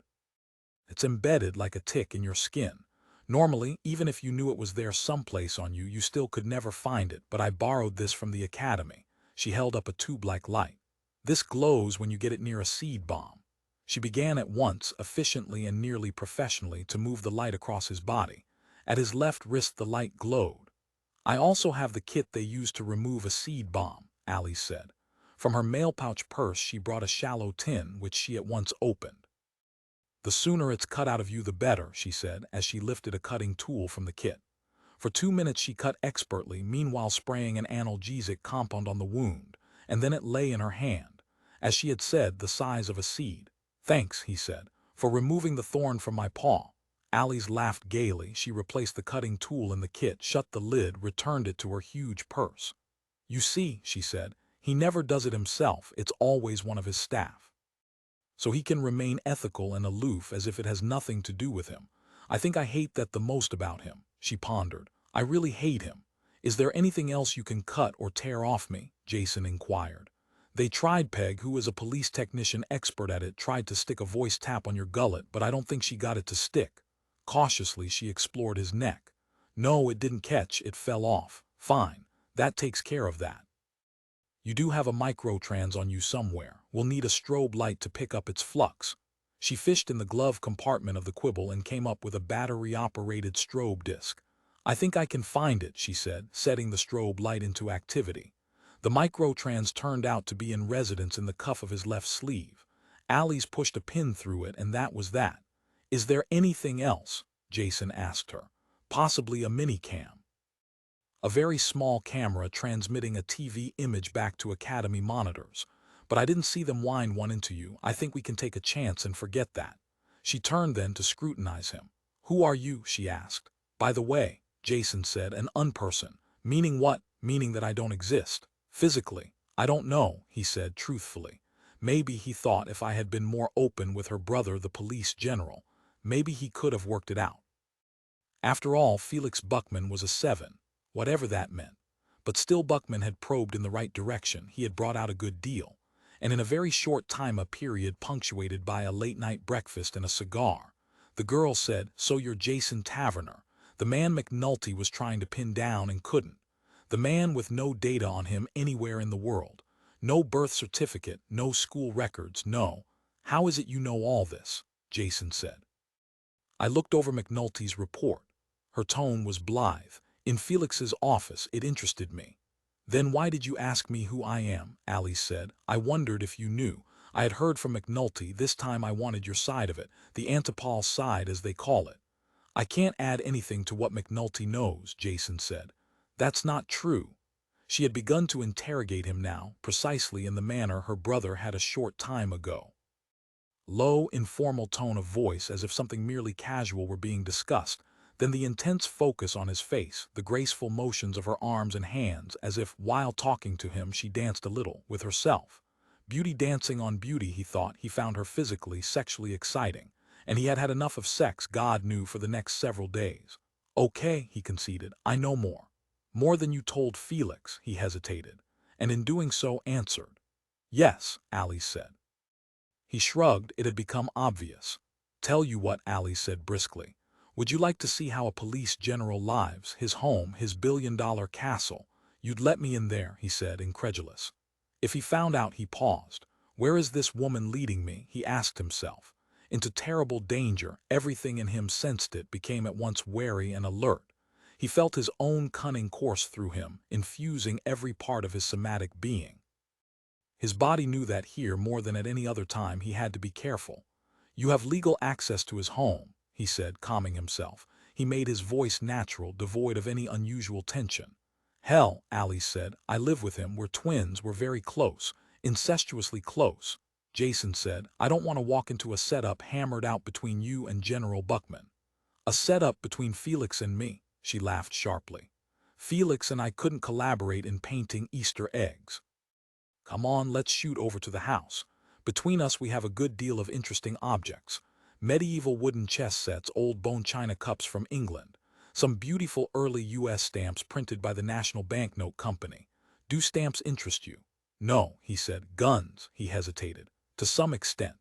He remembered his own gun. This was the second time in 24 hours that he had had reason to remember it.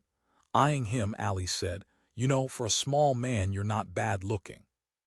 And you're older than I like, but not much so. You're A6, aren't you?" He nodded.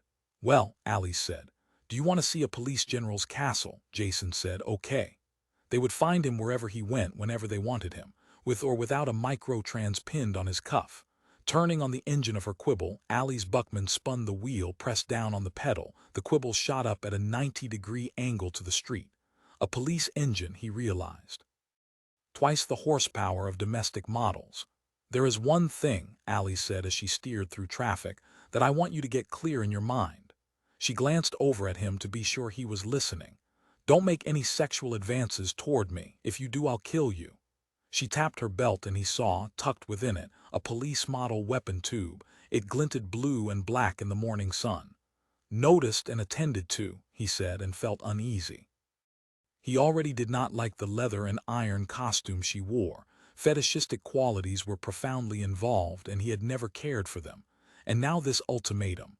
Where was her head sexually? With other lesbians, was that it? In answer to his unspoken question, Ali said calmly, "All my libido, my sexuality, is tied up with Felix." "Your brother?" He felt cold, frightened incredulity. "How?" "We've lived an incestuous relationship for 5 years," Ali said, adroitly maneuvering her quibble in the heavy morning Los Angeles traffic. "We have a child, 3 years old. He's kept by a housekeeper and nurse down in Key West, Florida. Barney is his name." "And you're telling me this?" he said, amazed beyond belief. "Someone you don't even know." "Oh, I know you very well, Jason Taverner," Ali said. She lifted the quibble up into a higher lane, increased velocity. The traffic now had thinned. They were leaving Greater L.A. "I've been a fan of yours, of your Tuesday night TV show for years. And I have records of yours, and once I heard you sing live at the Orchid Room at the Hotel St. Francis in San Francisco." She smiled briefly at him. "Felix and I were both collectors, and one of the things I collect is Jason Taverner records." Her darting, frenetic smile increased. "Over the years I've collected all 9. Jason said huskily, his voice shaking, 10. I've put out 10 LP, the last few with lightshow projection tracks." "Then I missed one," Ali said agreeably. "Here, turn around and look in the back seat." Twisting about, he saw in the rear seat his earliest album, Taverner and the Blue Blues. "Yes," he said, seizing it and bringing it forward onto his lap. "There's another one there," Ali said. "My favorite out of all of them." He saw then a dog-eared copy of "There'll Be a Good Time with Taverner Tonight." "Yes," he said. "That's the best one I ever did." "You see," Ali said. The quibble dipped now, spiraling down in a helical pattern toward a cluster of large estates, tree and grass surrounded below. "Here's the house." 19, its blades vertical now, the quibble sank to an asphalt spot in the center of the great lawn of the house. Jason barely noticed the house.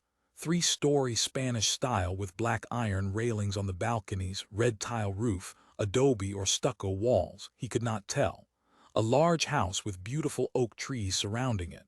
The house had been built into the landscape without destroying it. The house blended and seemed a part of the trees and grass, an extension into the realm of the man-made. Ali shut off the quibble, kicked open a balky door. "Leave the records in the car and come along," she said to him as she slid from the quibble and upright onto the lawn. Reluctantly, he placed the record albums back on the seat and followed her, hurrying to catch up with her. The girl's long black-sheathed legs carried her rapidly toward the huge front gate of the house. "We even have pieces of broken glass bottles embedded in the top of the walls, to repel bandits. In this day and age. The house once belonged to the great Ernie Till, the Western actor." She pressed a button mounted on the front gate before the house, and there appeared a brown-uniformed Private Paul, who scrutinized her, nodded, released the power surge that slid the gate aside. To Ali's, Jason said, "What do you know?" "You know you're fabulous," Ali said matter-of-factly. "I've known it for years. But you've been where I was, where I always am, not here."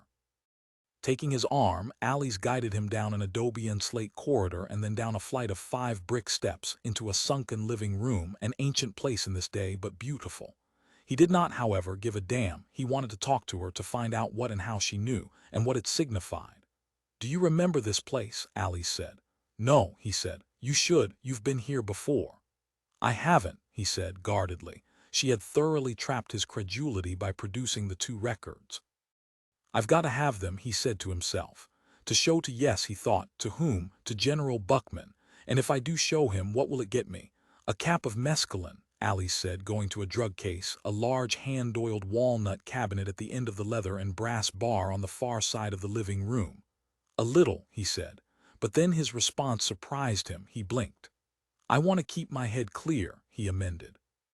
She brought him a tiny enameled drug tray on which rested a crystal tumbler of water and a white capsule.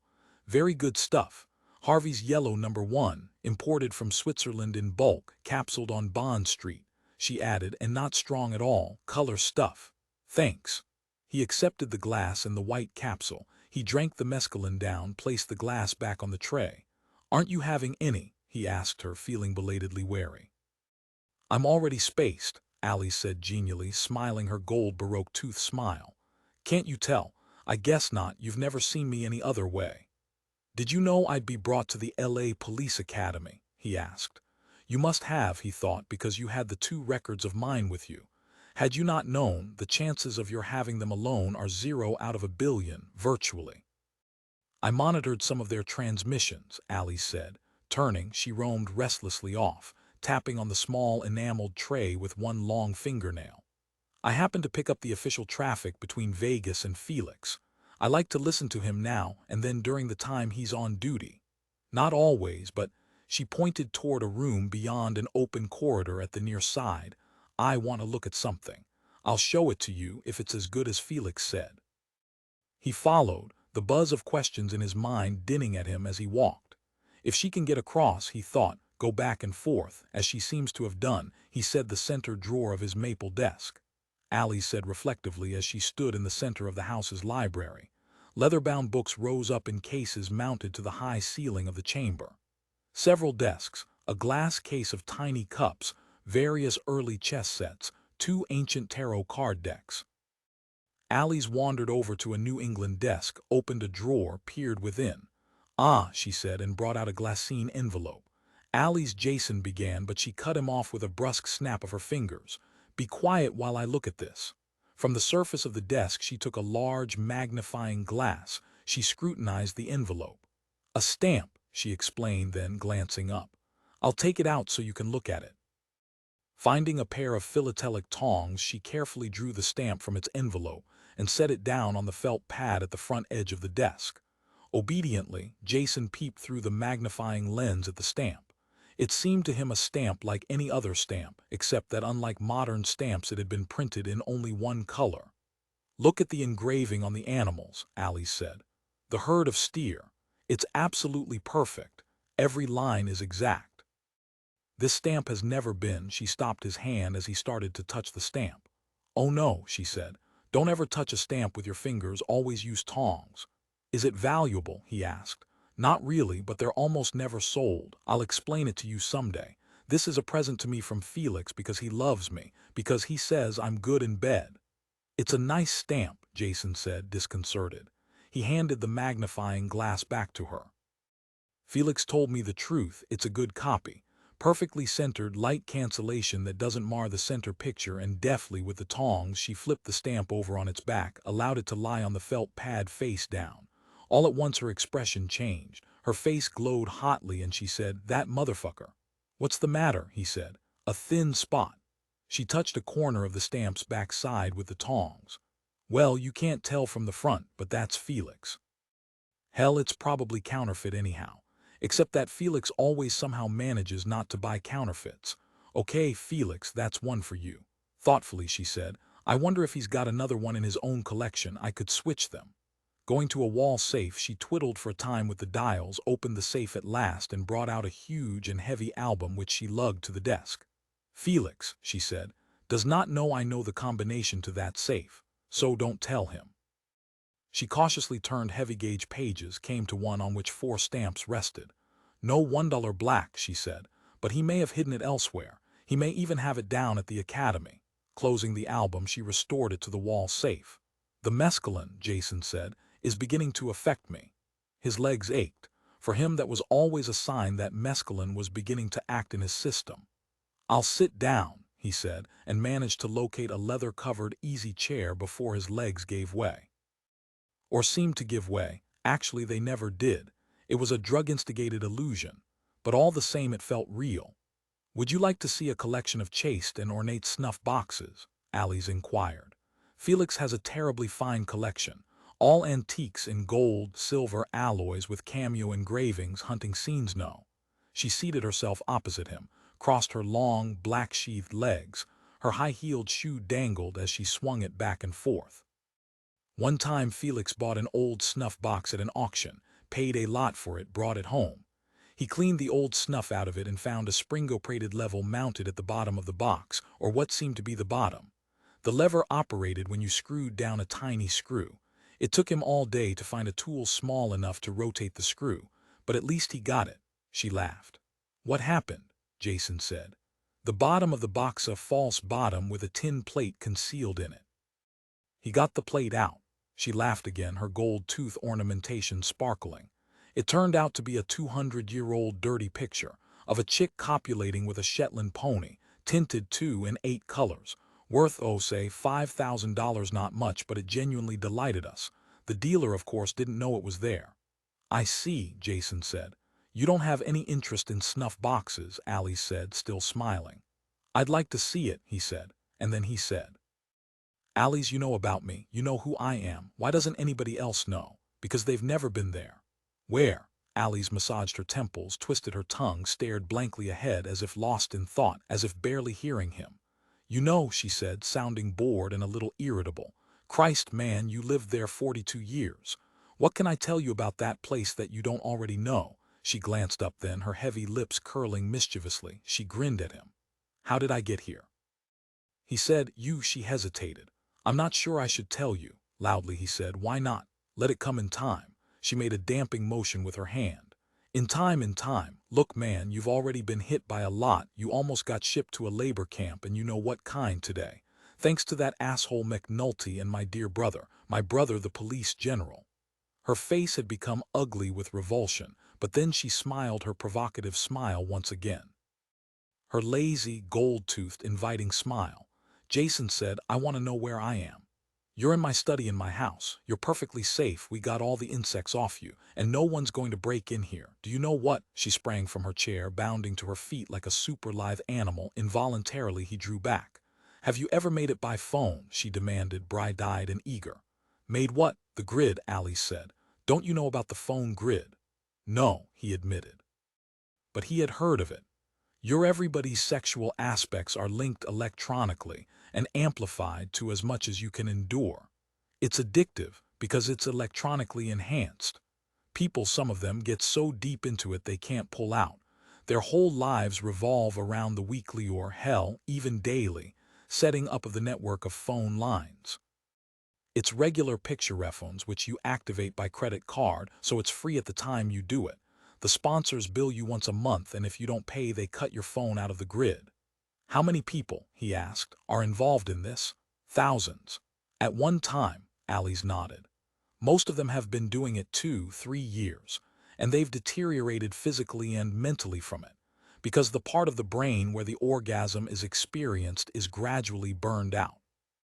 But don't put down the people. Some of the finest and most sensitive minds on earth are involved. For them it's a sacred, holy communion, except you can spot a gridder when you see one. They look debauched, old, fat, listless, the latter always between the phone line orgies, of course."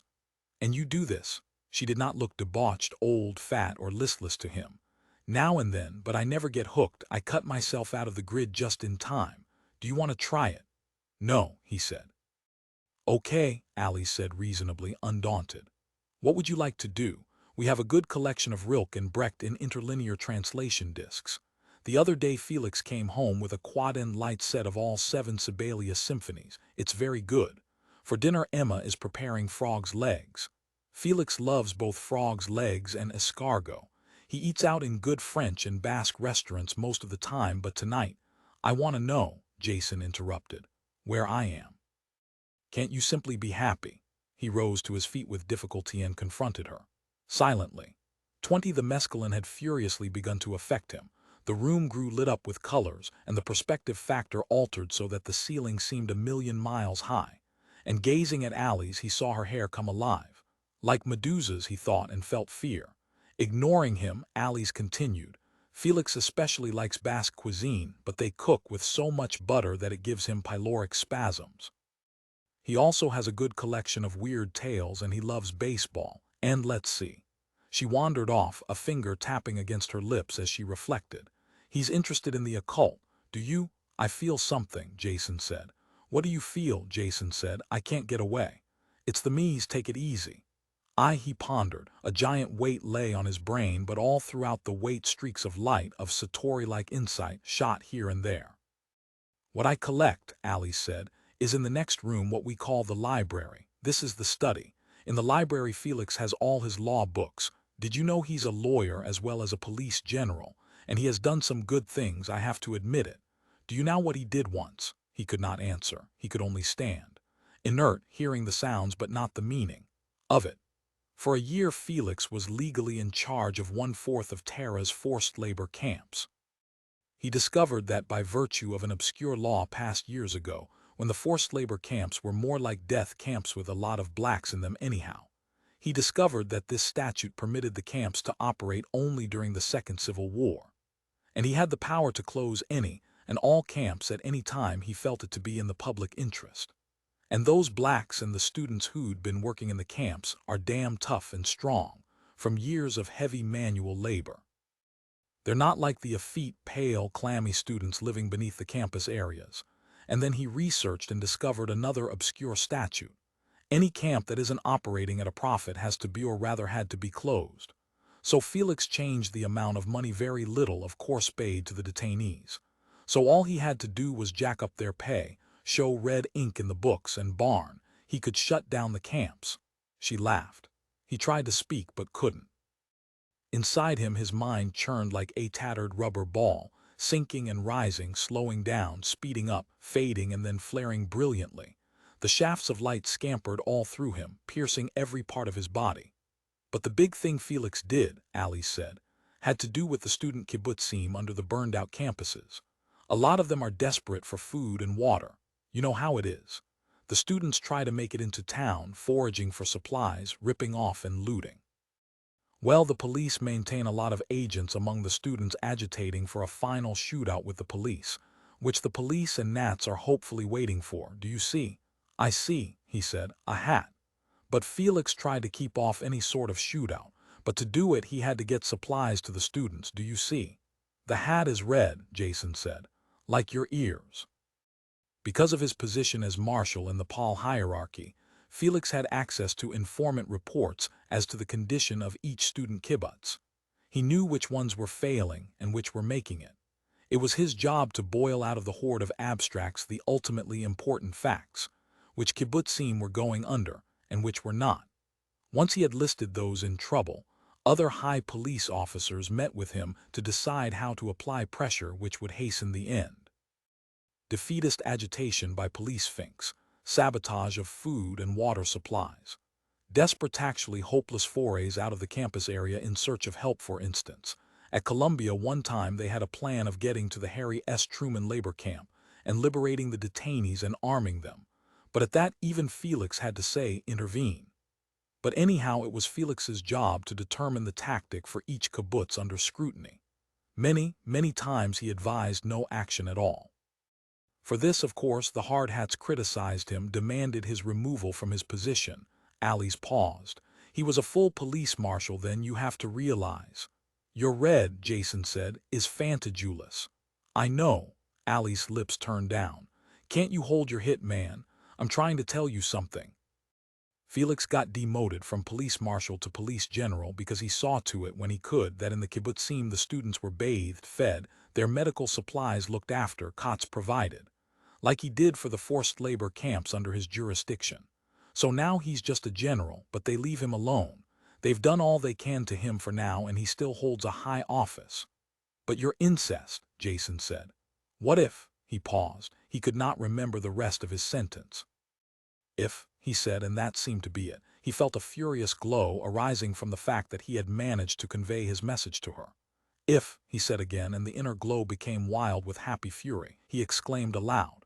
You mean what if the marshals knew that Felix and I have a son? What would they do? They would do, Jason said. Can we hear some music or give me? His words ceased. None more entered his brain. Gee, he said. My mother wouldn't be here. Death. Alice inhaled deeply, sighed. Okay, Jason, she said. I'll give up trying to rap with you until your head is back. Talk, he said. Would you like to see my bondage cartoons? What, he said, that's drawings very stylized of chicks tied up and men. Can I lie down, he said.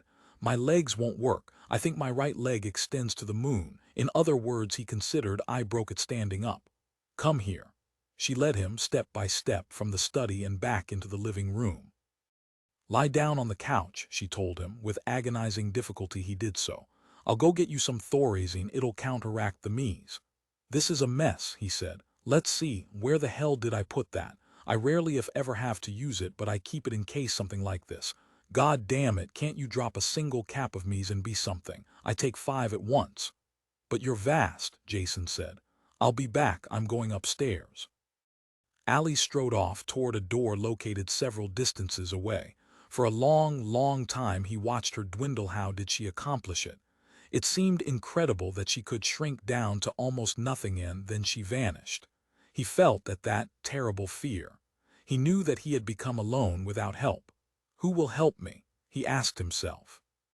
I have to get away from these stamps and cups and snuff boxes and bondage cartoons and phone grids and frogs' legs. I've got to get to that quibble. I've got to fly away and back to where I know, back in town, maybe with Ruth Ray, if they've let her go, or even back to Kathy Nelson. This woman is too much for me. So is her brother, them, and their incest child in Florida named what? He rose unsteadily, groped his way across a rug that sprang a million leaks of pure pigment as he trod on it, crushing it with his ponderous shoes, and then at last he stumbled against the front door of the unsteady room. Sunlight. He had gotten outside, the quibble, he hobbled to it. Inside he sat at the controls, bewildered by legions of knobs, levers, wheels, pedals, dials. Why doesn't it go? He said aloud. Get going, he told it, rocking back and forth in the driver's seat. She let me go, he asked the quibble. The keys. Of course he couldn't fly it, no keys, her coat in the back seat, he had witnessed it, and also her large mail pouch purse. There, the keys in her purse there, the 2 record albums, Taverner and the Blue Blues, and the best of them all, there'll be a good time. He groped, managed somehow to lift both record albums up, conveyed them to the empty seat beside him. I have the proof here, he realized. It's here in these records and it's here in the house. With her, I've got to find it here if I'm going to. Find it, nowhere else. Even General Mr. Felix, what is he named? He won't find it, he doesn't know. As much as me. Carrying the enormous record albums he ran back to the house. Around him the landscape flowed with whipped tall tree-like organisms gulping in air out of the sweet blue sky, organisms which absorbed water and light, ate the hue into the sky. He reached the gate, pushed against it. The gate did not budge. Button. He found no. Step by step. Feel each inch with fingers, like in the dark. Yes, he thought, I'm in darkness. He set down the much too big record album, stood against the wall beside the gate, slowly massaged the rubber-like surface of the wall. Nothing, nothing. The button. He pressed it, grabbed up the record album, stood in front of the gate as it incredibly slowly creaked its noisy protesting way open. A brown uniformed man carrying a gun appeared. Jason said, I had to go back to the quibble for something. Perfectly all right, sir, the man in the brown uniform said. I saw you leave and I knew you'd be back. Is she insane? Jason asked him. I'm not in a position to know, sir, the man in the brown uniform said, and he backed away, touching his visored cap. The front door of the house hung open as he had left it. He scrambled through, descended brick steps, found himself once more in the radically irregular living room with its million-mile-high ceiling. Allie's, he said. Was she in the room? He carefully looked in all directions. As he had done when searching for the button, he phased his way through every visible inch of the room. The bar at the far end with the handsome walnut drug cabinet. Couch chairs, pictures on the walls. A face in one of the pictures jeered at him, but he did not care. It could not leave the wall. The quad phonograph, his records, play them. He lifted at the lid of the phonograph, but it wouldn't open. Why? He asked. Locked. No, it slid out. He slid it out with a terrible noise as if he had destroyed it. Tone arm, spindle. He got one of his records out of its sleeve and placed it on the spindle. "I can work these things," he said, and turned on the amplifiers, setting the mode to phono. Switch that activated the changer. He twisted it. The tone arm lifted, the turntable began to spin agonizingly slowly. What was the matter with it? Wrong speed. No, he checked. 33 1/3. The mechanism of the spindle heaved and the record dropped.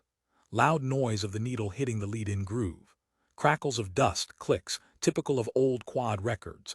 Easily misused and damaged, all you had to do was breathe on them. Background hiss, more crackles, no music. Lifting the tone arm, he set it farther in.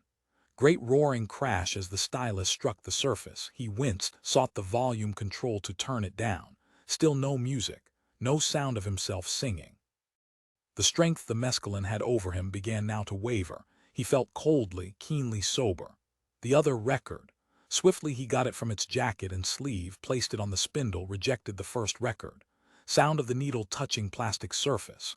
Background hiss and the inevitable crackles and clicks. Still no music. The records were blank.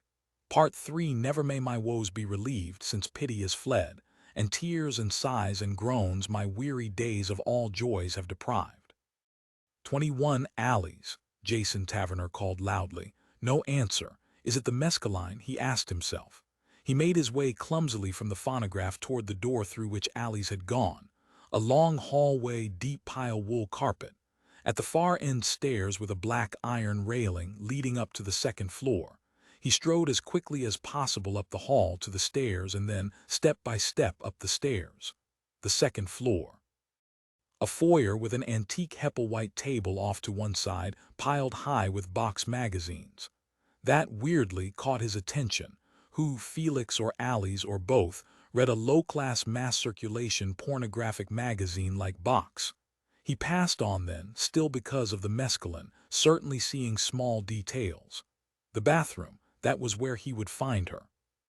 Alleys, he said grimly. Perspiration trickled from his forehead down his nose and cheeks. His armpits had become steamy and damp with the emotions cascading through his body.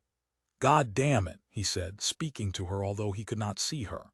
"There's no music on those records, know me. They're fakes, aren't they? Or is it the mescaline?" he asked himself. "I've got to know," he said. "Make them play if they're okay. Is the phonograph broken? Is that it? Needle point or stylus or whatever you call them broken off. It happens," he thought. "Maybe it's riding on the tops of the grooves." A half-open door, he pushed it wide. A bedroom with the bed unmade. And on the floor a mattress with a sleeping bag thrown onto it. A little pile of men's supplies, shaving cream, deodorant, razor, aftershave, comb. A guest, he thought, here before but now gone. "Is anybody here?" he yelled. Silence. Ahead he saw the bathroom. Past the partially open door he caught sight of an amazingly old tub on painted lion's legs. An antique, he thought, even down to their bathtub. He loped haltingly down the hall past other doors to the bathroom. Reaching it, he pushed the door aside, and saw on the floor a skeleton. It wore black shiny pants, leather shirt, chain belt with wrought iron buckle. The foot bones had cast aside the high-heeled shoes. A few tufts of hair clung to the skull, but outside of that there remained nothing. The eyes had gone, all the flesh had gone, and the skeleton itself had become yellow. "God," Jason said, swaying. He felt his vision fail and his sense of gravity shift. His middle ear fluctuated in its pressures so that the room caromed around him, silently in perpetual ball motion, like a pour-out of Ferris wheel at a child's circus. He shut his eyes, hung on to the wall, then finally looked again. "She has died," he thought, "but when? 100,000 years ago. A few minutes ago. Why has she died?" he asked himself. "Is it the mescaline that I took? Is this real? It's real." Bending, he touched the leather-fringed shirt. The leather felt soft and smooth. It hadn't decayed. Time hadn't touched her clothing. That meant something, but he did not comprehend what. Just her, he thought. Everything else in this house is the same as it was, so it can't be the mescaline affecting me. But I can't be sure, he thought. Downstairs. Get out of here. He loped erratically back down the hall, still in the process of scrambling to his feet so that he ran bent over like an ape of some unusual kind. He seized the black iron railing, descended 2, 3 steps at once, stumbled and fell, caught himself and hauled himself back up to a standing position. In his chest his heart labored and his lungs, overtaxed, inflated and emptied like a bellows. In an instant he had sped across the living room to the front door then.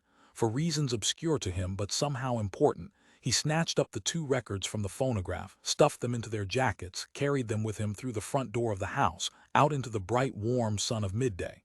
"Leaving, sir?" the brown-uniformed private cop asked, noticing him standing there, his chest heaving. "I'm sick," Jason said. "Sorry to hear that, sir. Can I get you anything?" "The keys to the quibble." "Miss Buckman usually leaves the keys in the ignition," the cop said. "I looked," Jason said, panting. The cop said, "I'll go ask Miss Buckman for you." "No," Jason said, and then thought, "but if it's the mescaline it's okay, isn't it?"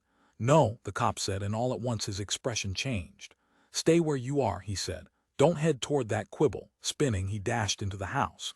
Jason sprinted across the grass to the asphalt square and the parked quibble. The keys, were they in the ignition? No. Her purse. He seized it and dumped everything out on the seats. 1,000 objects but no keys. And then, crushing him, a hoarse scream. At the front gate of the house the cop appeared, his face distorted. He stood sideways, reflexively, lifted his gun, held it with both hands and fired at Jason. But the gun wavered. The cop was trembling too badly. Crawling out of the far side of the quibble, Jason lurched across the thick, moist lawn toward the nearby oak trees. Again the cop fired. Again he missed.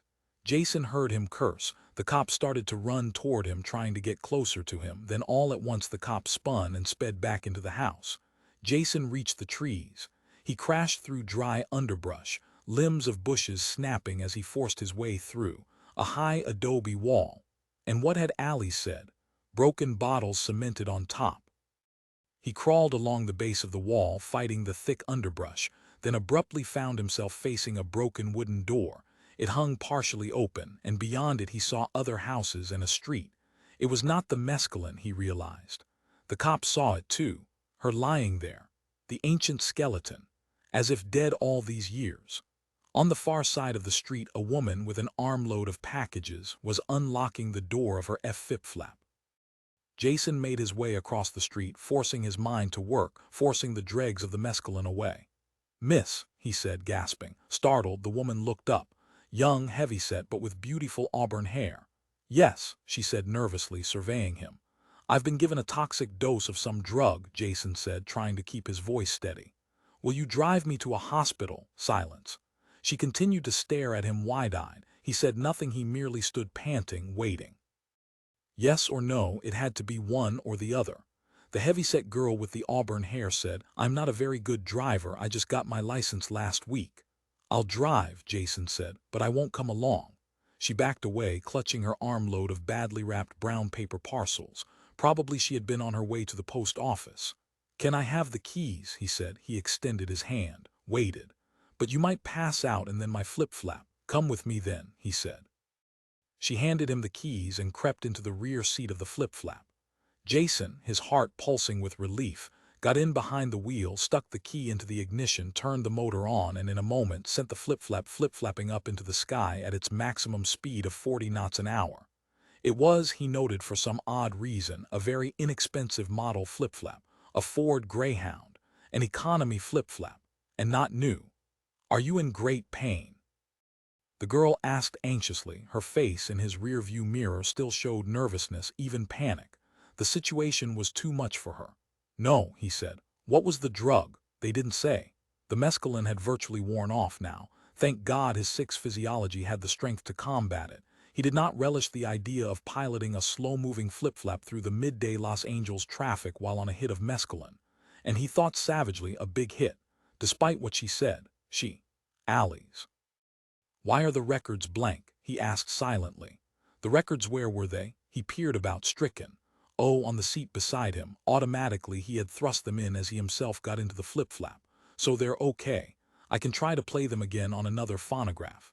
"The nearest hospital," the heavyset girl said, "is St. Martin's at 35th and Webster. It's small, but I went there to have a wart removed from my hand, and they seemed very conscientious and kind." "We'll go there," Jason said. "Are you feeling worse or better?" "Better," he said. "Did you come from the Buckman's house?" "Yes," he nodded. The girl said, "Is it true that they're brother and sister, Mr. and Mrs. Buckman? I mean twins," he said. "I understand that," the girl said. But you know it's strange. When you see them together, it's as if they're husband and wife. They kiss and hold hands, and he's very deferential to her, and then sometimes they have terrible fights."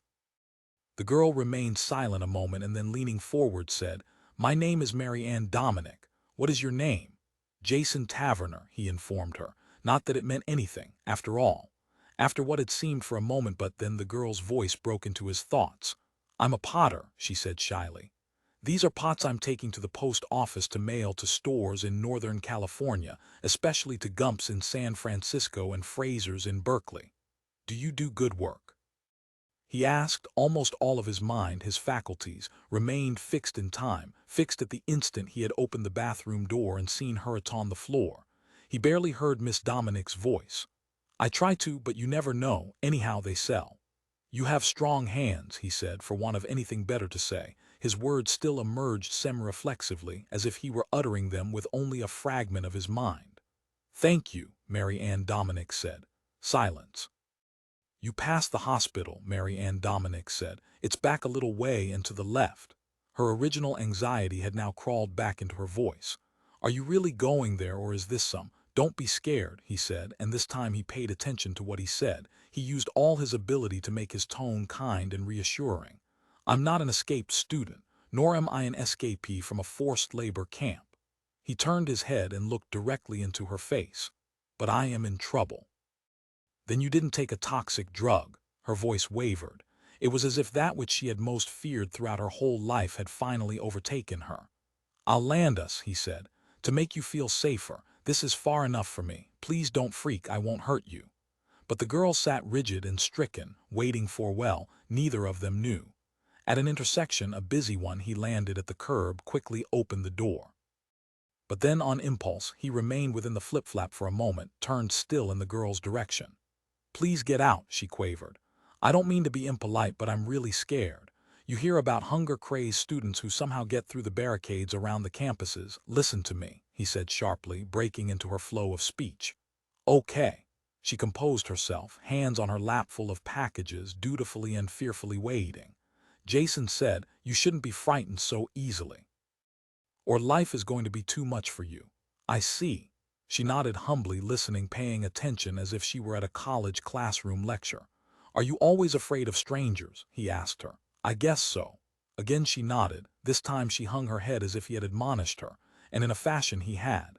"Fear," Jason said, "can make you do more wrong than hate or jealousy. If you're afraid, you don't commit yourself to life completely. Fear makes you always hold something back." "I think I know what you mean," Mary Ann Dominic said. "One day about a year ago there was this dreadful pounding on my door, and I ran into the bathroom and locked myself in and pretended I wasn't there, because I thought somebody was trying to break in. And then later I found out that the woman upstairs had got her hand caught in the drain of her sink. She has one of those disposal things, and a knife had gotten down into it, and she reached her hand down to get it and got caught.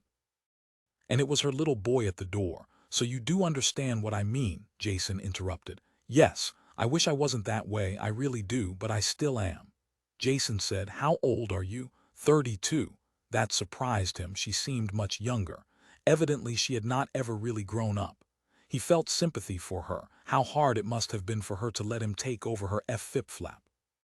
And her fears had been correct in one respect. He had not been asking for help for the reason he claimed. He said to her, "You're a very nice person." "Thank you," she said dutifully, humbly. "See that coffee shop over there," he said, pointing to a modern, well-patronized cafe. "Let's go over there. I want to talk to you." "I have to talk to someone," anyone, he thought, "or 6 or not I am going to lose my mind." "But," she protested anxiously, "I have to get my packages into the post office before 2 so they'll get the mid-afternoon pickup for the Bay Area." "We'll do that first then," he said. Reaching for the ignition switch, he pulled out the key, handed it back to Mary Ann Dominic. "You drive as slowly as you want." "Mr. Taverner," she said, "I just want to be let alone." "No," he said, "you shouldn't be alone. It's killing you, it's undermining you. All the time, every day, you should be somewhere with people." Silence. And then Mary Ann said, "The post office is at FBRTY 9th and Fulton. Could you drive? I'm sort of nervous." It seemed to him a great moral victory. He felt pleased. He took back the key, and shortly they were on their way to 49th and Fulton. 22 later, they sat in a booth at a coffee shop, a clean and attractive place with young waitresses and a reasonably loose patronage. The jukebox drummed out Louis Panda's Memory of Your Nose. Jason ordered coffee only. Miss Dominic had a fruit salad and iced tea. "What are those 2 records you're carrying?" she asked. He handed them to her. "Why, they're by you. If you're Jason Taverner, are you?" "Yes." He was certain of that, at least. "I don't think I've ever heard you sing," Mary Ann Dominic said. "I'd love to, but I don't usually like pop music. I like those great old-time folk singers out of the past like Buffy St. Marie. There's nobody now who could sing like Buffy." "I agree," he said somberly, his mind still returning to the house, the bathroom, the escape from the frantic brown-uniformed private cop. It wasn't the mescaline, he told himself once again, because the cop saw it too, or saw something. "Maybe he didn't see what I saw," he said aloud. "Maybe he just saw her lying there. Maybe she fell, maybe he thought maybe I should go back." "Who didn't see what?" Mary Ann Dominic asked, and then flushed bright scarlet.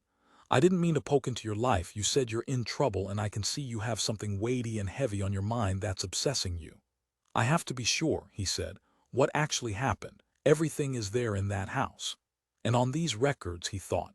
"Alice Buckman knew about my TV program. She knew about my records. She knew which one was the big hit. She owned it. But there had been no music on the records. Broken stylus, hell, some kind of sound, distorted perhaps, should have come out. He had handled records too long and phonographs too long not to know that." "You're a moody person," Mary Ann Dominic said. From her small cloth purse she had brought a pair of glasses. She now laboriously read the bio-material on the back of the record jackets. "What's happened to me," Jason said briefly, "has made me moody. It says here that you have a TV program." "Right," he nodded. "At 9 on Tuesday night on NBC. Then you're really famous. I'm sitting here talking to a famous person that I ought to know about.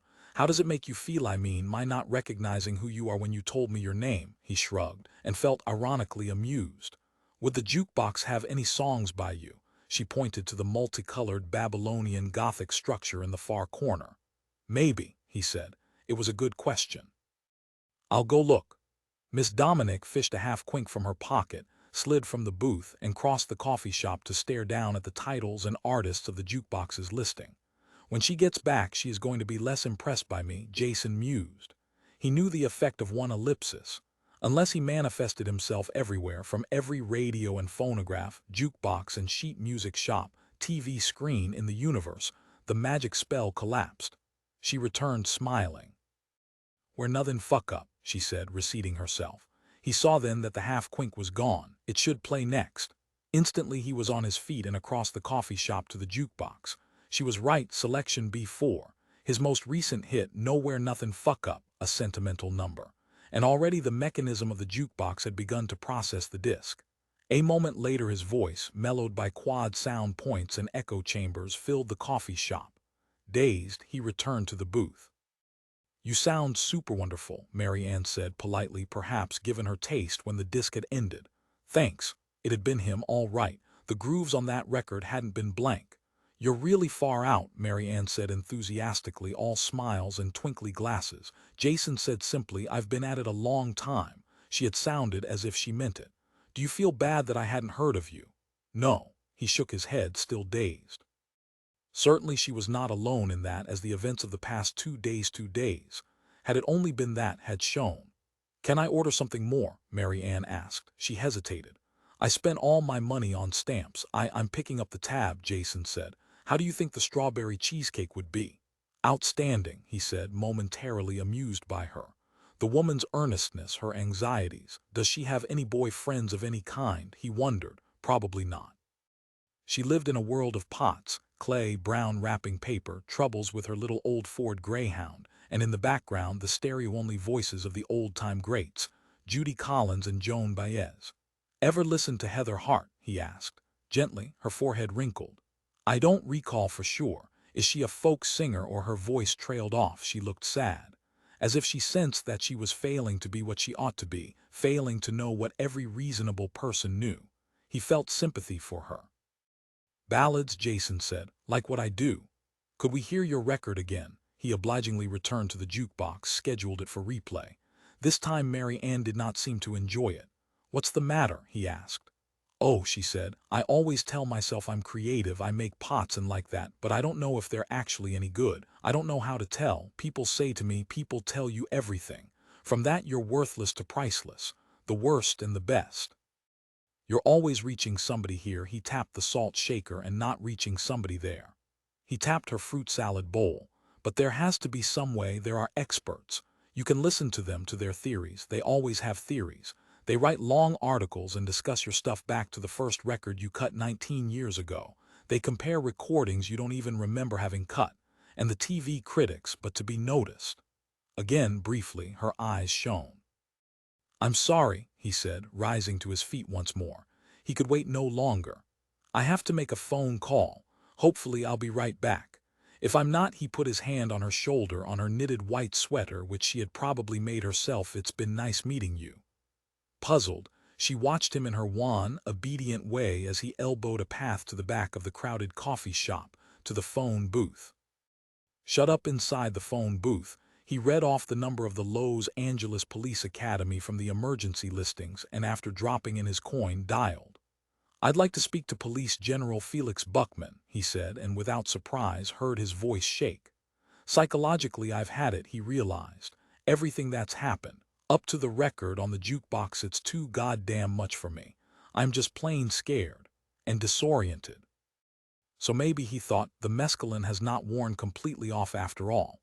But I did drive the little flip-flap okay. That indicates something. Fucking dope, he thought. You can always tell when it hits you, but never when it unhits, if it ever does. It impairs you forever, or you think so, you can't be sure. Maybe it never leaves. And they say, hey man, your brain's burned out, and you say maybe so. You can't be sure and you can't not be sure. All because you dropped a cap, or one cap too many, that somebody said, hey, this'll get you off. "This is Miss Beeson," a female voice sounded in his ear. "Mr. Buckman's assistant, may I help you?" "Peggy Beeson," he said. He took a deep, unsteady breath and said, "This is Jason Taverner." "Oh yes, Mr. Taverner, what did you want? Did you leave anything behind?" Jason said. "I want to talk to General Buckman." "I'm afraid, Mr. Buckman, it has to do with alleys," Jason said. Silence. "And then, just a moment please, Mr. Taverner," Peggy Beeson said.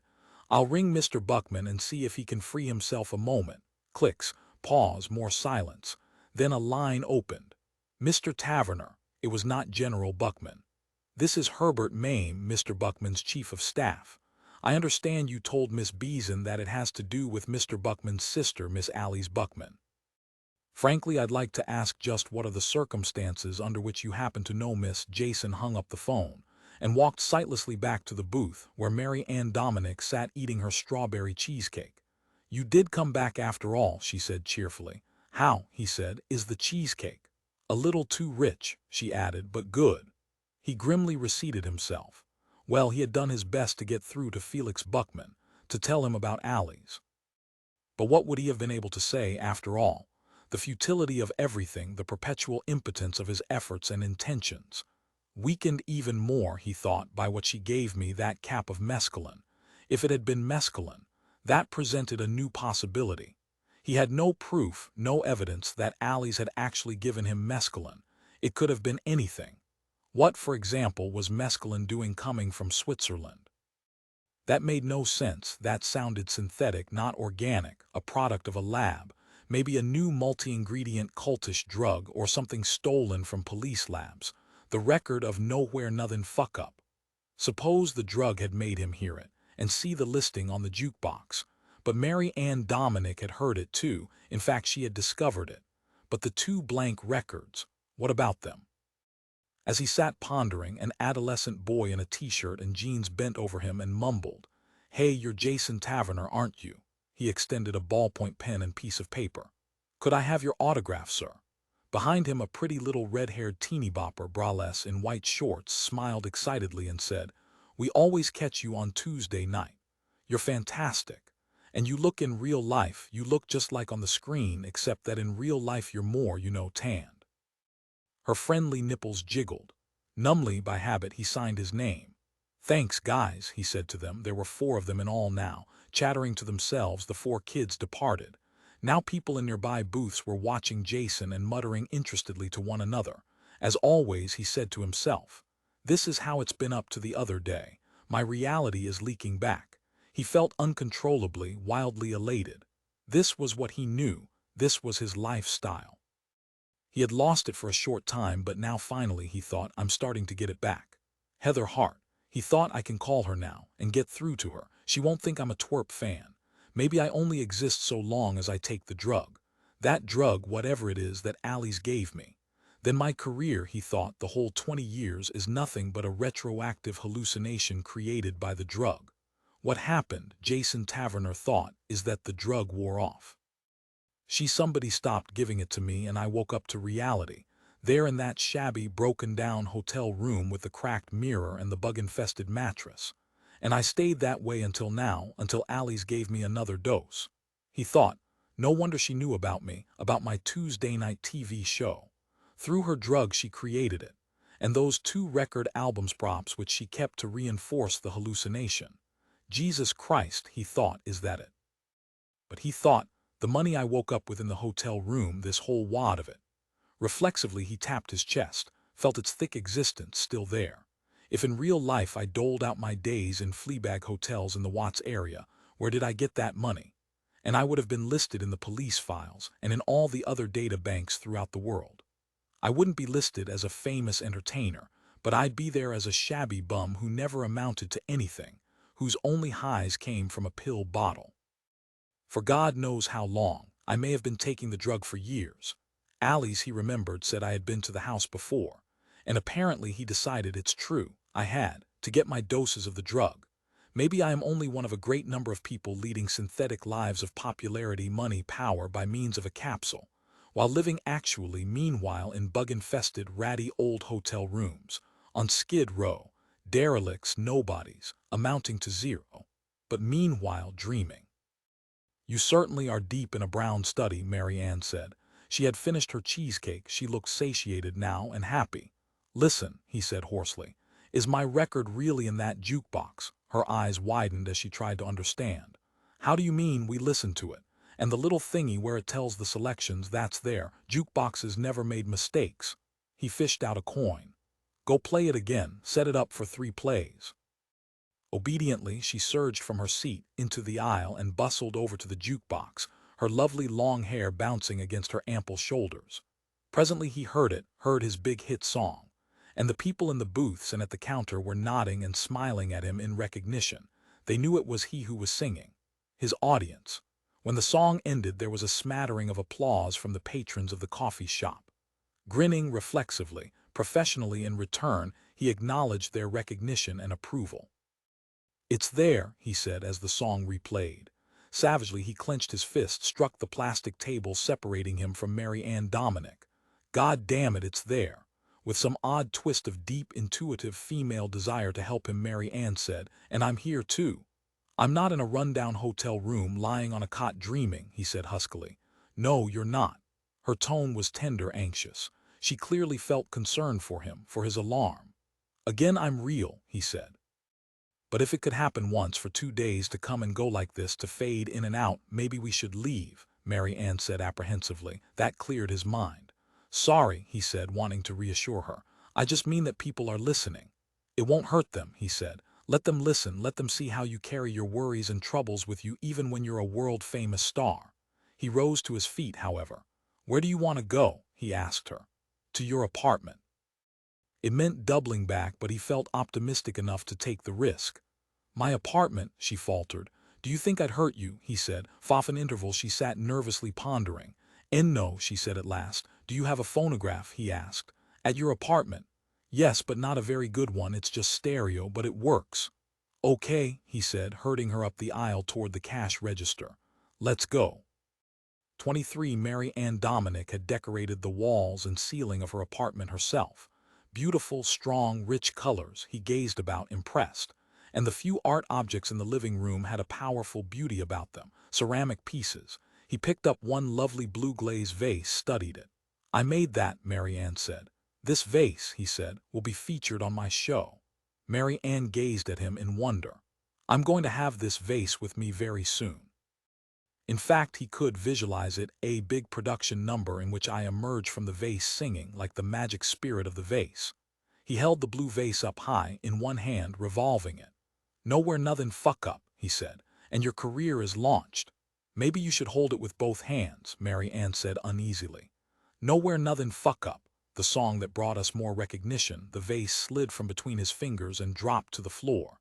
Mary Ann leaped forward, but too late.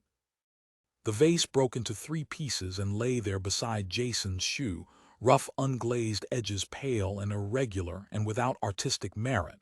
A long silence passed. "I think I can fix it," Mary Ann said. He could think of nothing to say. "The most embarrassing thing that ever happened to me," Mary Ann said, "was one time with my mother. You see, my mother had a progressive kidney ailment called Bright's disease. She was always going to the hospital for it when I was a kid growing up, and she was forever working it into the conversation that she was going to die from it, and wouldn't I be sorry then, as if it was my fault, and I really believed her, that she would die one day. But then I grew up and moved away from home, and she still didn't die. And I sort of forgot about her. I had my own life and things to do. So naturally I forgot about her damn kidney condition. And then one day she came to visit, not here but at the apartment I had before this, and she really bugged me, sitting around narrating all her aches and complaints on and on. I finally said, "I've got to go shopping for dinner," and I split for the store. My mother limped along with me, and on the way she laid the news on me that now both her kidneys were so far gone that they would have to be removed, and she would be going in for that and so forth, and they'd try to install an artificial kidney, but it probably wouldn't work. So she was telling me this, how it really had come now. She really was going to die finally, like she'd always said. And all of a sudden I looked up and realized I was in the supermarket at the meat counter, and this real nice clerk that I liked was coming over to say hello, and he said, "What would you like today, miss?" And I said, "I'd like a kidney pie for dinner." It was embarrassing. "A great big kidney pie," I said, "all flaky and tender and steaming and full of nice juices." "To serve how many?" he asked. My mother sort of kept staring at me with this creepy look. I really didn't know how to get out of it once I was in it. Finally, I did buy a kidney pie, but I had to go to the delicatessen section. It was in a sealed can from England. I paid, I think, $4 for it. It tasted very good. "I'll pay for the vase," Jason said. "How much do you want for it?" Hesitating, she said, "Well, there's the wholesale price I get when I sell to stores, but I'd have to charge you retail prices because you don't have a wholesale number." So he got out his money. "Retail," he said, $20. "I can work you in another way," he said. "All we need is an angle. How about this? We can show the audience a priceless vase from antiquity, say from 5th century China, and a museum expert will step out in uniform and certify its authenticity. And then you'll have your wheel there. You'll make a vase before the audience's very eyes, and we'll show them that your vase is better. It wouldn't be. Early Chinese pottery is. We'll show them. We'll make them believe. I know my audience. Those 30 million people take their clue from my reaction. There'll be a pan up on my face showing my response." In a low voice, Mary Ann said, "I can't go up there on stage with those TV cameras looking at me. I'm so overweight. People would laugh. The exposure you'll get, the sales. Museums and stores will know your name, your stuff. Buyers will be coming out of the woodwork." Mary Ann said quietly, "Leave me alone, please. I'm very happy. I know I'm a good potter. I know that the stores, the good ones, like what I do. Does everything have to be on a great scale with a cast of thousands? Can't I lead my little life the way I want to?" She glared at him, her voice almost inaudible. "I don't see what all your exposure and fame have done for you back at the coffee shop. You said to me, 'Is my record really on that jukebox?' You were afraid it wasn't. You were a lot more insecure than I'll ever be." "Speaking of that," Jason said, "I'd like to play these 2 records on your phonograph before I go." "You'd better let me put them on," Mary Ann said. "My set is tricky." She took the 2 albums and the $20. Jason stood where he was by the broken pieces of vase. As he waited there, he heard familiar music, his biggest selling album. The grooves of the record were no longer blank. "You can keep the records," he said. "I'll be going." Now he thought, "I have no further need for them. I'll probably be able to buy them in any record shop. It's not the sort of music I like. I don't think I'd really be playing them all that much. I'll leave them anyhow, he said. Mary Ann said, for your $20 I'm giving you another vase. Just a moment. She hurried off. He heard the noises of paper and labored activity. Presently the girl reappeared, holding another blue-glazed vase. This one had more to it. The intuition came to him that she considered it one of her best. Thank you, he said. I'll wrap it and box it so it won't get broken like the other. She did so, working with feverish intensity mixed with care. I found it very thrilling, she said as she presented him with the tied-up box, to have had lunch with a famous man. I'm extremely glad I met you and I'll remember it a long time. And I hope your troubles work out. I mean, I hope what's worrying you turns out okay. Jason Taverner reached into his inside coat pocket, brought forth his little initialed leather card case. From it he extracted one of his embossed multicolored business cards and passed it to Mary Ann. Call me at the studio any time. If you change your mind and want to appear on the program, I'm sure we can fit you in. By the way, this has my private number. Goodbye, she said, opening the front door for him. Goodbye, he paused, wanting to say more, but there remained nothing to say. We failed, he said then. We absolutely failed, both of us, she blinked. How do you mean? Take care of yourself, he said, and walked out of the apartment onto the mid-afternoon sidewalk, into the hot sun of full day. 24 kneeling over Alice Buckman's body, the police coroner said, I can only tell you at this point that she died from an overdose of a toxic or semi-toxic drug. It'll be 24 hours before we can tell what specifically the drug was. Felix Buckman said, it had to happen, eventually. He did not, surprisingly, feel very much.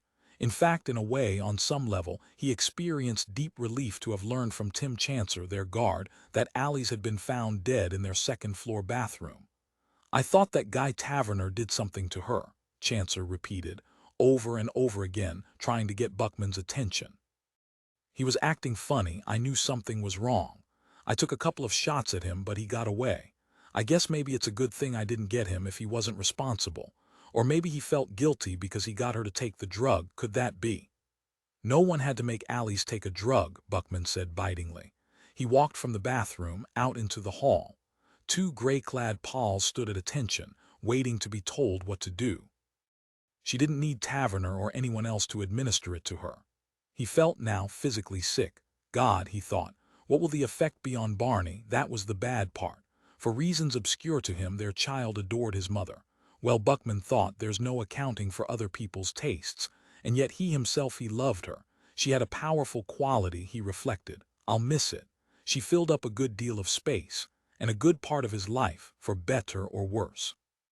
White-faced Herb Mame climbed the stairs 2 steps at a time, peering up at Buckman. I got here as quickly as I could, Herb said, holding out his hand to Buckman. They shook. What was it? Herb said. He lowered his voice. An overdose of something, apparently, Buckman said. I got a call earlier today from Taverner, Herb said. He wanted to talk to you. He said it had something to do with Alice. Buckman said he wanted to tell me about Alice's death. He was here at the time. Why? How did he know her? I don't know, Buckman said, but at the moment it did not seem to matter to him much. He saw no reason to blame Taverner. Given Alice's temperament and habits, she had probably instigated his coming here.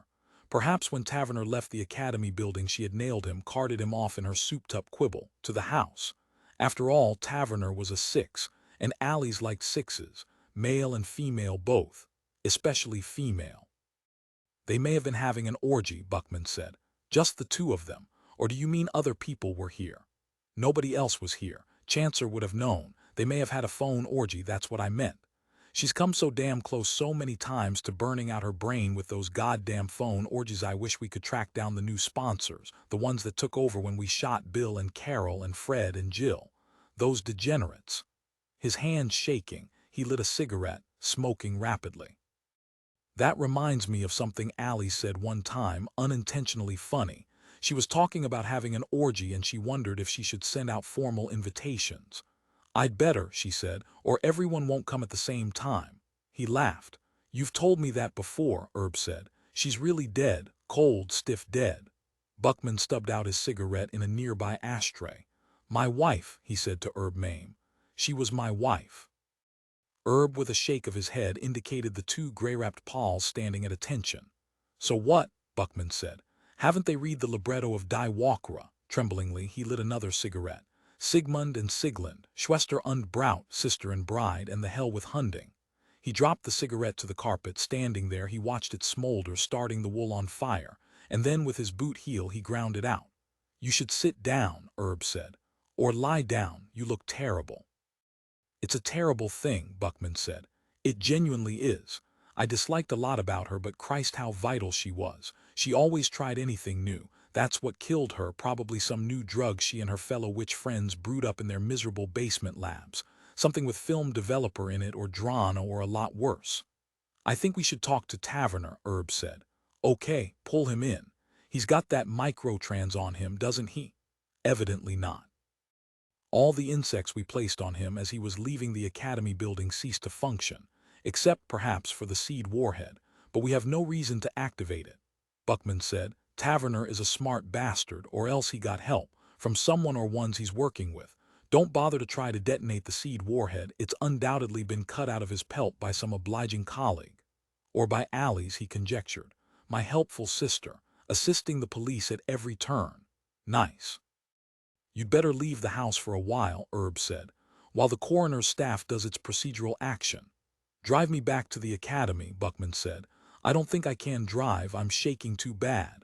He felt something on his face. Putting up his hand, he found that his chin was wet. What's this on me? He said, amazed. You're crying, Herb said. Drive me back to the academy and I'll wind up what I have to do there before I can turn it over to you, Buckman said. And then I want to come back here. Maybe Taverner did give her something, he said to himself, but Taverner is nothing, she did it, and yet. Come on, Herb said, taking him by the arm and leading him to the staircase. Buckman, as he descended, said, Would you ever in Christ's world have thought you'd see me cry? No, Herb said, but it's understandable. You and she were very close. You could say that, Buckman said with sudden savage anger. God damn her, he said. I told her she'd eventually do it. Some of her friends brewed it up for her and made her the guinea pig. Don't try to do much at the office, Herb said as they passed through the living room and outside where their two quibbles sat parked. Just wind it up enough for me to take over. That's what I said, Buckman said. Nobody listens to me, God damn it. Herb thumped him on the back and said nothing. The two men walked across the lawn in silence. On the ride back to the academy building, Herb, at the wheel of the quibble, said, There are cigarettes in my coat. It was the first thing either of them had said since boarding the quibble. Thanks, Buckman said. He had smoked up his own week's ration. I want to discuss one matter with you, Herb said. I wish it could wait, but it can't. Not even until we get to the office, Herb said. There may be other policy-level personnel there when we get back, or just plain other people, my staff, for instance. Nothing I have to say is listen, Herb said. About Allie's, about your marriage to her, your sister. My incest, Buckman said harshly. Some of the marshals may know about it. Allie's told too many people. You know how she was about it. Proud of it, Buckman said, lighting a cigarette with difficulty. He still could not get over the fact that he had found himself crying. I really must have loved her, he said to himself. And all I seemed to feel was fear and dislike, and the sexual drive. How many times, he thought, we discussed it before we did it, all the years.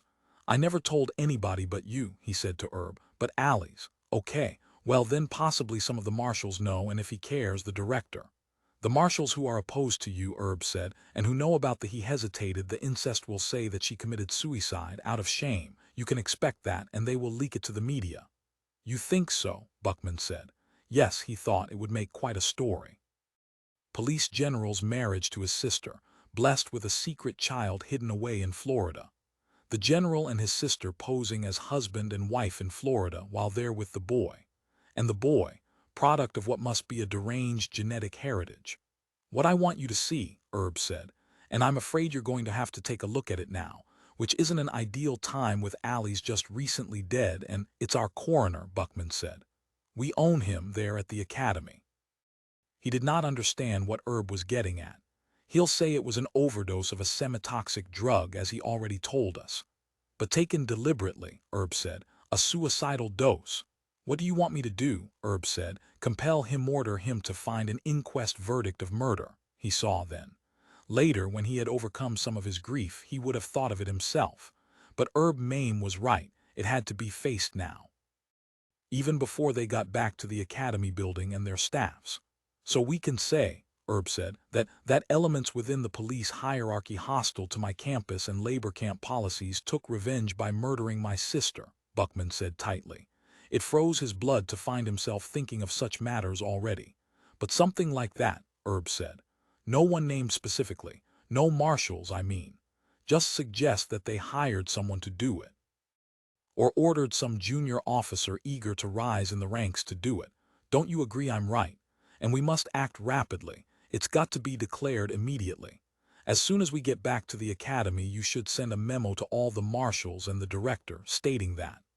I must turn a terrible personal tragedy into an advantage, Buckman realized. Capitalize on the accidental death of my own sister, if it was accidental. Maybe it's true, he said. Possibly Marshal Holbein, for example, who hated him enormously, had arranged it.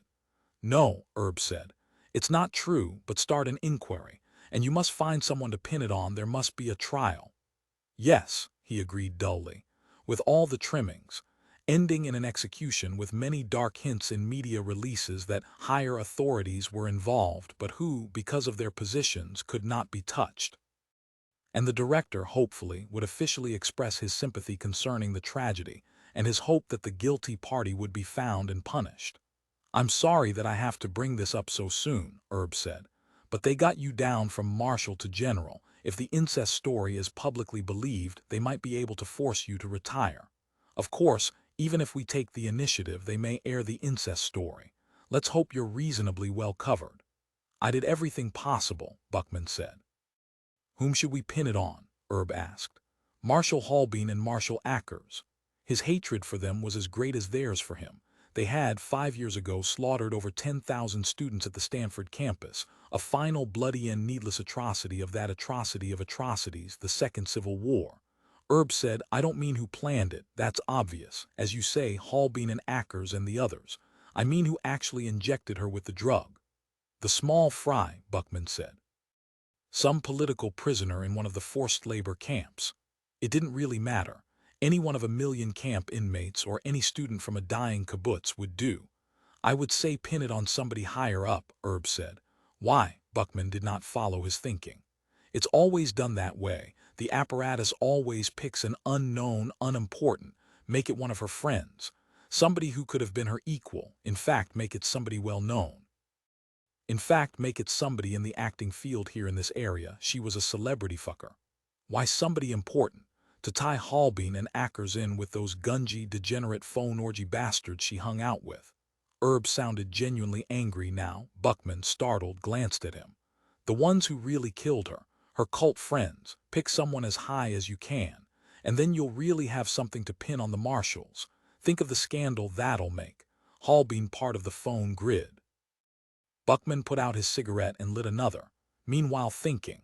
What I have to do, he realized, is out-scandal them. My story has to be more lurid than theirs. It would take some story. 25 in his suite of offices at the Los Angeles Police Academy building, Felix Buckman sorted among the memos, letters, and documents on his desk, mechanically selecting the ones that needed Erb Mame's attention and discarding those that could wait. He worked rapidly, with no real interest. As he inspected the various papers, Erb, in his own office, began typing out the first informal statement which Buckman would make public concerning the death of his sister. Both men finished after a brief interval and met in Buckman's main office, where he kept his crucial activities. At his oversized oak desk, seated behind the desk, he read over Erb's first draft. "Do we have to do this?" he said when he had finished reading it. "Yes," Erb said. "If you weren't so dazed by grief, you'd be the first to recognize it. Your being able to see matters of this sort clearly has kept you at policy level. If you hadn't had that faculty, they'd have reduced you to training school major 5 years ago." "Then release it," Buckman said.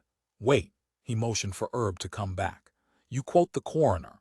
Won't the media know that the coroner's investigation couldn't be completed this soon? I'm backdating the time of death. I'm stipulating that it took place yesterday. For that reason." "Is that necessary?" Erb said simply. "Our statement has to come first, before theirs, and they won't wait for the coroner's inquest to be completed." "All right," Buckman said. "Release it. Peggy Beeson entered his office carrying several classified police memoranda and a yellow file. "Mr. Buckman," she said, "at a time like this I don't want to bother you, but these, I'll look at them," Buckman said. "But that's all," he said to himself. "Then I'm going home." Peggy said, "I knew you were looking for this particular file. So was Inspector McNulty. It just arrived about 10 minutes ago from Data Central." She placed the file before him on the blotter of his desk. "The Jason Taverner file." Astonished, Buckman said, "But there is no Jason Taverner file." "Apparently someone else had it out," Peggy said. "Anyhow, they just put it on the wire, so they must have just now gotten it back." "There's no note of explanation. Data Central merely. Go away and let me look at it," Buckman said. Quietly, Peggy Beeson left his office, closing the door behind her. "I shouldn't have talked to her like that," Buckman said to Herb Mame. "It's understandable." Opening the Jason Taverner file, Buckman uncovered a glossy 8x5 publicity still. Clipped to it a memo read, "Courtesy of the Jason Taverner Show, 9 o'clock Tuesday nights on NBC." "Jesus God," Buckman said. "The gods," he thought, "are playing with us, pulling off our wings." Leaning over, Herb looked to see, too. Together they gazed down at the publicity still wordlessly until finally Herb said, "Let's see what else there is." Buckman tossed the 8x5 photo aside with its memo. "Read the first page of the file." "How many viewers?" Herb said. 30 million, Buckman said. Reaching, he picked up his phone. "Peggy," he said, "get the NBC TV outlet here in LA, KNBC or whatever it is. Put me through to one of the network executives, the higher the better. Tell them it's us." "Yes, Mr. Buckman." A moment later, a responsible-looking face appeared on the phone screen, and in Buckman's ear a voice said, "Yes, sir. What can we do for you, General?" "Do you carry the Jason Taverner Show?" Buckman said. "Every Tuesday night for 3 years at 9 o'clock sharp." "You've aired it for 3 years." "Yes, General." Buckman hung up the phone. "And what was Taverner doing in Watts?" Herb Mame said. "Buying forged ID cards," Buckman said. "We couldn't even get a birth record on him. We worked every data bank that exists, every newspaper file. Have you ever heard of the Jason Taverner Show on NBC at 9 o'clock Tuesday night?" "No," Herb said cautiously, hesitating. "You're not sure? We've talked so much about Taverner, I never heard of it," Buckman said. "And I watch 2 hours of TV every night, between 8 and 10.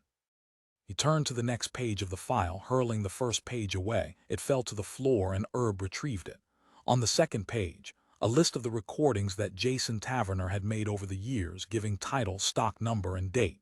He stared sightlessly at the list. It went back 19 years.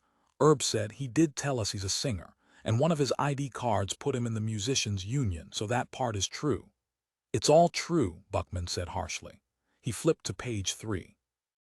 It disclosed Jason Taverner's financial worth, the sources and amounts of his income.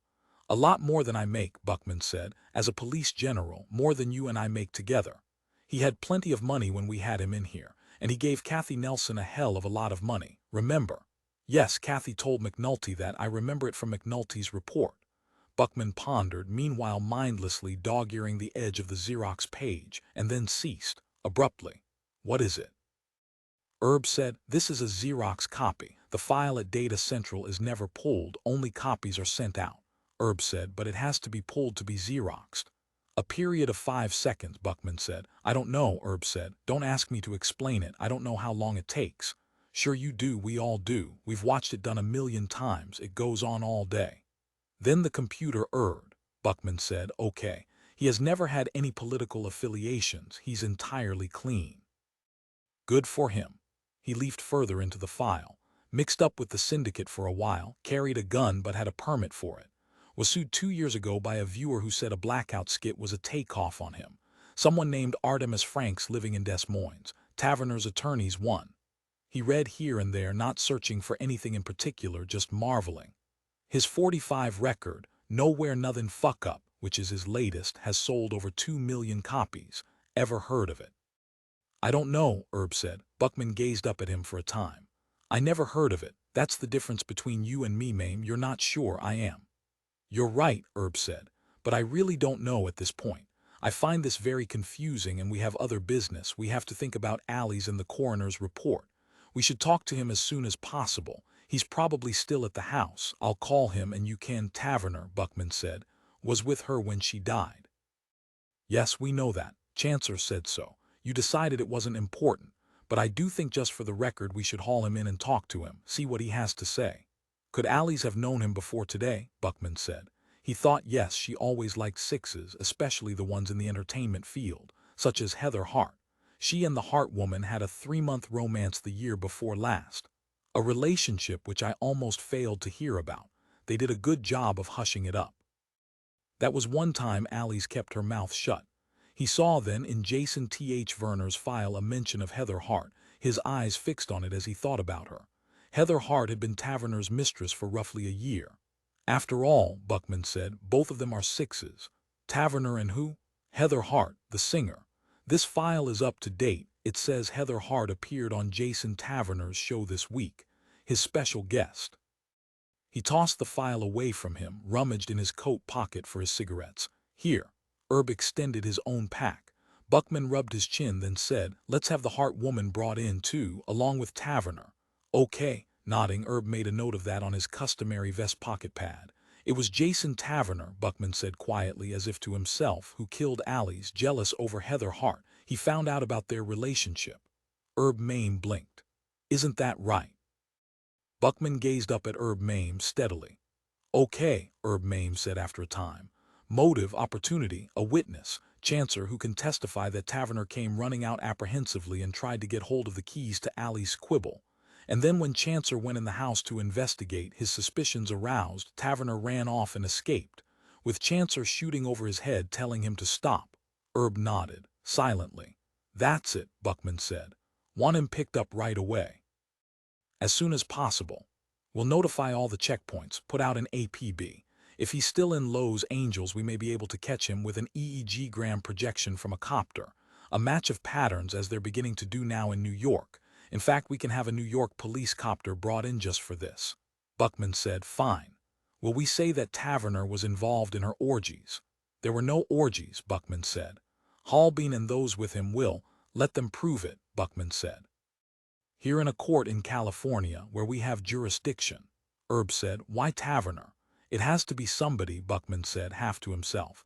He intertwined his fingers before him on the surface of his great antique oak desk.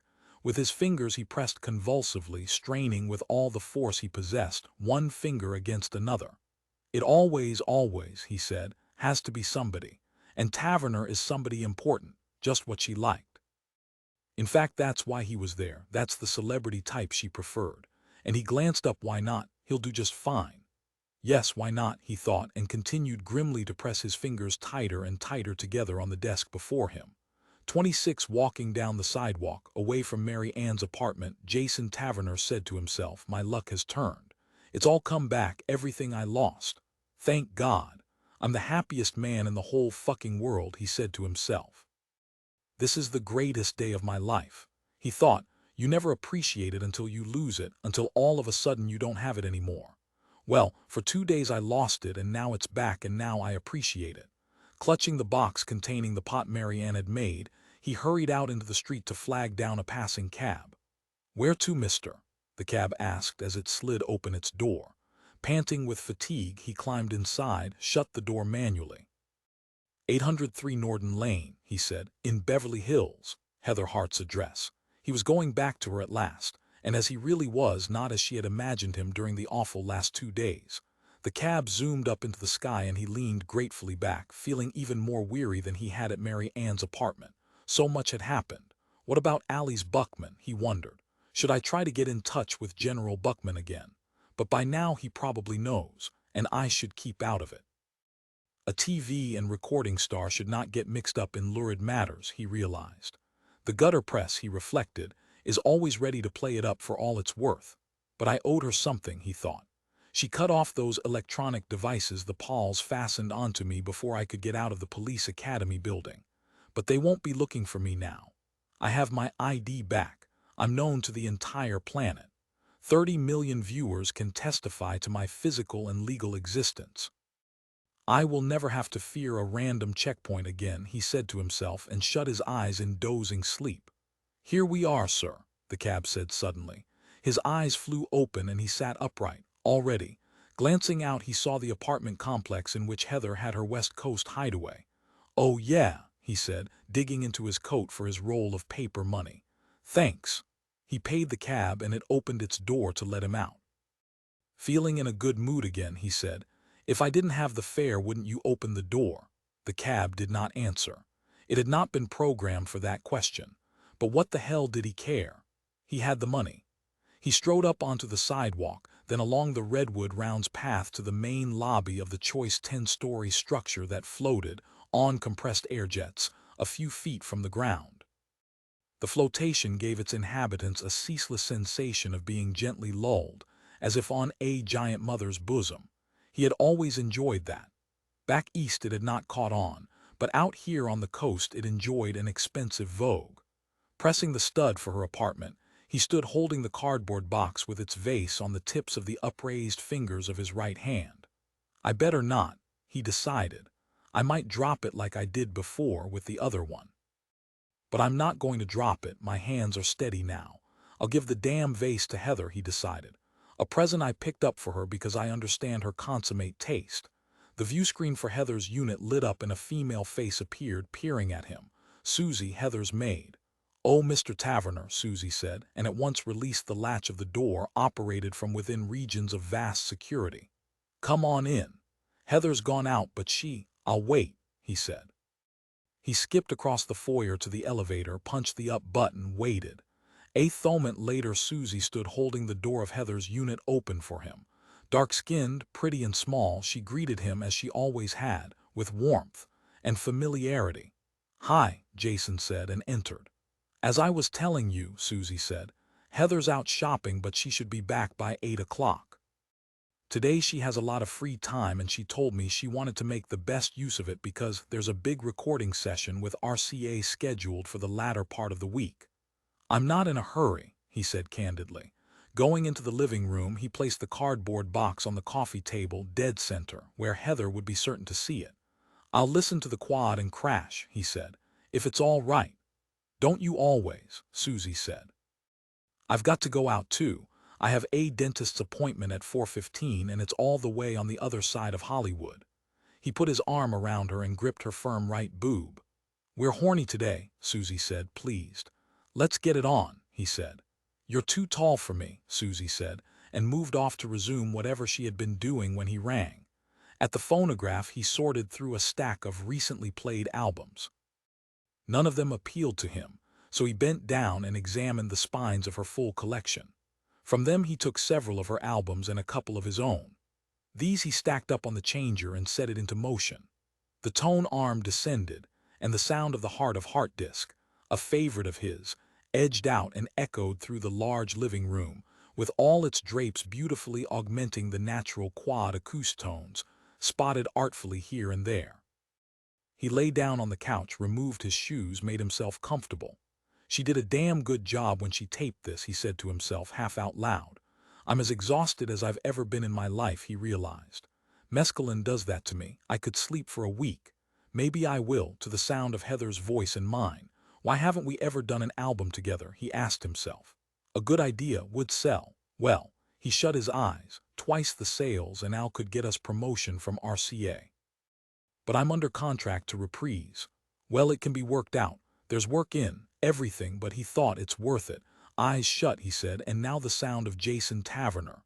The changer dropped the next disc. Already, he asked himself. He sat up, examined his watch.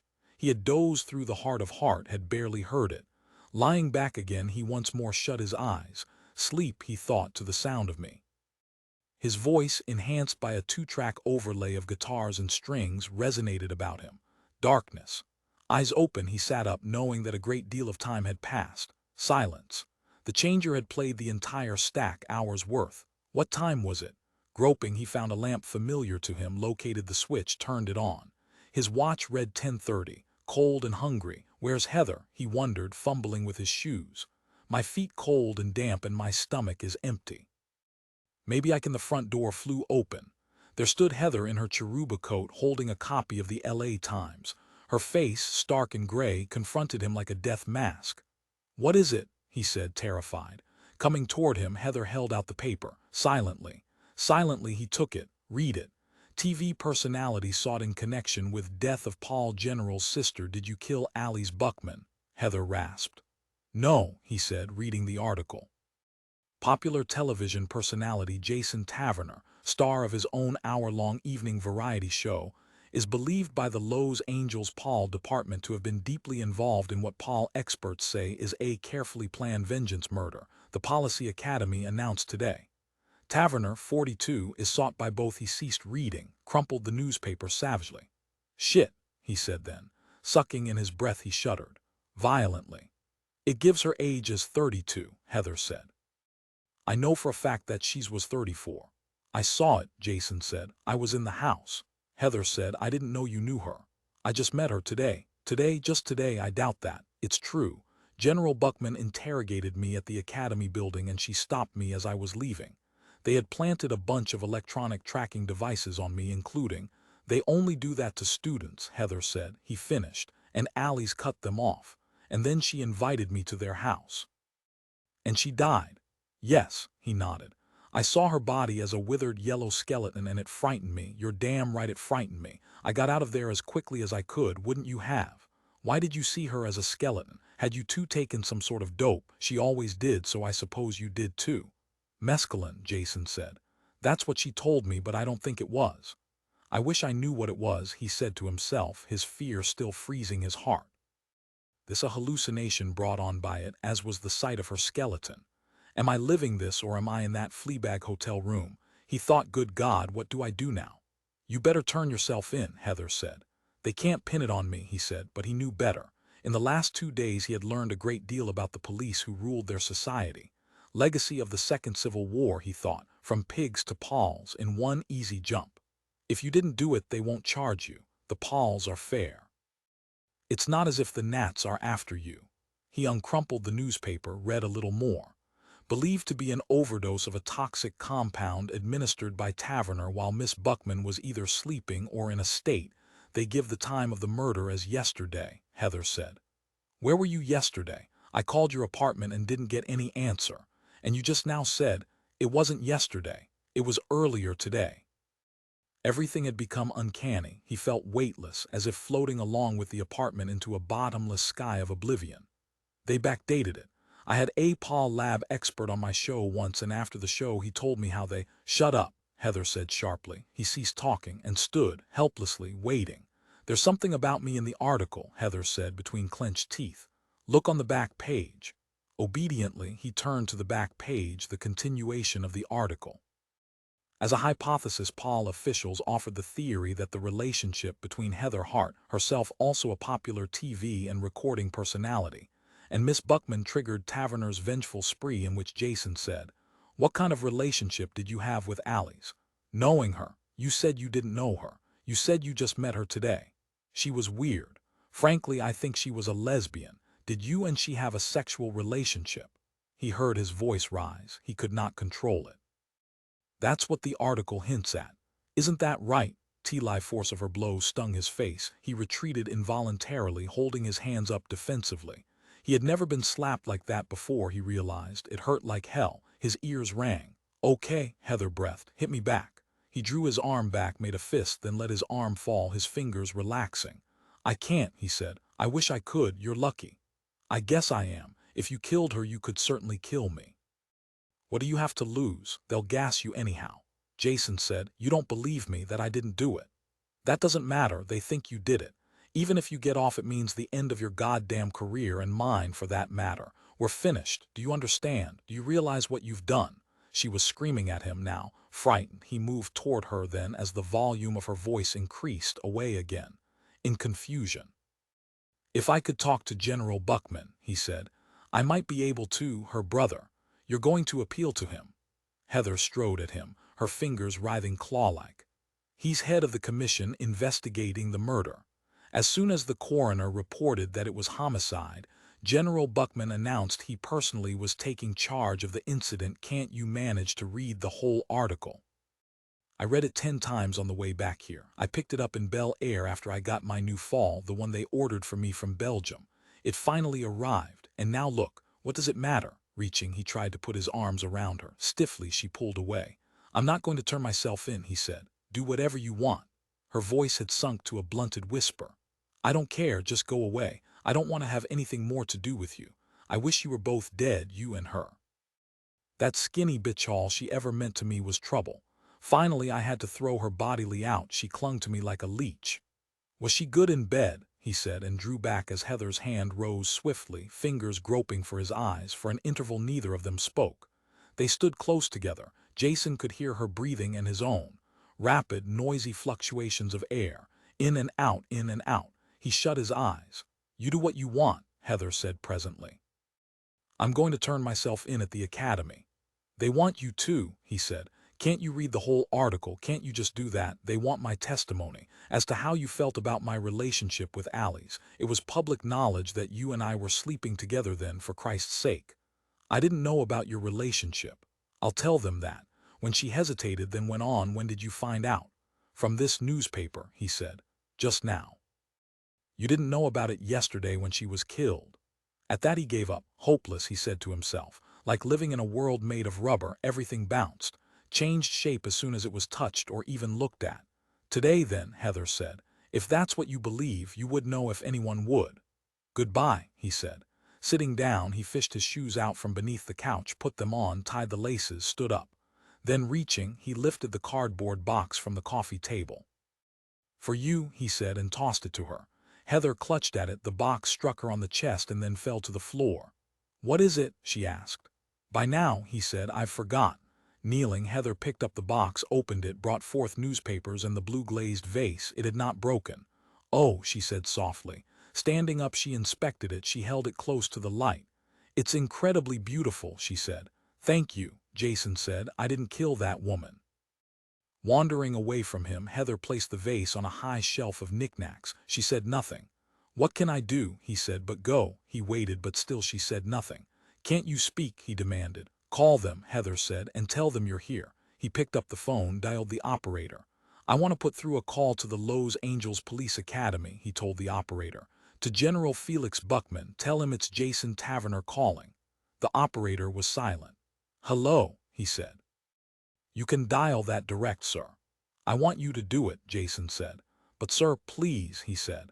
27 Phil Westerberg, the Los Angeles Police Agency Chief Deputy Coroner, said to General Felix Buckman, his superior, I can explain the drug best this way. You haven't heard of it because it isn't in use yet. She must have ripped it off from the Academy's Special Activities Lab. He sketched on a piece of paper. Time binding is a function of the brain. It's a structuralization of perception and orientation. Why did it kill her? Buckman asked. It was late and his head hurt. He wished the day would end. He wished everyone and everything would go away. An overdose, he demanded. We have no way of determining as yet what would constitute an overdose with KR3. It's currently being tested on detainee volunteers at the San Bernardino forced labor camp, but so far, Westerberg continued to sketch anyhow, as I was explaining. Time binding is a function of the brain and goes on as long as the brain is receiving input. Now, we know that the brain can't function if it can't bind space as well. But as to why, we don't know yet. Probably it has to do with the instinct to stabilize reality in such a fashion that sequences can be ordered in terms of before and after that would be time and, more importantly, space-occupying, as with a three-dimensional object as compared to, say, a drawing of that object. He showed Buckman his sketch. It meant nothing to Buckman. He stared at it blankly and wondered where this late at night he could get some Darvon for his headache. Had Allie's had any? She had squirreled so many pills. Westerberg continued, now, one aspect of space is that any given unit of space excludes all other given units. If a thing is there, it can't be here. Just as in time, if an event comes before, it can't also come after. Buckman said, couldn't this wait until tomorrow? You originally said it would take 24 hours to develop a report on the exact toxin involved. 24 hours is satisfactory to me. But you requested that we speed up the analysis, Westerberg said. You wanted the autopsy to begin immediately, at 2:10 this afternoon when I was first officially called in. Did I? Buckman said. Yes, he thought I did, before the marshals can get their story together. Just don't draw pictures, he said. My eyes hurt. Just tell me. The exclusiveness of space, we've learned, is only a function of the brain as it handles perception. It regulates data in terms of mutually restrictive space units. Millions of them. Trillions theoretically, in fact. But in itself, space is not exclusive. In fact, in itself, space does not exist at all. Meaning, Westerberg, refraining from sketching, said, a drug such as KR3 breaks down the brain's ability to exclude one unit of space out of another. So here versus there is lost as the brain tries to handle perception. It can't tell if an object has gone away or if it's still there. When this occurs, the brain can no longer exclude alternative spatial vectors. It opens up the entire range of spatial variation. The brain can no longer tell which objects exist and which are only latent, unspatial possibilities. So as a result, competing spatial corridors are opened, into which the garbled percept system enters, and a whole new universe appears to the brain to be in the process of creation. I see, Buckman said, but actually he did not either see or care. I only want to go home, he thought, and forget this. That's very important, Westerberg said earnestly. KR3 is a major breakthrough. Anyone affected by it is forced to perceive a real universes, whether they want to or not. As I said, trillions of possibilities are theoretically all of a sudden real. Chance enters and the person's percept system chooses one possibility out of all those presented to it. It has to choose because if it didn't, competing universes would overlap and the concept of space itself would vanish. Do you follow me? Seated a short way off at his own desk, Herb Mame said. He means that the brain seizes on the spatial universe nearest at hand. Yes, Westerberg said. You've read the classified lab report on KR3, have you, Mr. Mame? I read it a little over an hour ago, Herb Mame said. Most of it was too technical for me to grasp, but I did notice that its effects are transitory. The brain finally reestablishes contact with the actual spacetime objects that it formerly perceived. Right, Westerberg said, nodding. But during the interval in which the drug is active, the subject exists, or thinks he exists. There's no difference, Herb said, between the two. That's the way the drug works. It abolishes that distinction. Technically, Westerberg said, but to the subject an actualized environment envelopes him, one which is alien to the former one that he always experienced, and he operates as if he had entered a new world, a world with changed aspects. The amount of change being determined by how great the so-to-speak distance is between the space-time world he formerly perceived and the new one he's forced to function in. I'm going home, Buckman said. I can't stand any more of this. He rose to his feet. Thanks, Westerberg, he said, automatically extending his hand to the chief deputy coroner. They shook. Put together an abstract for me, he said to Herb Mame, and I'll look it over in the morning. He started off, his gray topcoat over his arm, as he always carried it. Do you now see what happened to Taverner? Herb said. Halting, Buckman said, no. He passed over to a universe in which he didn't exist, and we passed over with him because we're objects of his percept system. And then when the drug wore off, he passed back again. What actually locked him back here was nothing he took or didn't take but her death. So then, of course, his file came to us from Data Central. Good night, Buckman said. He left the office, passed through the great silent room of spotless metal desks, all alike, all cleared at the end of the day, including McNulty's, and then at last found himself in the ascent tube rising to the roof. The night air, cold and clear, made his head ache terribly. He shut his eyes and gritted his teeth. And then he thought, I could get an analgesic from Phil Westerberg. There's probably 50 kinds in the Academy's pharmacy, and Westerberg has the keys. Taking the descent tube, he re-arrived on the 14th floor, returned to his suite of offices, where Westerberg and Herb Mame still sat conferring. To Buckman, Herb said, I want to explain one thing I said, about us being objects of his percept system. We're not, Buckman said. Herb said, we are and we aren't. Taverner wasn't the one who took the KR3. It was Allie's. Taverner, like the rest of us, became a datum in your sister's percept system, and got dragged across when she passed into an alternate construct of coordinates. She was very involved with Taverner as a wish-fulfillment performer, evidently, and had run a fantasy number in her head for some time about knowing him as an actual person. But although she did manage to accomplish this by taking the drug, he and we at the same time remained in our own universe. We occupied 2 space corridors at the same time, one real, one irreal. One is an actuality, one is a latent possibility among many, spatialized temporarily by the KR3, but just temporarily, for about 2 days.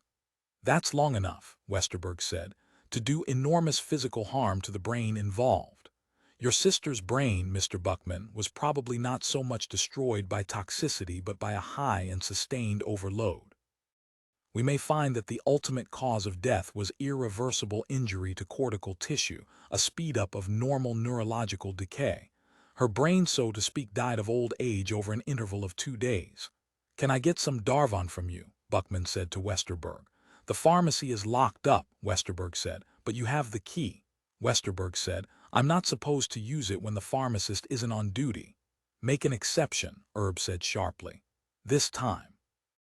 Westerberg moved off, sorting among his keys. If the pharmacist was there, Buckman said after a time, he wouldn't need the key. This whole planet, Herb said, is run by bureaucrats. He eyed Buckman. You're too sick to take anymore. After he gets you the Darvan, go home. I'm not sick, Buckman said. I just don't feel well. But don't stick around here. I'll finish up. You start to leave and then you come back. I'm like an animal, Buckman said. Like a laboratory rat. The phone on his big oak desk buzzed.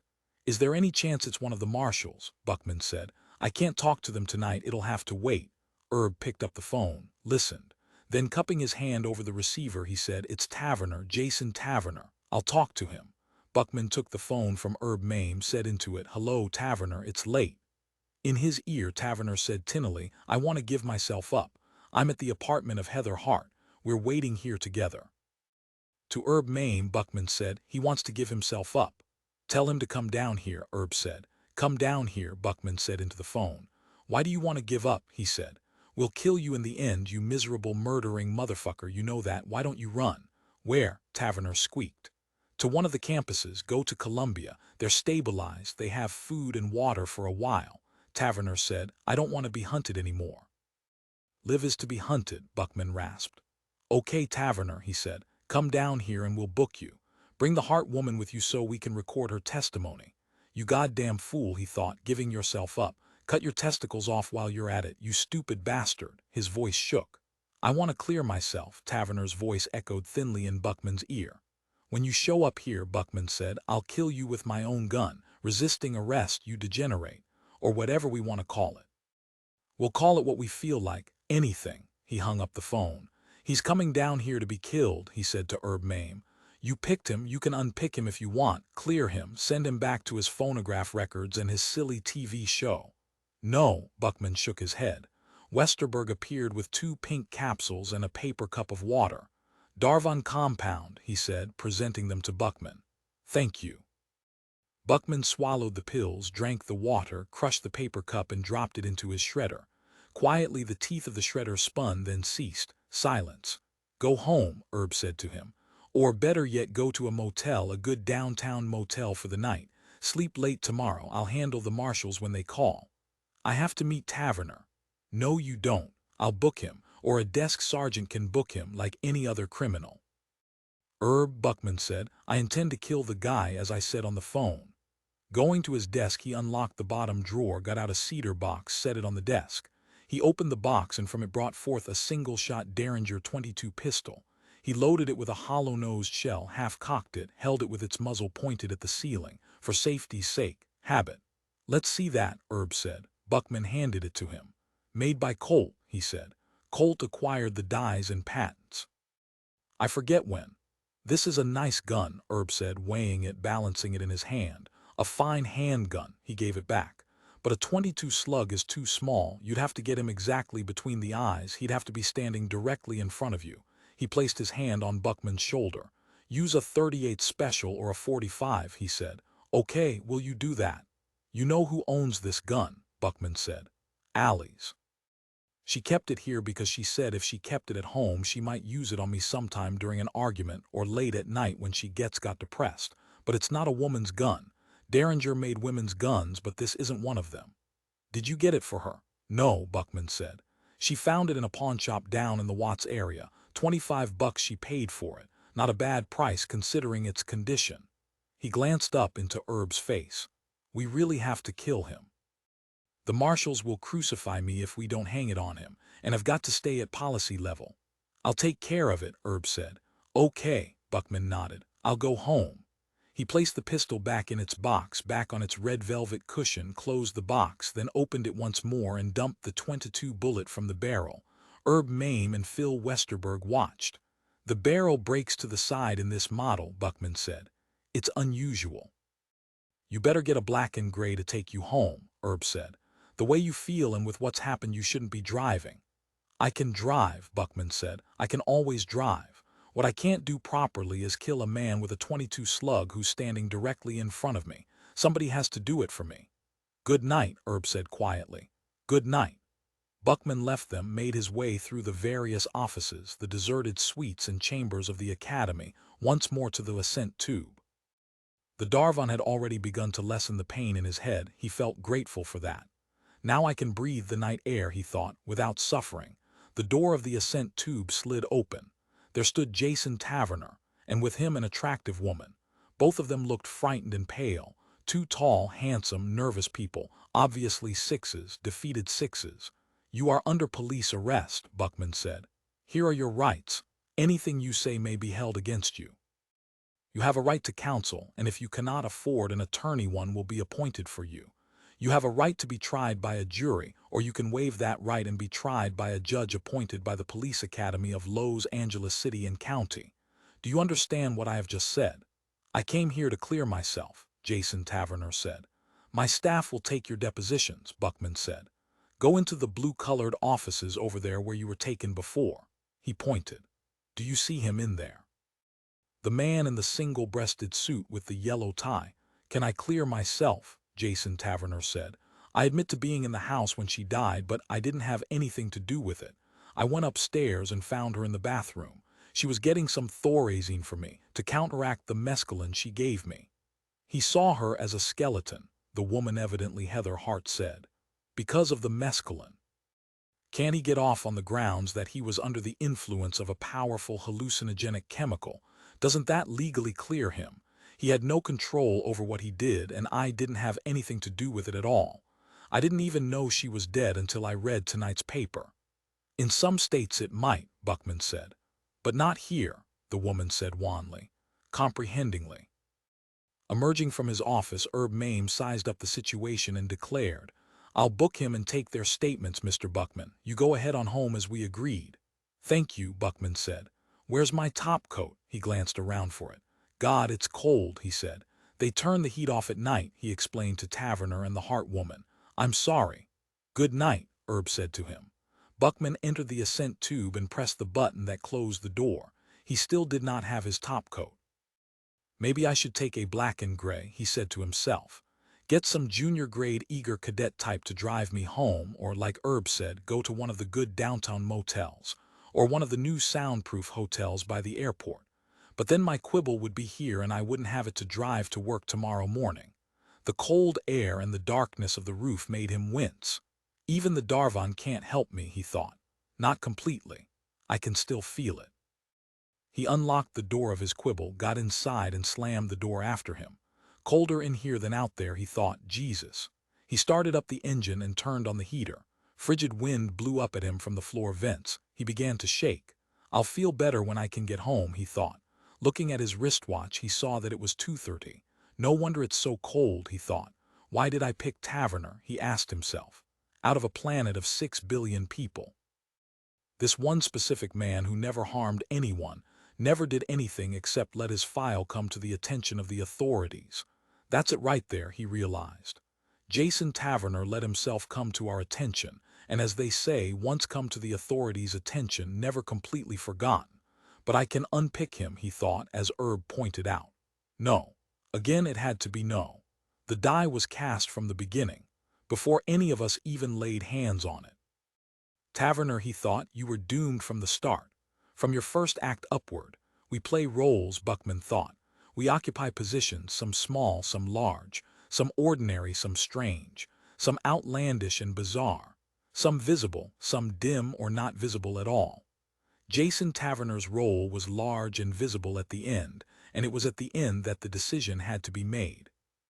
If he could have stayed as he started out, One small man without proper ID cards, living in a ratty, broken-down slum hotel. If he could have remained, that he might have gotten away. Or at the very worst wound up in a forced labor camp.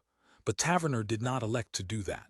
Some irrational will within him made him want to appear, to be visible, to be known. All right, Jason Taverner, Buckman thought. You are known again, as you were once before, but better known now, known in a new way. In a way that serves higher ends you know nothing about but must accept without understanding. As you go to your grave, your mouth will be still open, asking the question, what did I do? You will be buried that way, with your mouth still open. And I could never explain it to you, Buckman thought, except to say, don't come to the attention of the authorities, don't ever interest us, don't make us want to know more about you. Someday your story, the ritual and shape of your downfall, may be made public, at a remote future time when it no longer matters. When there are no more forced labor camps and no more campuses surrounded by rings of police carrying rapid-fire submachine guns and wearing gas masks that make them look like great-snouted, huge-eyed root-eaters, some kind of noxious lower animal. Someday there may be a post-mortem inquiry, and it will be learned that you in fact did no harm, did nothing actually, but become noticed. The real, ultimate truth is that despite your fame and your great public following, you are expendable, he thought. And I am not. That is the difference between the two of us. Therefore you must go and I remain. His ship floated on, up into the band of nighttime stars. And to himself he sang quietly, seeking to look ahead, to see forward into time, to the world of his home, of music and thought and love, to books, ornate snuff boxes and rare stamps. To the blotting out for a moment of the wind that rushed about him as he drove on, a speck nearly lost in the night. There is beauty which will never be lost, he declared to himself. I will preserve it. I am one of those who cherishes it. And I abide. And that in the final analysis is all that matters. Tunelessly he hummed to himself, and felt at last some meager heat as finally the standard police model quibble heater mounted below his feet began to function. Something dripped from his nose onto the fabric of his coat. My God, he thought in horror, I'm crying again. He put up his hand and wiped the grease-like wetness from his eyes. Who for? He asked himself. Alice, for Taverner, the heart woman, or for all of them? No, he thought, it's a reflex, from fatigue and worry. It doesn't mean anything. Why does a man cry? He wondered. Not like a woman, not for that, not for sentiment. A man cries over the loss of something, something alive. A man can cry over a sick animal that he knows won't make it. The death of a child, a man can cry for that, but not because things are sad. A man, he thought, cries not for the future or the past but for the present. And what is the present now? They are booking Jason Taverner back at the police academy building, and he is telling them his story. Like everyone else, he has an account to give, an offering which makes clear his lack of guilt. Jason Taverner, as I fly this craft, is doing that right now. Turning the steering wheel, he sent his quibble in a long trajectory that brought it at last into an immelman. He made the craft fly back the way it had come, at no increase in speed, nor at any loss. He merely flew in the opposite direction. Back toward the academy, and yet still he cried. His tears became each moment denser and faster and deeper. I'm going the wrong way, he thought. Herb is right, I have to get away from there. All I can do there now is witness something I can no longer control. I am painted on like a fresco, dwelling in only 2 dimensions. I and Jason Taverner are figures in an old child's drawing, lost in dust. He pressed his foot down on the accelerator and pulled back on the steering wheel of the quibble. It spluttered up, its engine missing and misfiring. The automatic choke is still closed, he said to himself. I should have revved it up for a while. It's still cold. Once more he changed direction. Aching and with fatigue, he at last dropped his home route card into the control turret of the quibble's guiding section and snapped on the automatic pilot. I should rest, he said to himself. Reaching, he activated the sleep circuit above his head. The mechanism hummed and he shut his eyes. Sleep, artificially induced, came as always at once. He felt himself spiraling down into it and was glad. But then, almost at once, beyond the control of the sleep circuit, a dream came. Very clearly he did not want the dream, but he could not stop it. The countryside, brown and dry in summer, where he had lived as a child. He rode a horse, and approaching him on his left a squad of horses nearing slowly. On the horses rode men in shining robes, each a different color. Each wore a pointed helmet that sparkled in the sunlight. The slow, solemn knights passed him, and as they traveled by he made out the face of one. An ancient marble face, a terribly old man with rippling cascades of white beard. What a strong nose he had! What noble features! So tired, so serious, so far beyond ordinary men. Evidently he was a king. Felix Buckman let them pass. He did not speak to them, and they said nothing to him. Together they all moved toward the house from which he had come. A man had sealed himself up inside the house, a man alone, Jason Taverner, in the silence and darkness, without windows, by himself from now on into eternity. Sitting, merely existing, inert. Felix Buckman continued on, out into the open countryside, and then he heard from behind him one dreadful single shriek. They had killed Taverner, and seeing them enter, sensing them in the shadows around him, knowing what they intended to do with him, Taverner had shrieked. Within himself Felix Buckman felt absolute and utter desolate grief, but in the dream he did not go back nor look back. There was nothing that could be done. No one could have stopped the posse of varicolored men in robes. They could not have been said no to. Anyhow, it was over. Taverner was dead. His heaving, disordered brain managed to spike a relay signal via minute electrodes to the sleep circuit. A voltage breaker clicked open, and a solid, disturbing tone awakened Buckman from his sleep and from his dream. God, he thought and shivered. How cold it had become. How empty and alone he felt himself to be. The great, weeping grief within him, left from the dream, meandered in his breast, still disturbing him. I've got to land, he said to himself.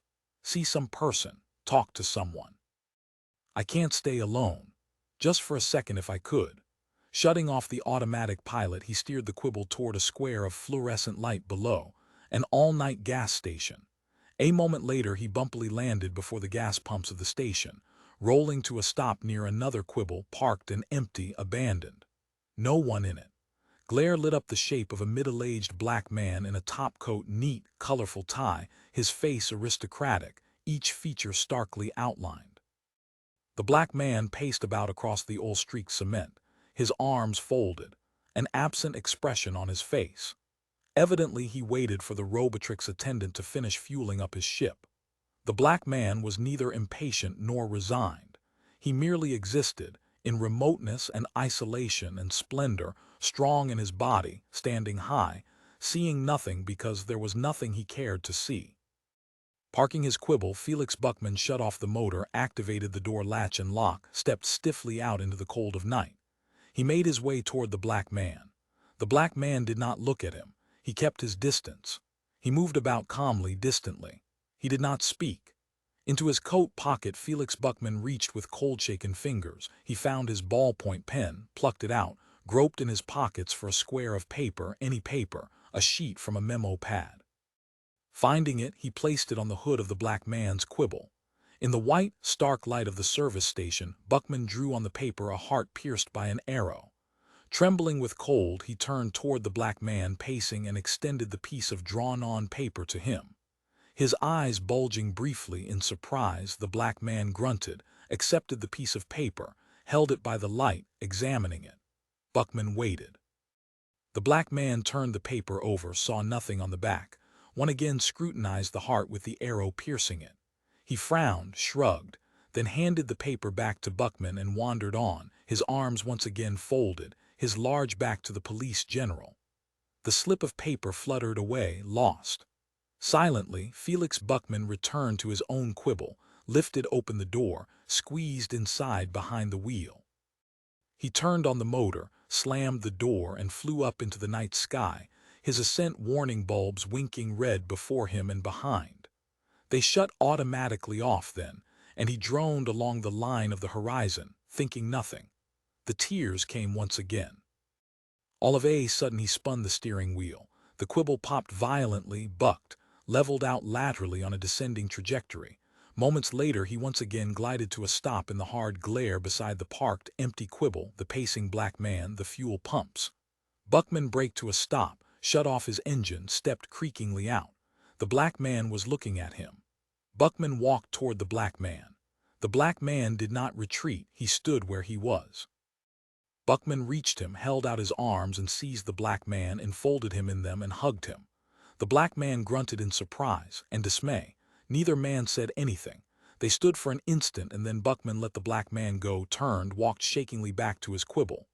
"Wait," the black man said. Buckman revolved to face him. Hesitating, the black man stood shivering and then said, "Do you know how to get to Ventura, up on Air Route 30? He waited. Buckman said nothing. "It's 50 or so miles north of here," the black man said. Still Buckman said nothing. "Do you have a map of this area?" the black man asked. "No," Buckman said. "I'm sorry." "I'll ask the gas station," the black man said, and smiled a little sheepishly. "It was nice meeting you. What's your name?" The black man waited a long moment. "Do you want to tell me?" "I have no name," Buckman said. "Not right now." He could not really bear to think of it at this time. "Are you an official of some kind? Like a greeter, or from the L.A. Chamber of Commerce? I've had dealings with them and they're all right." "No," Buckman said. "I'm an individual like you." "Well, I have a name," the black man said. He deftly reached into his inner coat pocket, brought out a small stiff card which he passed to Buckman. "Montgomery L. Hopkins is the handle. Look at the card. Isn't that a good printing job? I like the letters raised like that. $50 1,000 it cost me. I got a special price because of an introductory offer not to be repeated." The card had beautiful, great embossed black letters on it. "I manufacture inexpensive biofeedback headphones of the analog type. They sell retail for under $100. Come and visit me," Buckman said. "Call me," the black man said. Slowly and firmly, but also a little loudly, he said, "These places, these coin-operated robot gas stations, are downers late at night. Sometime later on we can talk more, where it's friendly. I can sympathize and understand how you're feeling when it happens that places like this get you on a bummer. A lot of times I get gas on my way home from the factory, so I won't have to stop late. I go out on a lot of night calls for several reasons. Yes, I can tell you're feeling down at the mouth, depressed. That's why you handed me that note, which I'm afraid I didn't flash on at the time but do now. And then you wanted to put your arms around me, like you did, like a child would, for a second. I've had that sort of inspiration, or rather call it impulse, from time to time during my life. I'm 47 now. I understand. You want to not be by yourself late at night, especially when it's unseasonably chilly like it is right now. Yes, I agree completely, and now you don't exactly know what to say because you did something suddenly out of irrational impulse without thinking through to the final consequences. But it's okay, I can dig it. Don't worry about it one damn bit. You must drop over. You'll like my house. It's very mellow. You can meet my wife and our kids, 3 in all." "I will," Buckman said. "I'll keep your card." He got out his wallet, pushed the card into it. "Thank you." "I see that my quibble's ready," the black man said. "I was low on oil, too." He hesitated, started to move away, then returned and held out his hand. Buckman shook it briefly. "Goodbye," the black man said. Buckman watched him go. The black man paid the gas station, got into his slightly battered quibble, started it up, and lifted off into the darkness. As he passed above Buckman, the black man raised his right hand from the steering wheel and waved in salutation. "Good night," Buckman thought as he silently waved back with cold, bitten fingers. Then he re-entered his own quibble, hesitated, feeling numb, waited, then, seeing nothing, slammed his door abruptly and started up his engine. A moment later he had reached the sky. "Flow, my tears," he thought. The first piece of abstract music ever written. John Dowland in his second lute book in 1600. I'll play it on that big new quad phonograph of mine when I get home, where it can remind me of alleys and all the rest of them, where there will be a symphony and a fire and it will all be warm. I will go get my little boy. Early tomorrow I'll fly down to Florida and pick up Barney, have him with me from now on, the 2 of us together, no matter what the consequences. But now there won't be any consequences, it's all over, it's safe, forever." His quibble crept across the night sky, like some wounded, half-dissolved insect, carrying him home. Port 4 hark. "You shadows that in darkness dwell, learn to condemn light. Happy, happy they that in hell feel not the world's despite." Epilogue: The trial of Jason Taverner for the first-degree murder of Alice Buckman mysteriously backfired, ending with a verdict of not guilty, due in part to the excellent legal help NBC and Bill Wolfer provided. but due also to the fact that Taverner had committed no crime. There had in fact been no crime, and the original coroner's finding was reversed, accompanied by the retirement of the coroner and his replacement by a younger man.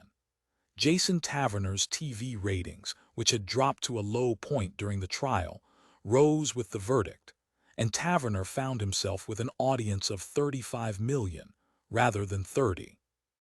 The house which Felix Buckman and his sister Alice had owned and occupied drifted along in a nebulous legal status for several years. Alice had willed her part of the equity to a lesbian organization called the Sons of Carabrin, with headquarters in Lee's Summit, Missouri, and the society wished to make the house into a retreat for their several saints. In March of 2003, Buckman sold his share of the equity to the Sons of Carabrin, and with the money derived, moved himself and all the items of his many collections to Borneo, where living was cheap and the police amiable. Experiments with the multiple space inclusion drug KR3 were abandoned late in 1992 due to its toxic qualities. However, for several years the police covertly experimented with it on inmates in forced labor camps. But ultimately, due to the general widespread hazards involved, the director ordered the project abandoned. Kathy Nelson learned and accepted a year later that her husband Jack had been long dead, as McNulty had told her. The recognition of this precipitated a blatant psychotic break in her, and she again was hospitalized, this time for good at a far less stylish psychiatric hospital than Morningside. For the 51st and final time in her life, Ruth Ray married, in this terminal instance, to an elderly, wealthy, pot-bellied importer of firearms located in Lower New Jersey, barely operating within the limit of the law.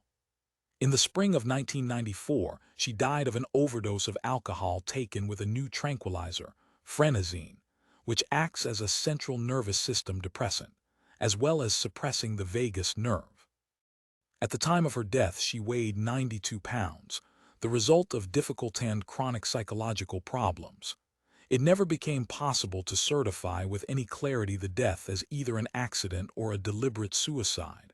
After all, the medication was relatively new. Her husband, Jake Mongo, at the time of her death had become heavily in debt and outlasted her barely a year.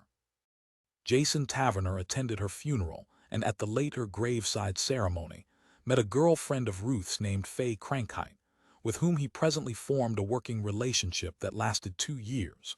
From her, Jason learned that Ruth Ray had periodically attached herself to the phone grid sex network. Learning this, he understood better why she had become as she had when he met her in Vegas. Cynical and aging, Heather Hart gradually abandoned her singing career and dropped out of sight. After a few tries to locate her, Jason Taverner gave up and wrote it off as one of the better successes of his life, despite its dreary ending. He heard, too, that Mary Ann Dominic had won a major international prize for her ceramic kitchenware, but he never bothered to trace her down. Monica Buff, however, showed up in his life toward the end of 1998, as unkempt as ever but still attractive in her grubby way. Jason dated her a few times and then dumped her.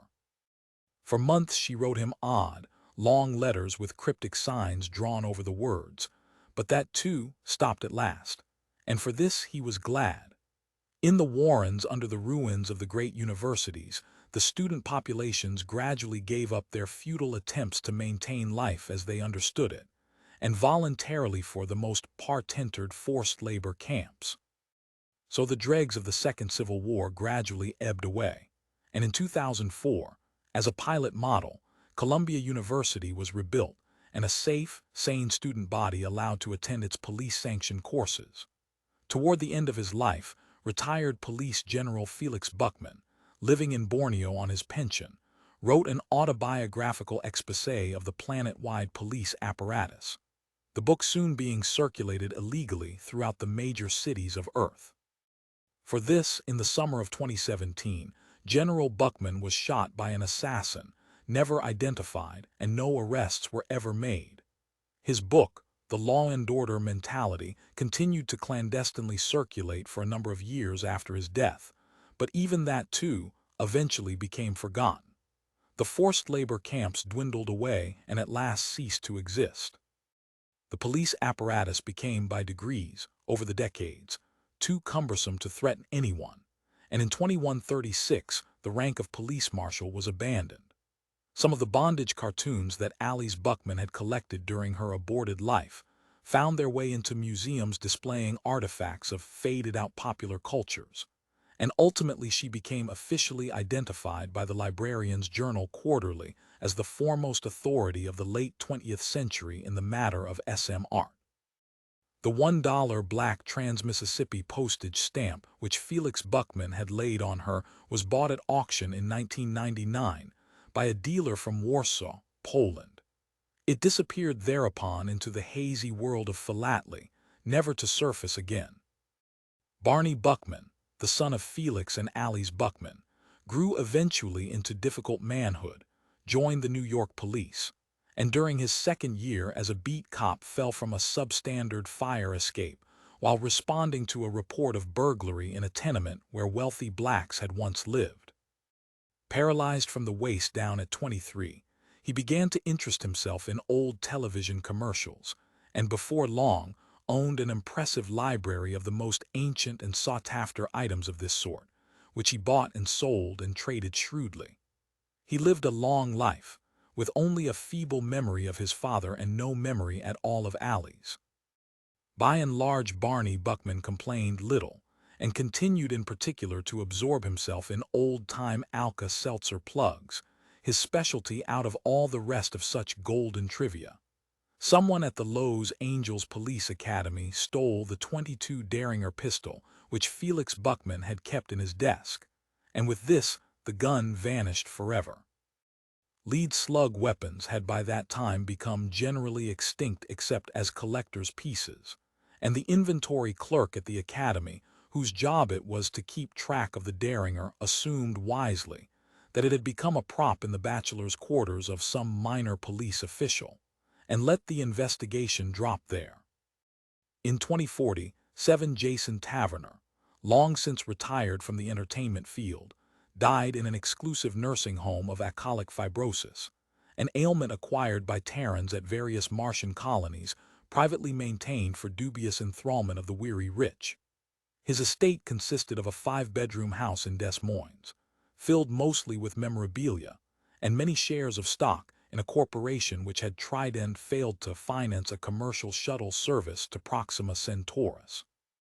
His passing was not generally noticed, although small obit squibs appeared in most metropolitan newspapers, ignored by the TV news people but not by Mary Ann Dominic, who, even in her 80s, still considered Jason Taverner a celebrity, and her meeting him an important milestone in her long and successful life. The blue vase made by Mary Ann Dominic and purchased by Jason Taverner as a gift for Heather Hart wound up in a private collection of modern pottery.